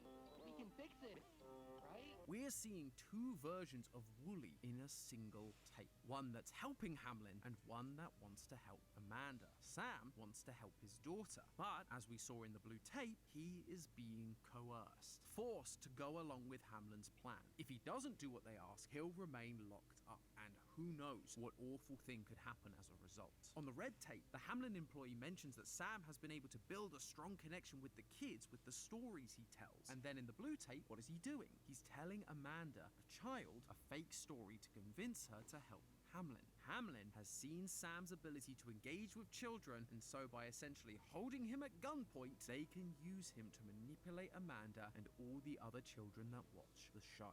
This is why his actions have appeared so inconsistent. Sam, Wooly, wants to help Amanda, he wants to fix her, but he's also under strict orders to not mess anything up. This isn't a case of Wooly being Sam or someone from Hamlin. The truth is, it's both. The only question I have now is, how did he end up in this situation? La procrastination causée par le trauma, pas par la paresse. Tu continues à reporter les choses, pas parce que tu es paresseux.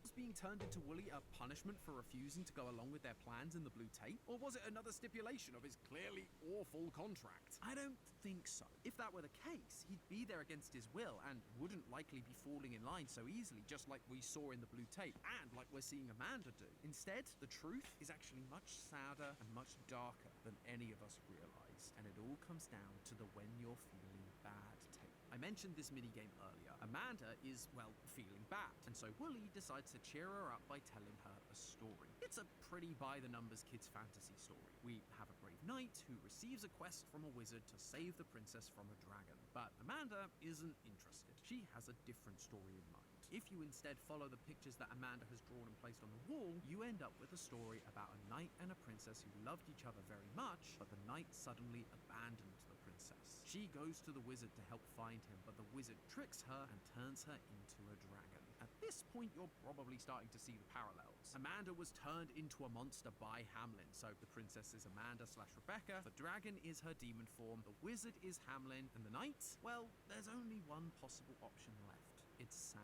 Think about it. In the fake version of events, the one Hamlin wants Amanda to believe, Hamlin, the wizard, sent Sam, or Wooly, the knight, on a noble quest to save Amanda from the demon. He's there to help her, to stop the demon from appearing. And so by trusting him and following his lead, Amanda will get to live happily ever after, just like the princess. But that's not the true story Amanda remembers. The true story, or at least the true story as far as she's concerned, is that Sam abandoned her. We see in the blue tapes that he's being held captive away from her, but she's a child. She's not going to understand those nuances, especially with Hamlin manipulating the tapes. Plus, we learnt from the first game that Rebecca isn't Sam's biological daughter, but his adopted daughter. She's already been abandoned once before, and regardless of whether the reasons were good or bad, that feeling of being abandoned by a parental figure, it can be really hard to shake. When he disappears for no reason, naturally she's going to feel betrayed by the person who promised to protect her. So she asked Hamlin for help,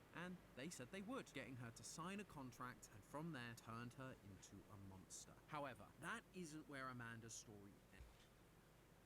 Oh my god, those ads, dudes. Oh my god. Come on, get out. How many ads was that? Knight comes back to slay the dragon, only to realize after he does the deed that it was the princess all along. He had killed his true love, and so resolved to wander the earth alone forever. At some point, Sam did escape from his confinement and rush to find Rebecca. He may even have been the one filming the footage found on the green tape from the hospital, running once he was spotted because he wasn't supposed to be there. From there, though, the story implies that he does eventually encounter Amanda's demon and tries to kill it. But in doing so, he sadly kills his own daughter. Amanda's real body isn't rotting because she's lying comatose in a hospital bed, but because she died at her father's hand. The only part of her that remains now is her mind inside these tapes, and she hasn't forgiven him for what he did. When you go looking for treasure in the woods, you Okay, it was not that far away from the truth. A pile of Sam's clothes that he wore in one of the interview tapes. In previous theories, we've pointed out that when we saw an unmarked grave in the demo, the correct answer was Wooly, again connecting these two characters. But when they see these clothes, both Wooly and Amanda agree that some things are better buried, forgotten. Amanda wants to forget about her father, that he abandoned her, while Wooly wants her to forget the horrible things that he did so that they can rebuild their relationship inside the game. That is why I believe Sam got turned into Wooly in the first place. I'll admit this next part is a little speculative, but bear with me. Sam killed his own daughter and was completely torn apart by it. But if he'd seen Hamlin's experiments in the hospital, he'd know that part of her lived on. She was still alive inside the show. And so he turned himself into Hamlin, asked them to experiment on him, and turn him into a character so that he and Amanda could be together again. They agreed their only condition was that he stop fighting them and keep Amanda on track with their plan. Once again, he was being coerced by Hamlin, but he needed to be with his daughter again. So he accepted. He got put into the show as Wooly. Welcome, Pressy Stacy. How are you? I'm good, and you? How are you? Fighting nearly as hard as he was in the blue tape because he can't. He made a deal, and he has to. I hope you're having a great day. If he wants to remain with his daughter.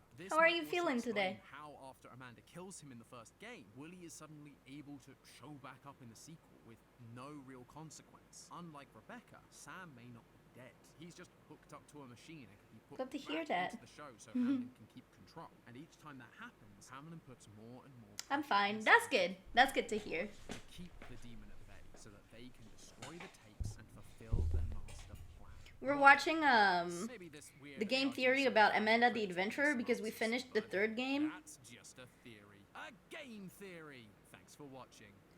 And if you want to watch more souls trapped inside of old...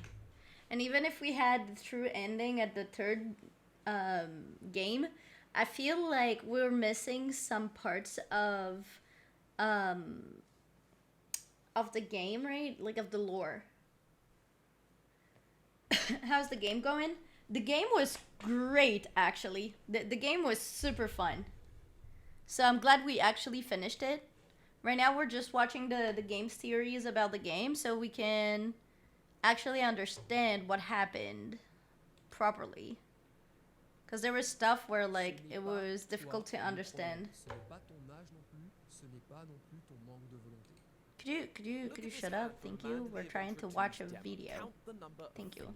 1, 2, 3, 4, 5. That might seem pretty unsurprising, but throughout the game, we are constantly shown that Amanda doesn't have 5 fingers. She has 4. That single detail was enough to send me down a rabbit hole and revealed there was more lore in this small demo than meets the eye. That's awesome. Yeah. Hello, Internet. Welcome to Game Theory. Did you play the game? Point and click on everything to find the lore. You should. If you didn't, you should. It's well, it's poopy, but it's nice. Beneath this video for you to click, wink, wink. But the internet's favorite, albeit horrifying version of Dora the Explorer is back to once again vacantly stare into my soul. Who is Zuko C? If you're unaware, this is Amanda the Adventurer, and she is the main character for a game that was initially made as part of a game jam that blew up a couple of years ago. Since then, it was turned into a full game where we try to figure out what happened to some local missing kids in our aunt's attic using VHS tapes from an old kids TV Oh, show. guys, give me a second. However, I think my neighbor is at the door. Give me a minute.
Okay, never mind. It was not for me. I thought my neighbor knocked at the door, but it was someone for her knocking at her door. Never mind. Alright, let's continue the video. I usually play Valorant and Fortnite. Oh, that's nice. I don't really play Fortnite. Neither did I play Fortnite ever in my life. But I think that Valorant is a nice game. Not that I do play, but the only time that I tried, when I did play with friends, it was fun. And once you two, she begins to freak out and turns into a monster that'll come and kill you. Kids TV certainly has changed since I was a kid. I'll just stick to Thomas the Tank Engine, thanks. But as you progress, you have a chance to unlock secret tapes, and by doing so, you begin to learn the truth about why this show is the way it is. Amanda was a real person, played by a girl named Rebecca. Her dad, Sam Colton, created Amanda the Adventurer and sold it to a company called Hamlin Entertainment. They were the ones who made it such a hit, but they also are the ones who made things go awry. They wanted to create an interactive show, and to do it, they tricked Rebecca into summoning a demon entity. I feel like there was an easier way to do this, but indie horror got indie horror, I guess. Regardless, one of these demons did manifest, and now it inhabits her body. It even kept the cute pigtails. Do you try Dead by Daylight? No. I wanted to try, and what happened is that the game crashed. So we wanted to try that last week, but the game kept crashing on my PC, so... And the hunt has begun again, because now we have a demo for the upcoming sequel where we are continuing our investigation at a local library. After picking up a couple of books with funny names... By Puberty. Q-A? Puberty? I don't know. I don't get the pun on that one. What word is Matt trying to say? Puberty. Puberty. Can you say puberty?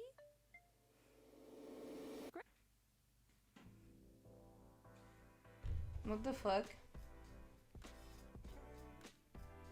Leave me alone! What are these fucking ads? You can find the code for the cabinet scrawled inside them, and that gives you access to the first of 2 tapes this demo has to offer. They operate as expected. Click on things and type in the answers. Get them wrong, and Amanda gets mad. But that's really fun. It once again feels very simple, but if we've learned anything from this franchise, it's that nothing is ever quite as it seems. There are secrets hiding throughout these tapes. Some of them are blink and you'll miss it moments, and others are hiding in plain sight. So grab your library cards, theorists, because we've got to hit the books to figure out what's going on in Amanda the Adventurer 2. When you boot up the game, we are met with our classic CRT with Amanda's logo on the screen. Though, if you wait long enough, you'll start to see those blink and you'll miss it moments I mentioned. The screen will begin to glitch out and occasionally reveal some new messages. Words like "let me out" plastered over the screen with a hand pressed up against the screen in the top right. According to the game's Steam page, this would appear to be Amanda, who is, quote, doing everything to find a way to free herself. Although, notice the amount of fingers. This hand has 5 fingers. Throughout the demo, we are being shown Amanda's hand over and over again to count coins. Attention is being drawn to it, and it very distinctly only has 4 fingers, which is appropriately creepy for a demon child, but it means it doesn't match our hand on the TV. This cannot be Amanda speaking to us. At least, not literally. Instead, it's most likely meant to be showing us the real Amanda. Rebecca, the human child whose mind was forced to live out her days inside the VHS tape. We've seen Rebecca occasionally try to break through in the past. Amanda is typically... How was your Halloween? It was fun! We did an event in the Discord server and with the community, and we've been like disguising ourselves and eating candies and drinking funny juice and playing some games and watching some stuff and we did a bunch of other stuff that I don't remember, but we did so much fun things. We've been hanging out mostly, like it was just being chill.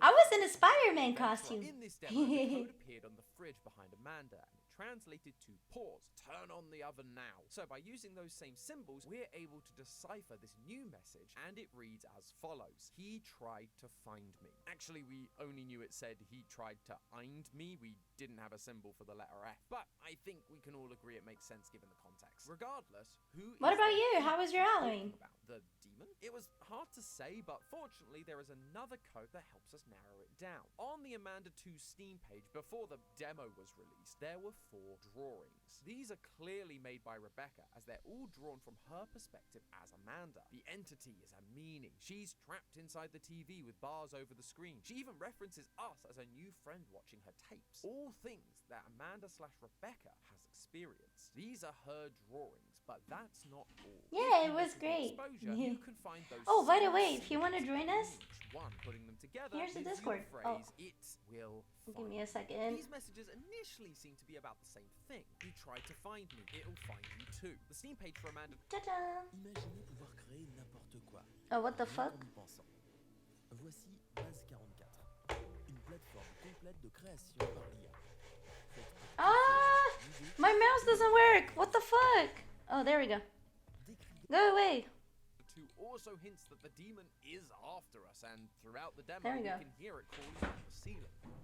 Wait a minute. I will be back. So, Yeah, take your time. That's what she's referring to. But 2 things stood out to me. One, she said he tried to find me. We know the demon did find Amanda. She is possessed after all. So that seems to not line up. But the second thing is her use of pronouns. In the first message, she uses he, while the second uses it, which tells me that she's actually talking about 2 separate entities here. Why else would she change how she refers to them? The it is almost certainly the demon entity. We've already established it's chasing us in this new demo. And it's not really a guy, gal, or non-binary pal. It's a thing. A demon, a monster, an it. But then, who is she talking about when she says he? Well, the only male character we are fully aware of so far is Sam, Rebecca's adopted father and the creator of Amanda the Adventurer. It would make sense that if his daughter suddenly disappeared, or he felt like his daughter was suddenly possessed by a demon, that he would go looking for the real Rebecca. It's just good fatherly behavior. It's a nice change from our usual indie horror fathers. But Sam is also missing, and in our last theory, we concluded that Sam was actually a guinea pig for the mind transfer experiments that Hamlin Entertainment was doing, testing it on him before they tried it out on Rebecca. This was all because we got this VHS tape showing Rebecca on her own signing a document before being taken away to a room by members of Hamlin Entertainment. We presumed this meant Sam had already gone missing, but I'm not so sure that's the case anymore. We don't know for sure when Sam went missing. The news report doesn't give us a date. Instead, it just talks about future events being cancelled and to give Rebecca some privacy. That would make you think that Rebecca was still around prior to Sam's disappearance. But then we got this moment from the new demo. Amanda sells one of her stuffed toys, specifically a rooster. This franchise loves its symbolism, with lots of elements like the lonely kitten trapped in a cage from the first game representing Rebecca trapped in the TV by Hamlin Entertainment. During the What is Family tape from the first game, we also encounter a rooster, and she asks us what it's called. If instead of rooster we type in Sam, Amanda begins to freak out. What did you say? The rooster is a representation of Sam, but her giving him up like this for money feels like a reflection of that moment we saw with Rebecca signing the papers. Maybe she was given promises of money or travel, things that Sam wasn't able to give her, and so she was encouraged to cut him out of the picture. Or maybe it was to be emancipated so she could make her own decisions, or so Hamlin could do whatever they wanted because Sam couldn't stop them. Either way, she's removing Sam for some kind of reward, and is then led to a guarded room and likely experimented on, turning her into the monster we know today. And if that happened, Sam would be trying to find her, sticking his nose where Hamlin doesn't want it, and so they would just decide to dispose of him. But there is one part of our original Sam theory that this thing is bringing up, one that has been sorry. debated since the original release of the game. I'm back. Is Welcome Sam back. actually Wooly? There Oh my god, those ads are killing me. Go away! Stupid ad. There are a lot of interpretations out there right now, and it's fair. We actually don't have a lot to work with. But the main reason I ask this now is because of this moment in the demo, where Amanda asks us who we'd like to go see. You can visit anyone in the world. Who would you go see? If you go ahead and write Sam, she'll respond like she did in the family tape from the first game. Wait, that's... However, if you instead say Wooly, you get a very different response. Yeah, if you could find him. Those are two completely opposite responses. Surely that means they can't be the same character. And that's true if Amanda doesn't know they're the same character. And I say that because outside of this moment, the parallels between Sam and Wooly are only getting stronger. On the penultimate tape from the first game, we saw Amanda trying to do surgery on Wooly, killing him in the process on the operating table, showing that whoever Wooly is, he was operated on and turned into another character just like Rebecca was, and just like we suspect Sam to be. In this new demo, Wooly is noticeably absent. He's even missing from the logo, and when we ask Amanda about him, she just teases us about whether we can find him. Wooly is missing, and we aren't supposed to be able to locate him, which is awfully similar to what we know about Sam. He went missing at the hands of Hamlin, and no one has been able to find him yet. During the second tape in Amanda 2, which is basically just a teaser for the full game, we get this moment. There's a legend that there is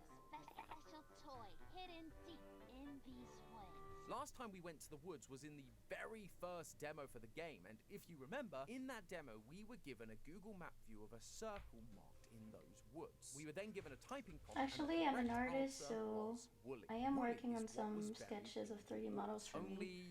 Only Ooh, in that that's very original demo, cool. the forest he's buried in was a real My best friend does not a 3D modeling too. profile. And there's only one other place we've seen a real forest show up in this series. During the news report about Sam's disappearance, we see police officers interviewing people next to the woods. Sam went missing and is likely buried deep in those woods, just like Wooly. This is why we get this moment in the final tape from the latest demo. Makes me think about She's looking at a dead Wooly buried in a hole in the woods. But I also suspect, based on the glitches, it's a moment where we can tell her what she's really seeing. And if we type in Sam, she'll start to make the connection. Up until now, she's not been aware of who Wooly really is. He's just a buzzkill that doesn't let her do all the twisted things she wants to do. But whenever we bring up Sam, the mask begins to fall, and the real Rebecca begins to shine through, trying to remember who she really is. When she comes across Wooly in that hole, something is going to click, connecting the real-life burial site of her dad to the burial site of Wooly. And that is going to once again bring the real Rebecca to the surface. And the more we can make that happen, the better chance we are going to have of freeing her. However, while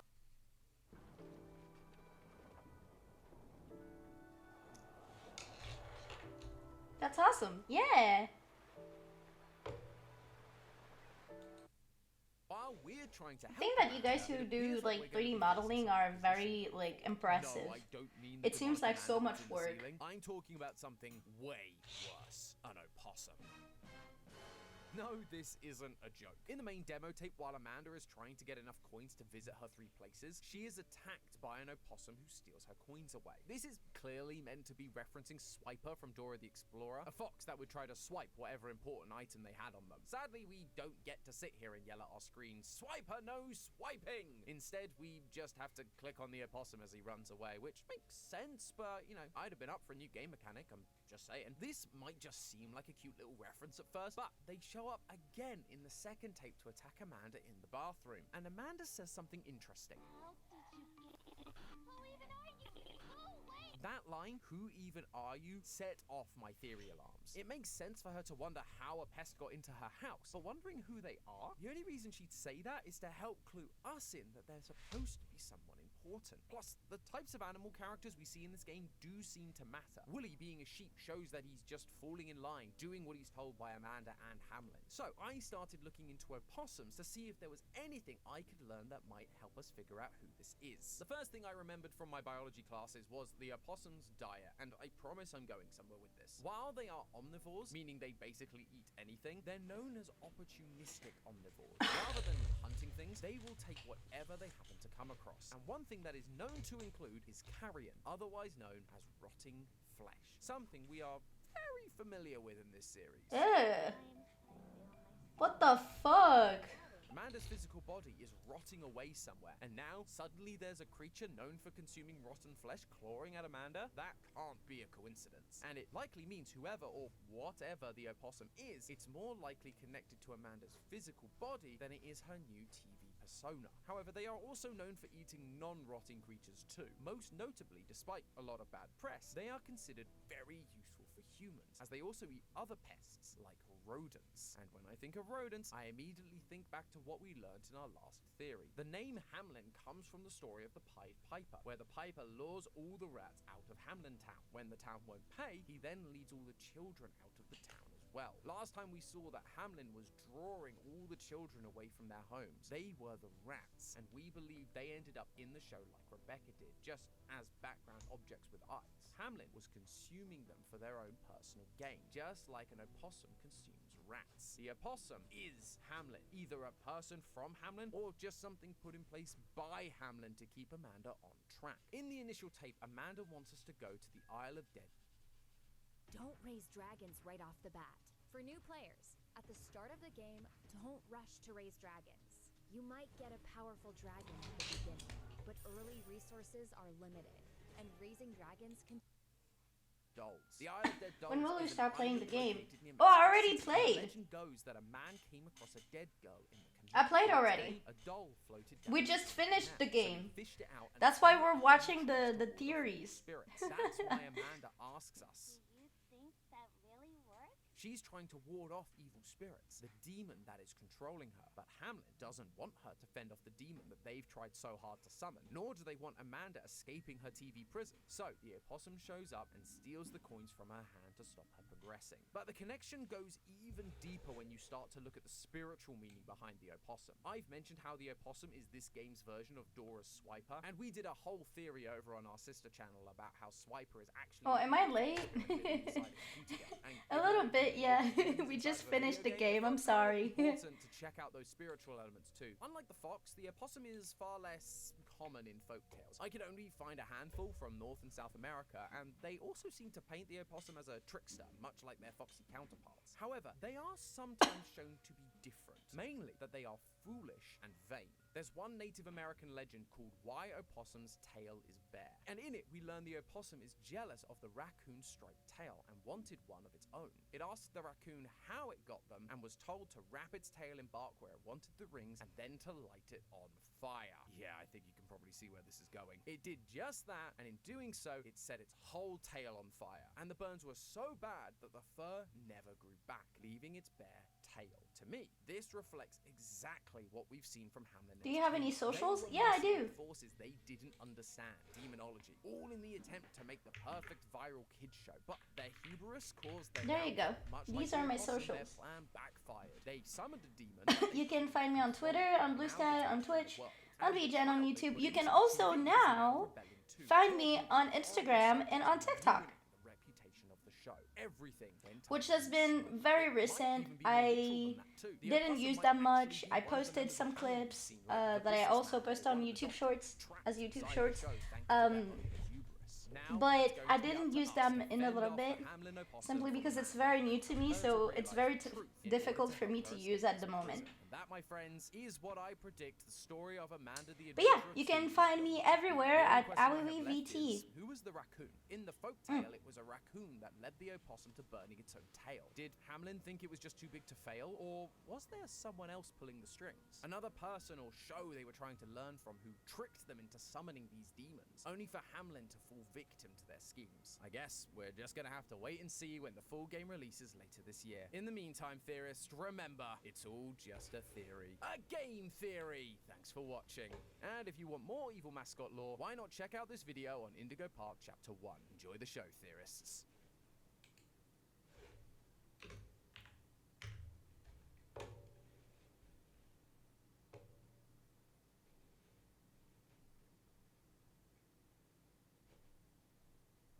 There we go. Here is our last video, guys. Oh my god. I'm sorry, don't... I'm so sorry for this. The story ended with Riley Park, the protagonist of the story, going to a secret underground bunker with Joanne Cook helping her. Just as a quick refresher, Joanne was the older sister. Wait, is that a of game Joseph theory? Cook. Oh, that's not a game theory. I thought it was game theory. Fucking video. Whoops.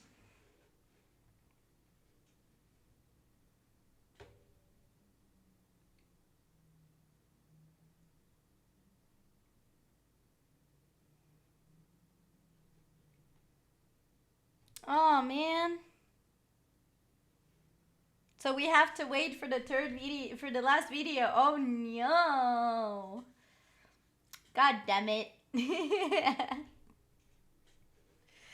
Alright. Oh. Where the... Can I... Where's my mouse? Mousey, where are you? Oh, you're here. Why you don't work? Why it doesn't work?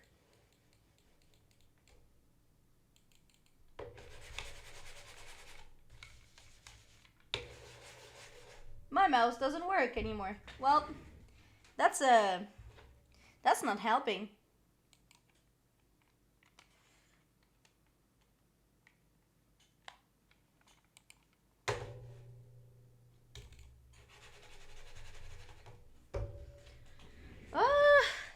Let me check it.